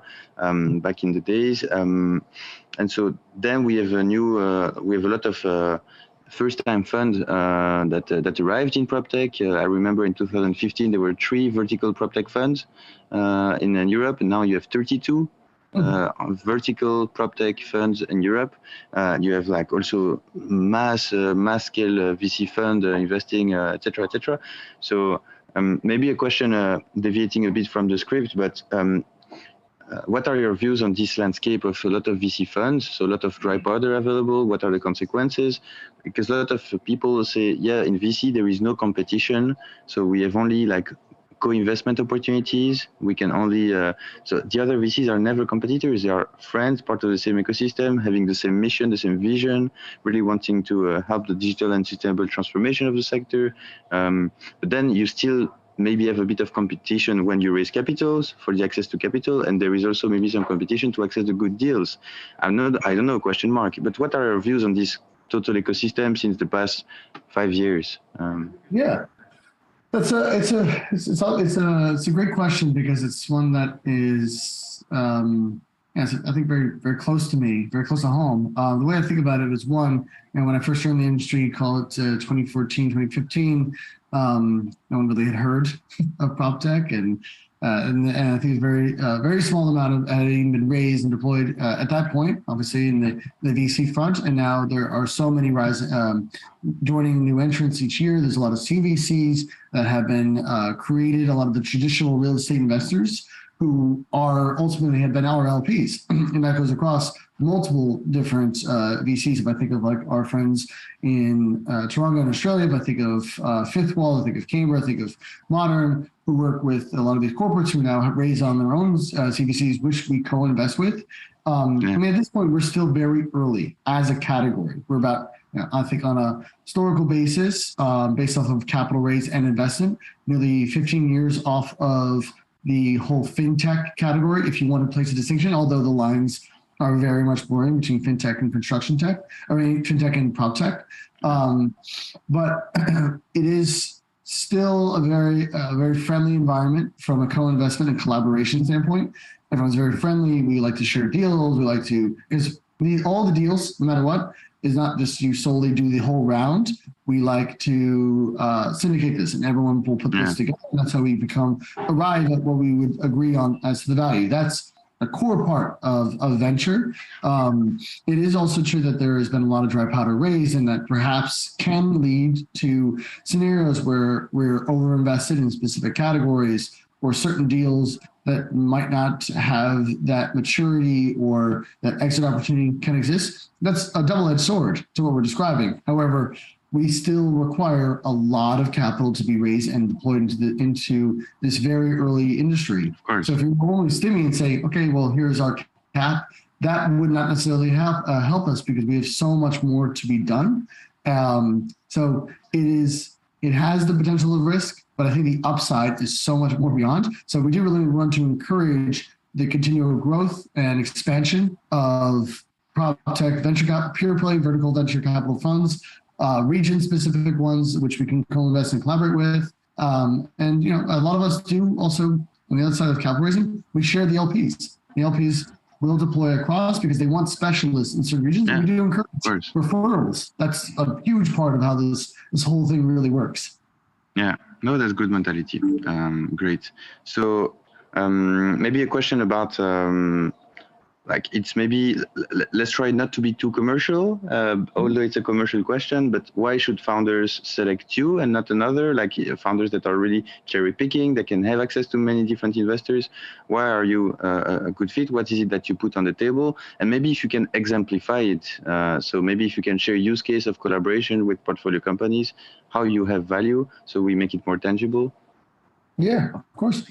And I'll try to avoid any sort of advertisement, but I'll take it from first the standpoint of why you would want to work with a vertical specialist or strategic partner, because typically founders are going to go out and look for the generalists that can write larger checks, that have access to some of the more, say, deep tech or technical talent, which have worked for 30 plus years within their VC. But why would you go for a vertical specialist and something like a Metaprop is, our connectivity to the customer. I mean, that's through and through. Why we work with us, we represent about 20 billion square feet of owned, operated, and managed real estate globally. So that's the sandbox which you want. So if you want to work with us, we go directly into getting the customer validation talked about upfront, the piloting and testing and that engagement with the customer. That's specifically how we work. And because we're going to be advocating and working and collaborating, and also we're so close to knowing what the customer is looking for and how they're evolving, we can feed that directly back to the startup. So I think that's upfront why folks want to work with us. But then there's also the DNA that I mentioned at the top of the call is we come from real estate. Like we work in different areas. So from the developer side, the research and investment side, the brokerage side, the strategy and property management side. And now even more, we've expanded our set on the construction and material side. So having that DNA as being just a member of Metaprop lends itself a lot to the knowledge and experience which founders are looking for. And even those of us who have blended and worked in PropTech, we've been in the trenches. We know what you're experiencing, and we've done this many times over, so we can help unblock a lot of the customer objections that you're going to get. And then even specifically, as you mentioned, to make it more tangible, there's scenarios where we're going to be looking out for, say, a technical co-founder is going to come in. We will look for, and we keep a pretty deep bench of talent. We'll look for someone within our universe who can be that business-minded co-founder. So that's the kind of connectivity that we like to keep in the space. And then on the business front, we will spend a lot of time coaching teams and unblocking and redesigning their websites, walking through what they're messaging, their emails, getting very myopic, very in the weeds of how you should be positioning, how you should be selling, and how you should be evolving your product to the customer. That is the kind of very hands-on work that we like to do with our founders. Yeah, that's clear. Okay, thank you. We have 2 minutes left. So which question would I like to ask you? Which is the most burning one? I maybe will ask you more of so let's try to have 2 questions. So really quick answers. So today, remind me, how much AUM do you have and how many portfolio companies, and where do you want to get in 5 years, let's say, like company vision? Yeah, nearly 300 million AUM, 115 active, 113 active positions, 176 so far. And then the next 5 years, we wouldn't want to say by portfolio count or AUM, but we are continuing to grow AUM in a very successful manner. We are expanding our presence within Asia. So representation in Tokyo, and then also our connectivity and bridging within Europe. So looking at a lot of opportunities and great and cutting edge teams, bringing them to North America. So those are 2 areas that we're very interested and very focused on region-wise in the next 5 years. Okay, clear. And maybe last question is more like passing a bit giving a bit of advice to the audience because you've been around, you've been doing a lot of things, etc. You seems to be very wise. So, what is your biggest lesson learned? I would say that the biggest advice you could give away. I think one of the most important things I want to emphasize is one, know thyself and know where you fit So this is one of the hardest things I think of when a lot of folks come to pitch. It's you will be presenting now. This is very difficult because there's so many prop tech companies out there. So as I mentioned, we see over 200 companies a month. We're tracking nearly 10,000. And then you think of all the technology stacks and selection periods of multiple different teams that now exist. There's a CVC team. Like if I go to the customer side, I got a CVC team who has their incentive to find deals, early stage or mid stage teams they want to invest in. But there's also the technology team, the CTO, the CIO office, who have to deal with the core infrastructure, how things fit in, have to consider on the cybersecurity side. And then there's the innovation team, who's working closely with the business side and trying to identify what problems they want to solve and what is their long-term goal. So you think of all these different decision makers or also potentially influencers, people that will be impacting the decision of deploying technology. They are all getting inundated with so many different tech and startups and incumbents and new rollouts and products. So from the founder standpoint, to think about all of that, think about what already is existing, to do that kind of upfront discovery and diligence, and to know what the technology stack at a given prospect already looks like, or at least to ask enough questions so you can get a good image and picture, and then to represent back to them of where you fit within the technology stack. So if you are, say, a property management or workflow tool or a tenant engagement tool, how does that fit in with the core systems? In core, I mentioned like a Yardi, an MRI, a JD Edwards. Where is that? Is there an integration? And then how does that play back to other elements? And where does that fit in the business? And where does it fit region-wise? This is a very important, it's really just a slide, but it's a slide that will set you apart because not only you'll be outside of the mind, you'll say, oh yeah, I've heard of this. Yeah, we already got that function. We got that feature covered by this thing. It's not like I can do this better, but this is exactly where it fits and where we are helping in your business. And it's either a missing or an improved area. And this is where we're going to grow into in an area that has not been covered or expanded on before. That is one, it's really two parts. As you say, you must know yourself what you can grow into as a startup and a founder. And then on the other end of it, it is where you can fit and you are really coming off as a trusted partner and advisor of that customer because you know what their technology needs and existing solutions already are.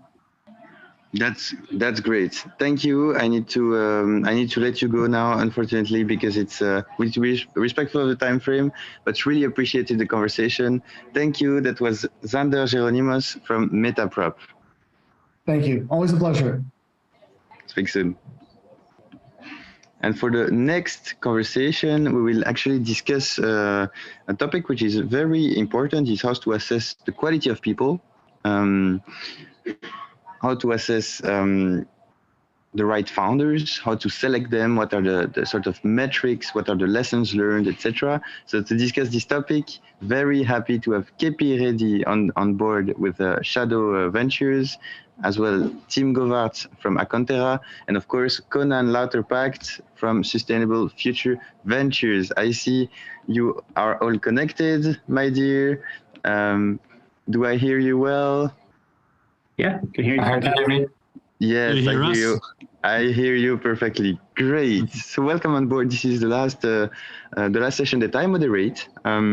So be gentle with me because I have 10 panels in my leg and a lot of calories. But I'm very happy that we will discuss this topic, which is very important and maybe the less documented in all of the venture literature, which is how to do the sort of HR due diligence, right? So let's kick off. I suggest. So maybe as a first question, and just to set the tone of the conversation, if you can maybe clarify roughly how many deals you have looked at in the past, how many founders, right? And how many you have invested in the course of your career so far. So that's a direct question, but just to understand who is around the table.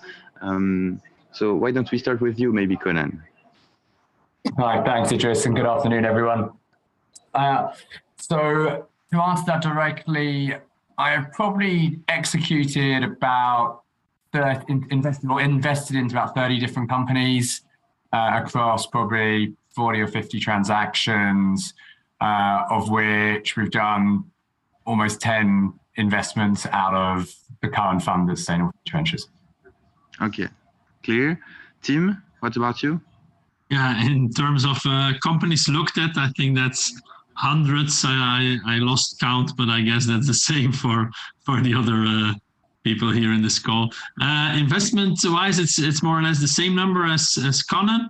And then I talk about around 8 business angel investments, both VC and private equity. Also a lot of convertible loans. I would say 1/3 is convertible loans, and then the other are VC equity deals. Yeah, clear. And clear. for me, it's mostly seed and Series A. Okay, clear. KP, what about you? Yeah, we we lead most of our deals. So I think when you lead, you do a lot more work. So we've probably done 28 deals so far and probably led 22 of those. We do pre-seed seed. So I get about 50 inbound a week. Wow. I interview 12 founders per week. Okay. And so I think by nature of stage, we're a high cadence, right? If you're doing Series A, there's not as many deals. Like everyone with an idea is a deal for me. So that's just a lot of activity. Yeah, no, of course.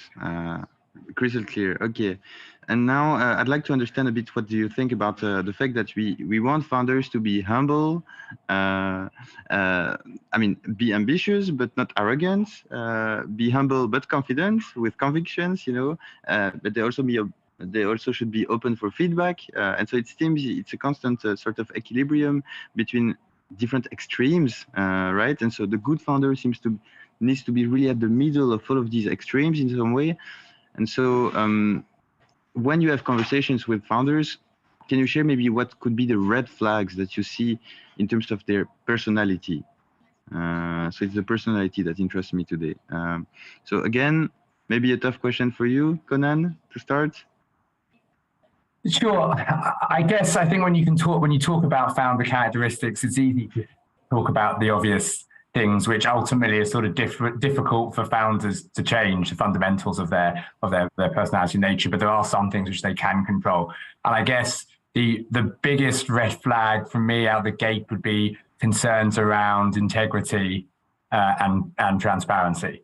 Like that for me is the one which you have control over. It's the one which leads to, in some cases, the most seriously bad outcomes, and in many ways is the given that we sort of expect at a minimum from every founder that we speak with.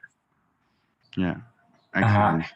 And I think you can then extend that on a bit, and so it's not a red flag, but the more transparent a founder is with me, the better I find that relationship, the easier it is for me to assess it, and ultimately the less time that is wasted in the assessment of that opportunity. Yeah, clear. Tim? Yeah, you just said we are looking for people somewhere in the middle, and I'm not sure I agree with that. Okay. What I noticed is that there's a very thin line between crazy founders and genius founders. And if you look at let's say Steve Jobs, Elon Musk, and the big examples, they have a lot of craziness in them as well. And sometimes I wonder with the founder, whether the coin will flip to the crazy side or to the genius side. So I'm not always looking for the average. And for some, I've seen the coin flip to the right side, but on other occasions, it didn't. Okay, this is not exactly the red flag. It's more like what you wish to see, but that's an element of answer. Good. KP? Yeah, I think the things I look for, like because I do so many first calls, I like to see how the founder treats their other teammates. I tend to ask difficult questions, and I like to see how they interact with each other, because you can tell a lot by how, the CEO treats their CTO, how they engage with people, how they defer, like if there's 4 boxes on a screen, do I believe everybody on my team provides value, and do I treat them as such? I think that's super important versus, this deference of like, oh, my CTO, he does all the code things. I don't know anything about that. that's like diminishing someone's value. And I think I like to watch, and I ask questions that require like that level of interactivity. So I think that's like my first red flags is how they treat each other on a call. Yeah, clear. I remember the former managing director from Se Loger, which is the biggest marketplace in France for residential, for any real estate assets. So he was saying, when we hire people, we look at their Uber score. So if they are above 4.5, they are acceptable. And so that was a very, but in a way, when you invest in a founder, it's like hiring them, right? It's partnering up with them. So, so maybe, what are the things that you like to see, Conan? Because we understood a little bit from KP and team as well what they like to see, not only the red flags. So on your side.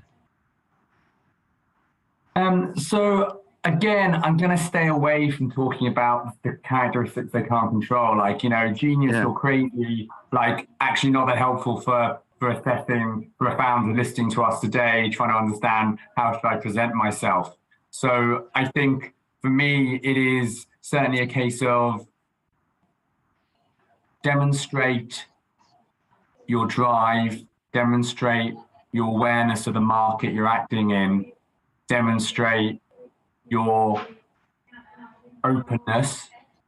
And I know that can be tricky because sometimes you're trying to get a meeting or engage with a VC and you may not have the traction that we're looking for. And so there's this dance, you want to get enough time with them.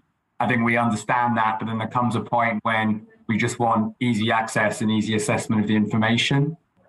And then finally, you need to be able to, I guess, try and demonstrate a mindset which demonstrates both commitment and opinion without holding those things so strongly that it potentially blinds you to the future. Because when we're assessing a founder or founders as individuals, that's what we want to see. They need to have a view on the market and the business in which they're trying to build, but we also are looking to the future to when that business potentially runs into difficulties or needs to adjust or pivot. And we want to see that they are individuals who, whilst they have a view, are open to the views and perspectives of others and are not so wedded to it that it will blind them to options in the future.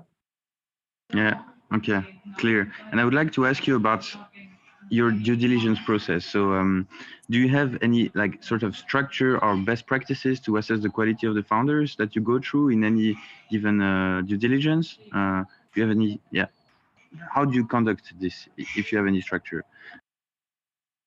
Starting again with you, Conan.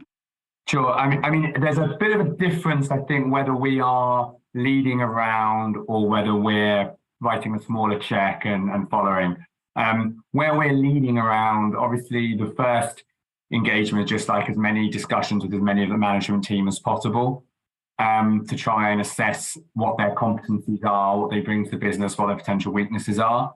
We then do also try and supplement that more subjective process with some actual testing. So we do certain, with some portfolio companies, we do some psychometric testing, some assessment, really not so much about what are the abilities of those individuals, but how do they interact and work with each other as a team.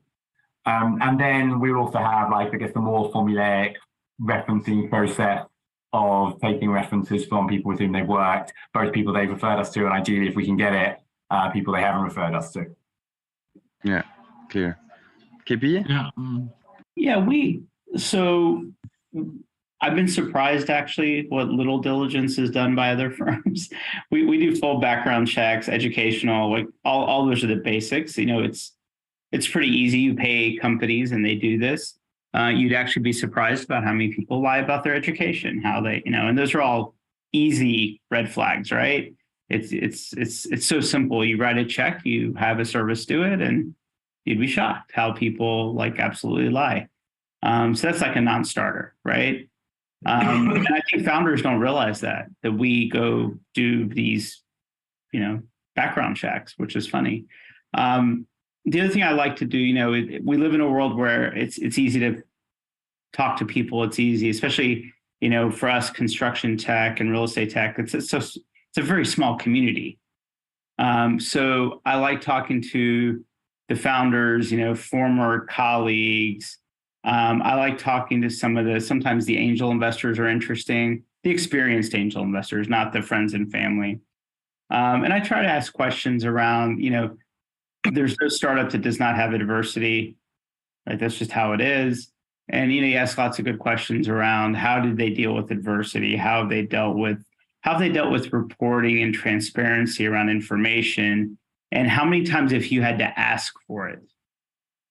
Right. And I usually position founders are so busy, if they had a system of how they, I understand how busy they are, but I'm sure they have a system of how they communicate with you, and you keep it positive, and then people tend to share positively the negative things about the situation. They don't really have a system, but I have to ask for it, that kind of, and I think that's all super important, how they treat their existing investors. It's also interesting, a lot of times when I ask a founder, we're looking at a round and all that, and we ask about, I'll ask sometimes well, what if we did a preferred round and, it's not great for your angels or whatever, and how they react to that. If they react and say, well, whatever, that's not a great look. If they feel like, oh no, these angels actually got me to this point, and there's a sense of loyalty around that. Oh, I understand this is business and all that, but I really want to do my best to protect them and make sure that we treat them fairly. It's funny how founders will just quickly throw their angel investors that have been with them for 2 years, 3 years. They will just throw them under the bus at the prospect of a deal. So those are kind of things that is part of our process. We spend, and of course, customers, spend time with customers, ask good questions. Like I said, I think we all do the same thing, but it's really it's the questions you ask. It's not that you ask questions. Yeah, but I'm not sure everyone does the same thing, because let's assume you have maybe 2 weeks to execute a deal, full due diligence. You need to compartment your time, segment it, etc. So maybe the HR part, which is the less tangible, is the one that you could tend to sort of skip or squeeze in any way. But Tim. I think the time that we do deals in 2 weeks, that was 2022. We have some more time now. And you have different kinds of HR due diligences. You indeed have the external ones, which we have done, but we don't always do because of, if you have a seed round, you don't want to spend a lot of money on due diligence, and then often it's the financial that's done first. A second one is indeed calling with people, common connections with people, a reference check with other people in the company. But for me, the most important one is just having several calls with the founders. See how they react on things you tell them, on things you ask them, how fast they can deliver things if they promise something and they follow on their promises. If they are coachable, and often you also see that by mentors they have, by people they turn to, because that's, in my opinion, also an important part. Of course, they need their own vision and convictions, but in the end, there will be a board, and you'll have to walk the path together. Yeah, I think this dimension of delivering on the promises is something that I often hear. Because of course, when they raise capital, they do you promise we will be there in 12 months, in 24 months, etc. And there is a lot of milestones that we will achieve, and so these are promises. And of course, there is no guarantee, but you have to deliver on this. And so I think this is a very, very important point. So now I tend to avoid putting label on people, because I think, it biased the view, and it's not always black and white. And if you put them too quickly in a category, then you maybe don't assess them very objectively. But still, with all of the people I've met so far, I tend to sort of see that you have givers and takers, right? So you have people that are always willing to help, that are asking you, what can I do for you, etc. Oh, I know that person, I can do an intro, I'm here to support you, etc. And then you have more sort of takers that are trying to get as many information as possible, never sharing anything, totally closed, etc., etc. So do you have any sort of category like this that you have identified in all of the people that you met so far? So maybe starting with you, KP. Yeah, I think one thing I think it's also important is it's not like we're interrogating people. It's really a conversation. So the questions that they ask me says a lot. The kind of the due diligence they're doing on me tells me that they're being thoughtful. And a little bit on the point about like, I don't do deals under 60 days. I need 2 months. And I tell the founders day one, if we're engineer brains, we don't know how to do all these like emotional things. And so we have to go do all of our work and check all the boxes. And so if you're still interested, it takes us 2 months from we're interested to doing a deal, then you're a great fit. If you can't handle that, then you're not a great fit, and we've always done that for the last 10 years. I've done that, but I think that the give and take piece about it, like how they think about, how they ask me questions about things, there's always, when I say like, what questions do you have for me? And if they come at me like, well, how do you create value? Right? Like that tells me a lot about how they're thinking about things versus asking, what's worked for us, what's not worked. And back to the like transparency and truthfulness, I like to hear, I don't know. I mean, we're pre-seed and seed. 80% of any question is, I don't know. That should be the answer. Like, I don't really know. Here's what I've seen so far. Here's what I understand. But mostly the answer should be, I don't know. It's too soon to tell, right? Yeah. Which tells me a lot of like, it's a very credible answer, from a startup versus the, oh, I know everything kind of thing. But I think it's important, like I said, it's a conversation. And to your point about giving and taking, you can tell the way people ask you questions, whether their belief system is, hey, what kind of value do you create? Tell me what you do for me. That kind of questions is different. Exactly. Yeah. Totally agree. Tim, do you have similar categories or? Yeah, I know. Well, if I can just reply on KP, because I think it's an interesting thought. As a VC, you start first scratching the surface and then you go deeper and deeper. And at a certain moment, you feel that the founder kind of told you everything. And because especially in seed, they haven't discovered everything. And so they've told you what they know. And then some people just have an ego that is too big, and then they start lying and start to improvise. And I would say that for me, that's a category that's something I really don't want to see. I mean, it's normal that you don't know. Then just openly say, I don't know. We still have to investigate this. Yeah. Good point. Thank you. But don't start to make up things. Okay. Clear. So it is said, it's more of a philosophical question maybe, but it is said that you have different ways of listening to answer and listening to understand. So listening to understand is way deeper. And so I would like to ask you, and maybe starting off with you, Conan, is the ability to listen important for you when you connect with a VC? I mean, I'd say almost the most important. I mean, are you talking from the VC standpoint or from the entrepreneur standpoint? From the VC standpoint, it is a huge part of our job, which is basically being educated and learning and collecting data about the companies that we're speaking to, whether that's about the team, which may not be about what they're saying, but how they say it and how they interact, or whether it's about their business model, which will be very much about what they're saying, or whether it's about their personality in terms of the level of transparency. It's an absolute core skill. If we're thinking of it the other way around, as in the importance for the entrepreneur to listen, then of course the answer is it's an absolutely core skill, because to the points made by Tim and KP, the answer much of the time should be, I don't know. This is my view. This is my thesis. It's based on this, but I'm, always listening, always learning. And so, that's one of the most important components of both investor and entrepreneur.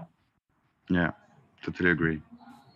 Tim? I would say that they don't always need to listen, but they need to be coachable. They need to be open for other opinions and value them and think about the good points and the negative points and then make their own decision.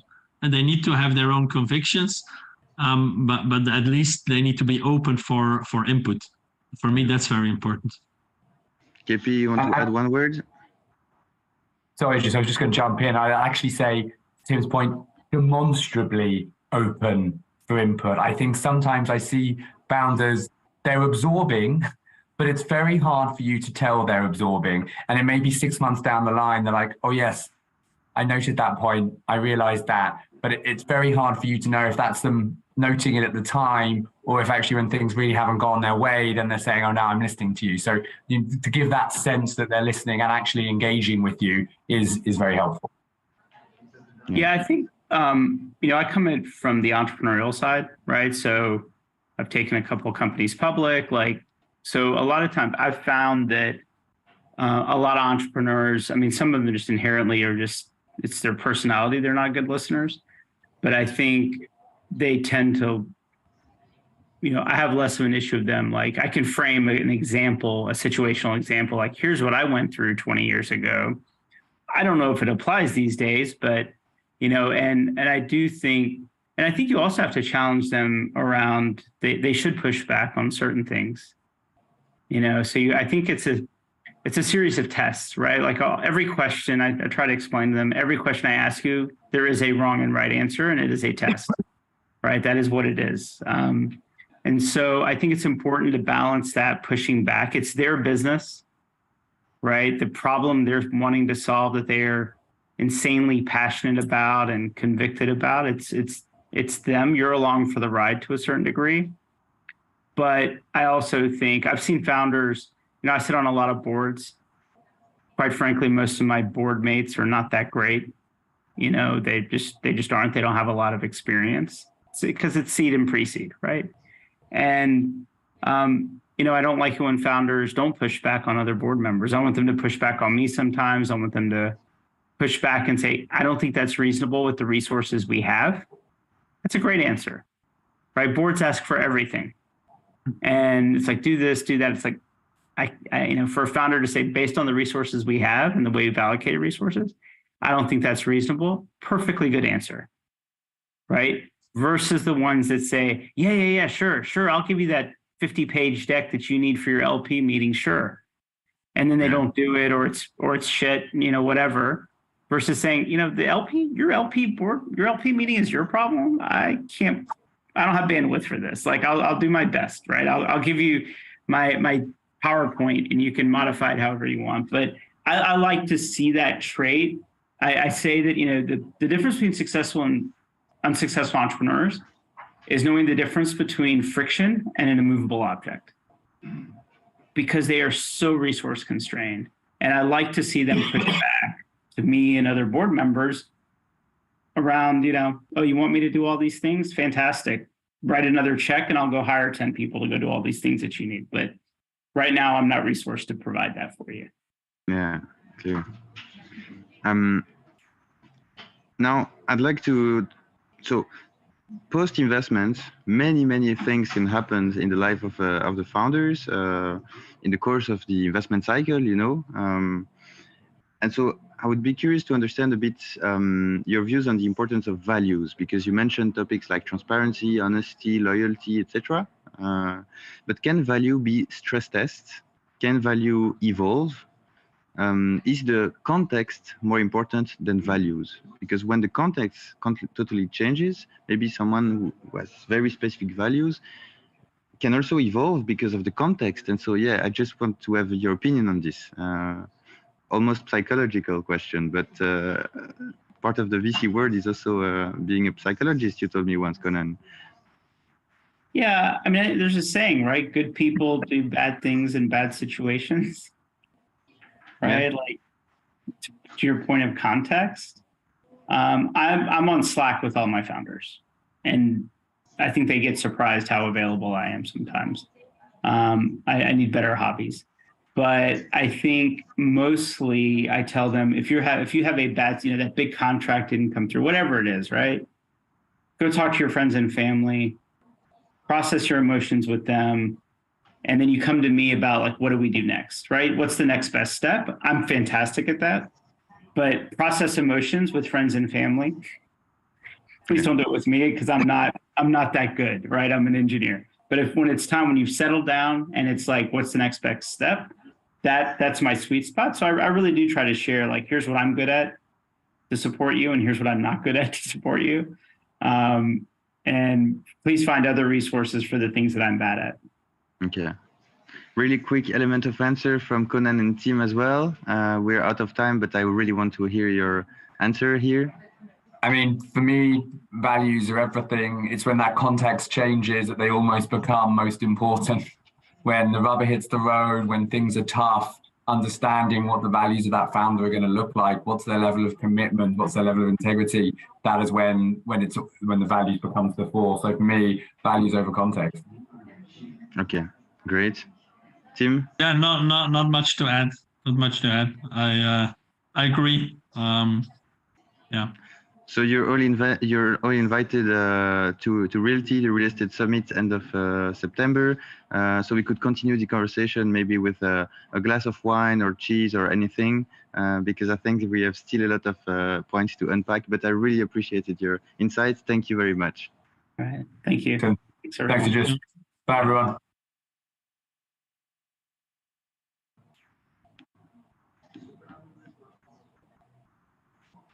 So, wow, what a session. Am I the only one with the brain fried?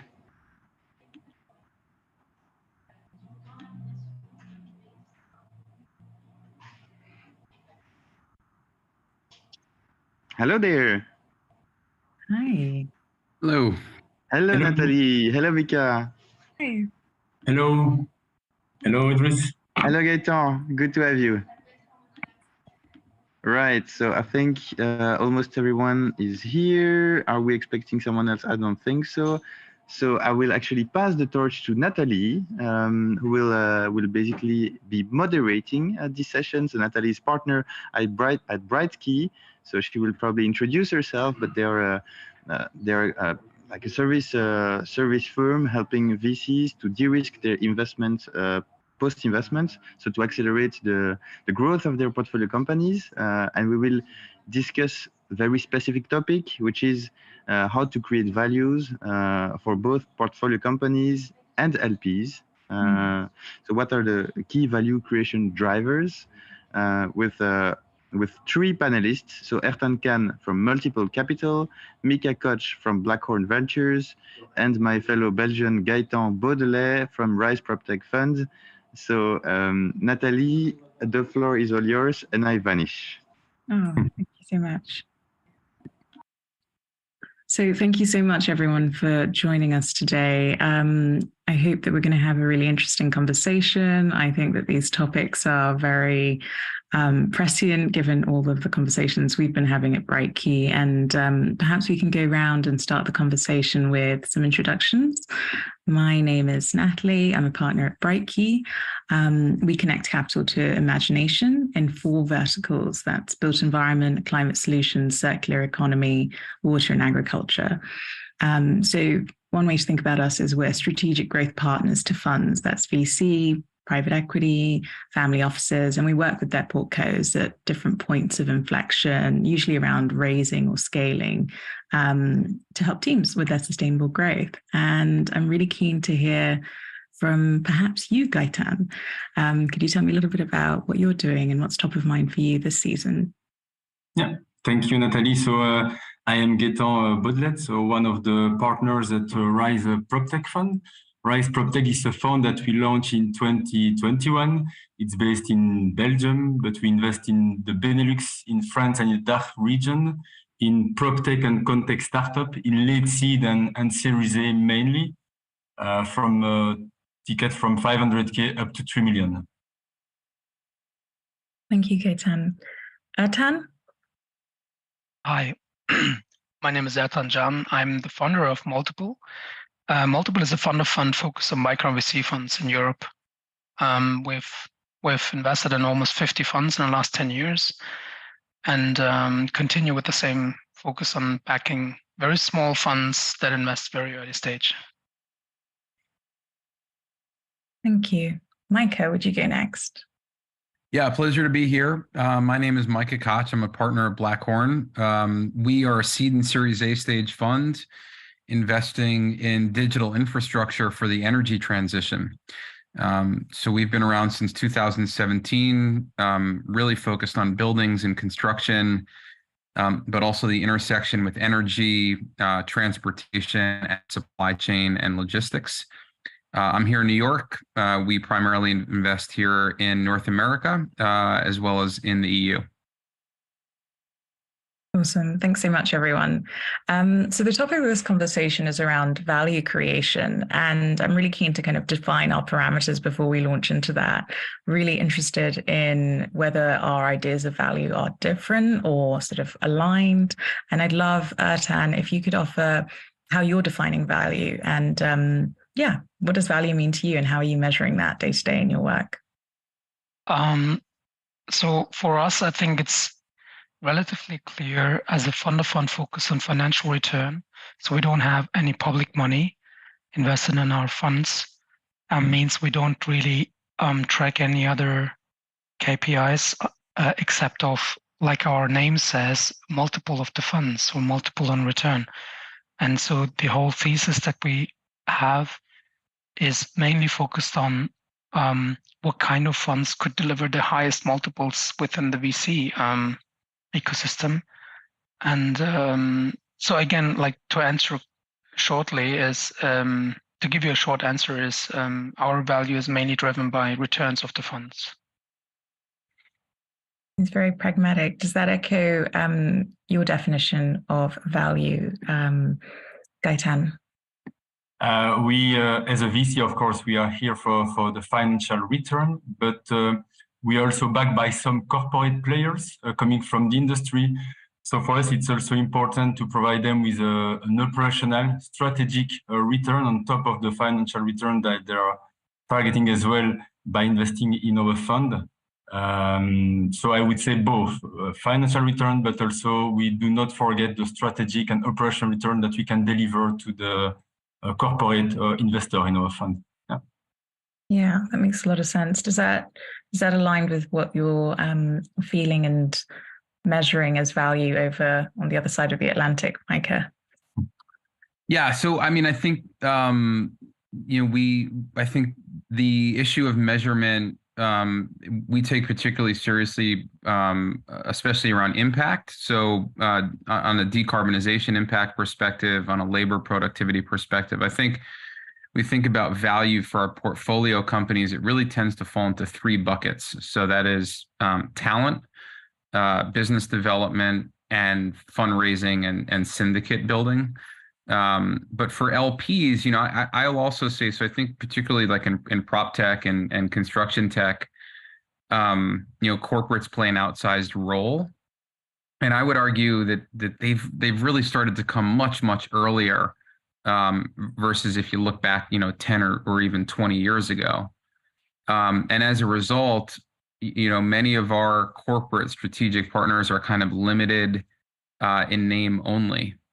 And so, yes, they're absolutely looking for financial returns, and they're absolutely looking for matchmaking and introductions for co-investment and strategic intros that help with the bottom line of the business. But I think they're also increasingly looking to, help see around corners, and in some cases that's help with policy. In some cases, it's help making sense of their approach to cluster building and kind of regional economic development. More recently, a lot of inquiries around AI and kind of how to make sense of the AI trend within their space. So I think it's really kind of a much more holistic and maybe multifaceted approach to value creation that LPs are looking for. Whereas I think, at the early stage, at least, you can kind of bucket the value creation and value proposition for portfolio companies within like those three large verticals. That's really helpful. Yeah, thank you for elucidating that. And what I'm sensing from this panel is that there's a real kind of spectrum going from minimal interaction with corporates and external players to a very entrenched experience of them on your end, Micah. I'm curious, kind of going back to Ertan, has that changed over the years, the way you've been measuring value? Has that transformed? You've talked about financial returns, but perhaps your metrics or your KPIs of what value looks like has shifted, especially over the macro, as the macro picture has changed over the last couple of years. So I would say not really. So for us, it's more or less the same thing. I think one more thing that, at least in the beginning when we started doing multiple, was more in the focus, and we thought it's a big value that we bring to the market is, we called it back then democratization of access to venture. We still think that a fund like Multiple gives you access to 1,000 companies, and it's almost impossible to have this kind of diversification, and for most of the investors in the world, especially for the smaller ones. So we always thought that's a great idea or a great value that we bring to the market, but it is the whole idea of democratization within venture is now like in the last years relatively diluted, I would say. So lots of new platforms claim to have a similar value. So I think we're not anymore, let's say, the one that bringing, or the few that really bring this kind of value. So it's diluted. Other than that, I think COVID or other developments in the last 3 years did not really influence our core strategy and targets to bring relatively to bring a relative value or relative returns that are better than the average return in venture, to make it relatively compliant legally. No, definitely. That makes sense. What about you, Micah? You're kind of on the opposite end of that spectrum. How has that changed over the years? One of the things that you mentioned when you were describing the 3 buckets is how the role of corporates has changed dramatically over the last couple of years. I'm curious, has that been exacerbated, increased, or even kind of motivated by the pandemic, by macroeconomic shifts that you've been seeing and witnessing in your community? Yeah. So look, I think disruption is happening faster. And I think, again, like particularly with the advent of artificial intelligence and machine learning, there's that famous quote around kind of disruption, which is like suddenly and then, all at once. And I do think that a lot of corporates within the real estate and construction space have figured out that they can play earlier and that they're a welcome, participant in the ecosystem. And so what that's meant is, I would argue, like that the smartest entities don't think about a corporate venture capital fund as, for example, as like a silver bullet. So they are, yes, they're writing checks directly into early stage companies, but they're also taking LP positions in funds. They're doing open innovation. They're sponsoring accelerators. In some cases, we've seen really large multinational, real estate entities standing up in-house like venture studios to try to spin out internal innovation. So, I think there's a big culture change question as to kind of how larger players do this. And I spent 5 years at the BMW Group, where there was a very kind of holistic approach to innovation and to figuring out how to partner with the startup community, which again was inclusive of corporate venture capital, but wasn't exclusively limited to that. And I think that's the right approach, because change is happening so quickly. And, innovation is not just relegated to, one specific geography. There's so much kind of new thinking and business model innovation that's also needed, quite honestly, within this space, that I think you have to kind of have this all of the above approach to it. And I think it's a really worthwhile investment. And I think that, the entities that don't do this, that really don't invest in their people and in relationships within the innovation ecosystem, they are at a really significant risk, of being left on the side of the road. Mm-hmm. Yeah, definitely sort of adapt or die, and die very slowly at that, it sounds like. So Gaetan, I'm curious, following on from Micah's point about adaptation, how does the strategic and operational focus of your fund and the relationship with your corporate LPs, how does that, how have you learned to adapt during these big shifts in the macro space? Have you learned how to adapt to COVID when you're kind of balancing both financial returns and also strategic partnerships with corporates? Yeah, I think also we can look at that also from the startup perspective also, because I think the game has evolved also over the last few years with a shift from pure capital infusion to a more value-added partnership. The competition in the market, I mean, from a VC perspective here, has increased over the last few years. So it's important now to differentiate from the competition also, to provide value to the startup in terms of strategic guidance, in terms of network and connection. That's what we try to do also with our LP base coming from the sector, trying to provide also operational expertise.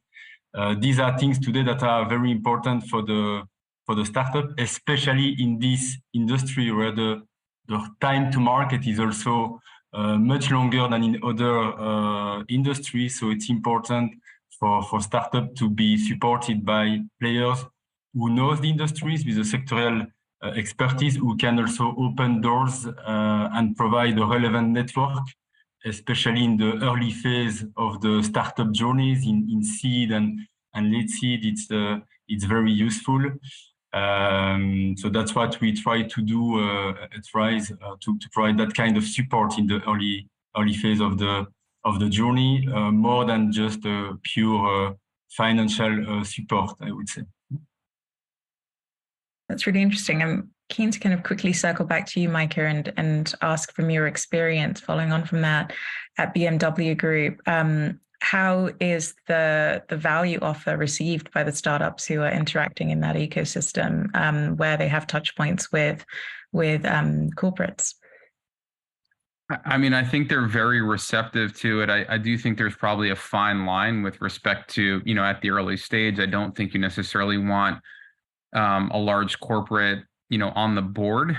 But as an early pilot customer and an opportunity to get into the supply chain of a multinational, I completely agree with Gaetan. Like, I think there's a huge amount of value, particularly, in the built environment where you have very long memories, and also very long product life cycles. And so huge value. I just think, there's a quote that I love, which is sales cures all ills.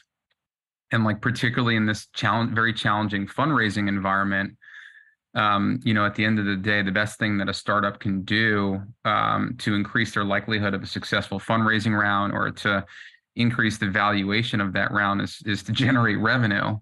And if you can do that with a large corporate and kind of prove out that you can land and expand, that's a really good signal that that you're onto something, and probably something that's going to help get your round wrapped up faster, rather than alternative. Yeah, that's super helpful. Speaking of fundraising environments, I'm curious to hear from all of the panelists, all of you, how do you feel the fundraising environment is right now, and how has that changed? And what would you say are the biggest macro factors impacting the weather at the moment? And perhaps I would go back to Gaetan. I promise I'll get back to you, Ertan. I'm really interested in the democratization piece. The fundraising environment for startup, you mean? So yeah, it is, of course, it's a tough environment for them, I think, for them to raise money, as it takes time. It takes more and more time. We are back also in times where due diligence can be done over several months, while maybe 1.5 years, 2 years ago, it should have been done quicker. So it's becoming healthier to do due diligence in a normal way, I would say. Quality is more and more important also. VC are becoming more and more selective, focusing on their historical portfolio, still willing to invest in new companies, but you have to show other types of KPI maybe that you are used to show in the past few years. You have, especially with a focus on profitability, or at least sustainable growth, I would say, not growth at any cost. Yeah, these are maybe the key element for a startup to be ready for fundraising, is to show this kind of trend. Yeah, that's why startup took a longer time to go into the market to raise money now, because they want to make sure that the first impression is a good one, and so that they better have to be ready for this. Yeah, that's really interesting, especially around the due diligence piece. I think that's something that folks kind of underestimate. I mean, we talk a lot about dry powder, but that's the back office bit that really slows things down. So yeah, thank you for highlighting that. Does that resonate with you, Ertan? Maybe I can add the funds, fundraising for funds, which is another layer. I think 2023 is very difficult for most funds to raise capital. Any kind of funds. I think it's just more difficult compared to the years before. At the same time, I still think that markets are much more resilient than people think. So when thinking back on 2020, when COVID broke out, and everyone thought, okay, that's the end, and now we will never raise again, and almost like less than a year after the first COVID signs we had in the market, we saw some of the best times ever, 2021, for raising capital. Now 2021 and 2022 were still very, very strong years for raising capital. I just posted today something about Insight Partners, which raised in 2022 a 20 billion growth fund. So I think 20 billion in growth that will be deployed in 2022 to 2024 probably is still a huge amount. I don't know the exact numbers, but it's probably when you look at 10 years before, we probably globally, you didn't have 20 billion for growth in venture and tech. So I still think that there is a lot of dry powder when looking at our own funds, the funds that have raised in 2020 and 2021 and also 2022, and most of them are still deploying capital, means that there is still dry powder. I don't know why everyone is very hesitant and just slower in deploying, which from an LP perspective is not ideal, right? So you want them to deploy if they see good deals, and it seems that they're seeing good deals because there's less competition from, let's say, family office and other kind of investors. But that's for the dry powder in VC funds. But in terms of fundraising, it's this year seems to be really a challenging year for most of the GPs who are out in the market raising capital. I'm seeing a lot of nodding. Anyone care to share? I'd just say very quickly, I completely agree with the point that Ertan made, as well as Gaitan's point. I think the seed stage has been more resilient than the later stage. And I think that's, partially due to the fact that the IPO window is effectively closed, and the SPAC route is no longer an option. But I think ultimately what it means is, this vintage of companies that we're starting to see now, I think has the promise to really go on and do some great things. I mean, I think if you look at the iconic companies that have been created during downturns, they tend to be a lot stronger because they're forced to have more discipline. So, when you consider that, and then you consider the private sector market signals around decarbonization, and then a lot of the public sector investments, and tax incentives that we're starting to see as well for the energy transition. I mean, I think we are very, very bullish if you take a 10-year time horizon, which is what most LPs are taking when they're considering investments into venture capital funds.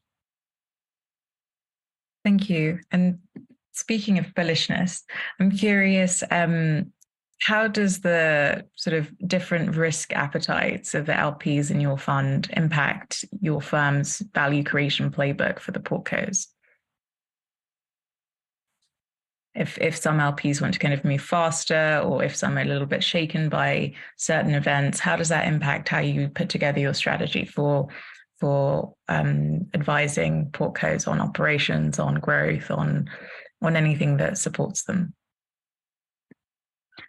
Yeah, I'll just say very quickly. So at Blackhorn, we invest in capital efficient, asset light companies, generally, companies that look like enterprise software. In some cases, they will use off the shelf hardware, but we don't take novel hardware risk.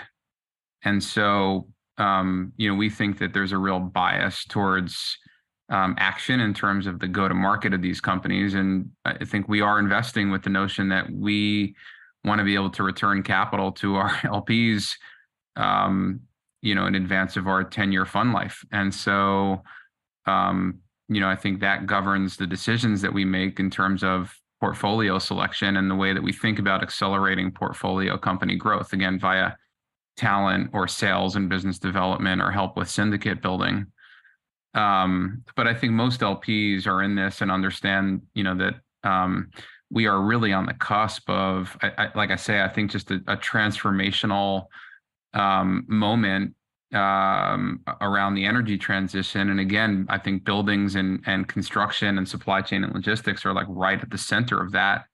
These tend to be very conservative industries where the penetration of digital technology has historically been very, very low as compared to other sectors. So we think that in many ways, that the digitization really then kind of unlocks deployment of decarbonization tools and solutions, but fundamentally, that the value proposition is really around operational savings. So a lot of our portfolio companies are focused on that operational savings and labor productivity, and they lead with that as opposed to the climate angle. Thank you. We've got a little bit of time left. I have two more questions that I'd love to throw into the loop here. One follows on from this idea that the IP window has closed and the SPAC route is no longer the way to go, which I sensed when Micah shared. It was something that everyone agreed on. I'm curious from that perspective, what role does M&A play in your value creation thesis? Maybe Gaetan, you could offer. As a fund that we launched in 2021, we are, I would say, here for the long run. So we do not tend to focus at this stage a lot on M&A activity. I would say it's less at this stage for us. It's less important than growth, operational efficiency, potential profitability, product innovation, and so on. Of course, we are backed by players coming from the industry, so it's important also to make sure that the solution makes sense for them in the short term, but also in the long term. And if this kind of player could be interested by this startup, it's of course a positive element that we take into account in our due diligence. But that would say also at the early stage in which we invest, the M&A, I would say, perspective is a driver, but it's not the main driver, given also the term of our fund, which is, and we are here for the long run. So it's something we further analyze, I would say, further consider along the way, and in a more concrete way. Thank you. And for the last question I have before we wrap up is, what's top of mind for you in this season from now and sort of until the end of the year? What are you what's really coming up over and over again in the conversations you're having with founders and LPs, and possibly the first thing that you think about when you open your laptop and think about creating value? So Ertan, perhaps? Fundraising. Yeah. So what about fundraising is top of mind for you? Well, it's top of mind when I open my laptop for ourselves, but also when I speak with all the funds that we are speaking every day. So, it's mainly related to fundraising this year, because again, it's a challenge this year, and that's why we're all thinking about how to find new ways or exchange and tap into new forms of fundraising in the end. I think again, I believe markets are much more resilient, and the markets will come back. But currently, it's top of mind, like the biggest topic for most of us. Yeah. Micah, it's top of mind for you. Yeah, I mean, I think so. So we have 3 companies in the portfolio that will close their next round of funding over the next 2 weeks. So that is very much top of mind for me right now. I think the second is again, the impact of artificial intelligence in this sector. We've spent a lot of time kind of sharpening our pencils around our particular thesis and the way that AI both impacts our portfolio companies and then new companies that are being built on AI within this space. We have a number of companies that are doing voice AI for frontline workers, or using AI to design circuit boards, or things of that nature. And I think the third thing is that value creation piece for our limited partners, which, like I say, is in some cases will take the form of of biweekly calls. So it's really kind of figuring out the best near-term ways that we can really be high value add for our LPs. And finally, Gaetan.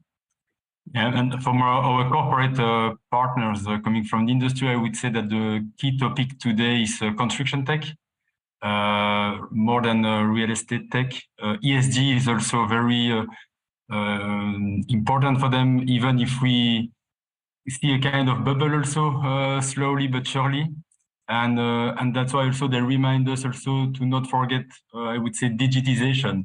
ESG impact is important, of course, but the sector is still way behind others. So there are still some huge concrete improvement that we can bring just by coming with innovative solutions that bring, I would say, benefit in the short term.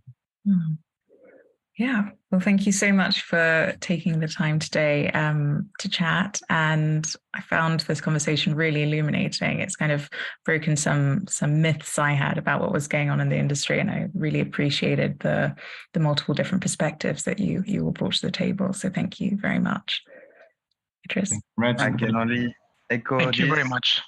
Thank you, everyone. Thank you, Micah. Thank you, Nathalie, Gaetan, and Thank you, of course, Idris. Ertan. Bye. Bye. Yeah. So it's now time for the closing, and how exciting it is, because it's the last closing.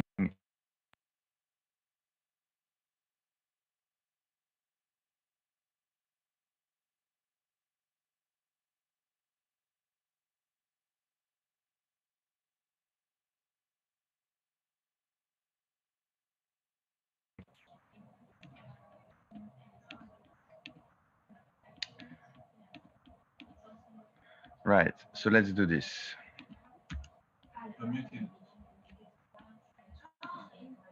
Now, you hear me?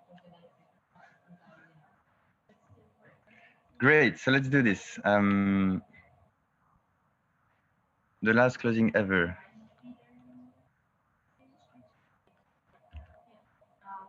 Still not hearing me? It's small.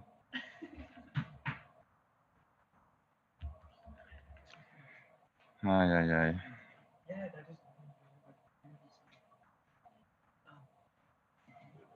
So I'll just sort of buy time talking about nothing, etc., just to make sure that the screen is good.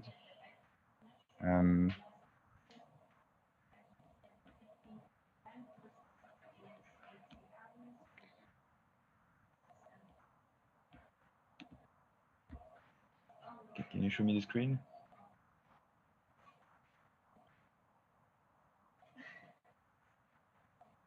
Hmm.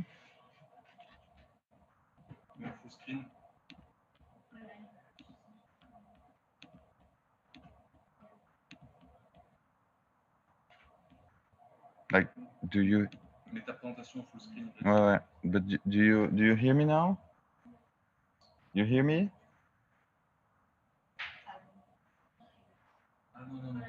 You don't hear me. You don't hear me. Okay, great. Let's do it. Before that we lose the momentum. So this edition was fueled by Amavi, PropTech1, Nemetschek Group, and all of the group of friends and partner, LPA, PropTech, Hong Kong, PropTech Sweden, MVP, so Netherlands VC Association, Elban, Swiss PropTech, and La Lettre Mètre Carré. The replays will soon be available. And we updated the number of the analytics on the networkings. We hear me? Or?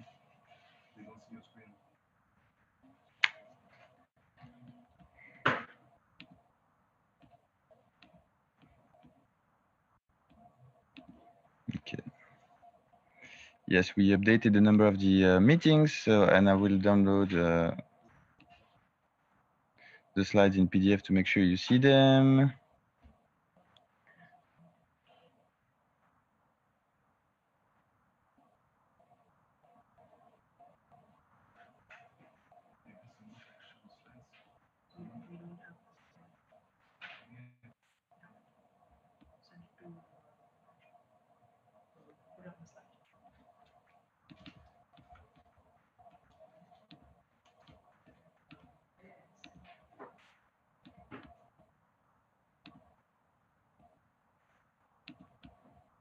Now?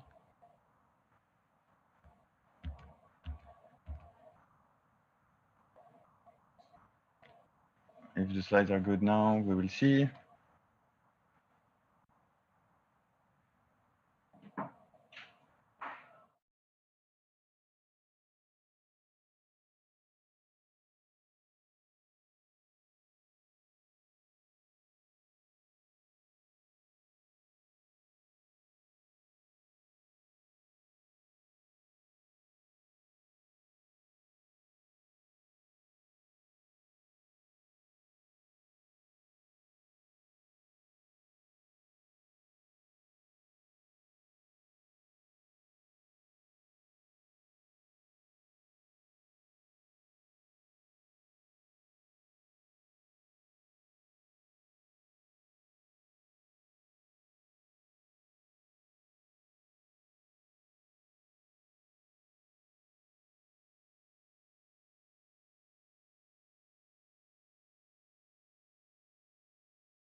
So as soon as the slide appear by magic, we can start and then we can close forever.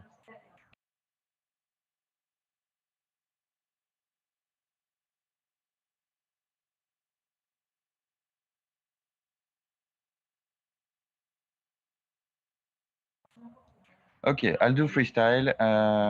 Anyway, worst possible setup for me. Good. Happy to have you for the closing, the happy few that are still here. If we go to the next slide where we see all of the logos, I would like to say a few words thanking the partners and sponsors, etc. So Amavi, Nemetschek, PropTech One. If we go maybe to the last slide, and I have no idea if you see what I'm saying, but still, we stay positive. The replays will be available online, and I think we had the best speaker that we ever had historically, and a few like super amazing levels. So I will definitely have a look again. I hope you also enjoyed. Slide number 4, we have the performer of networking. So we have the startup side, and we have the corporate, and we have the VC side. So on the startup side, we have so on the VC side, we have Build Tech VC, and on the startup side, number 1 is, as you can see on the slide, something, because I can't see. But anyway, the winner on the next slide of the awards of the selfie contest is Steven Abex. And I think I will skip all of the blah blah. It's impossible to speak in these conditions, but maybe the last few words is that we thank you. Yeah, we can also. Yeah. We thank you for the support in the past few 4 years. It was great to have all of you. Thanks also to all of the veterans who were here since the beginning, and of course thanks to the amazing team. So this is the end. We end in a very chaotic way. Our message was super clear, super prepared, but okay, very good, no issue. Speak soon in another company. Bye bye.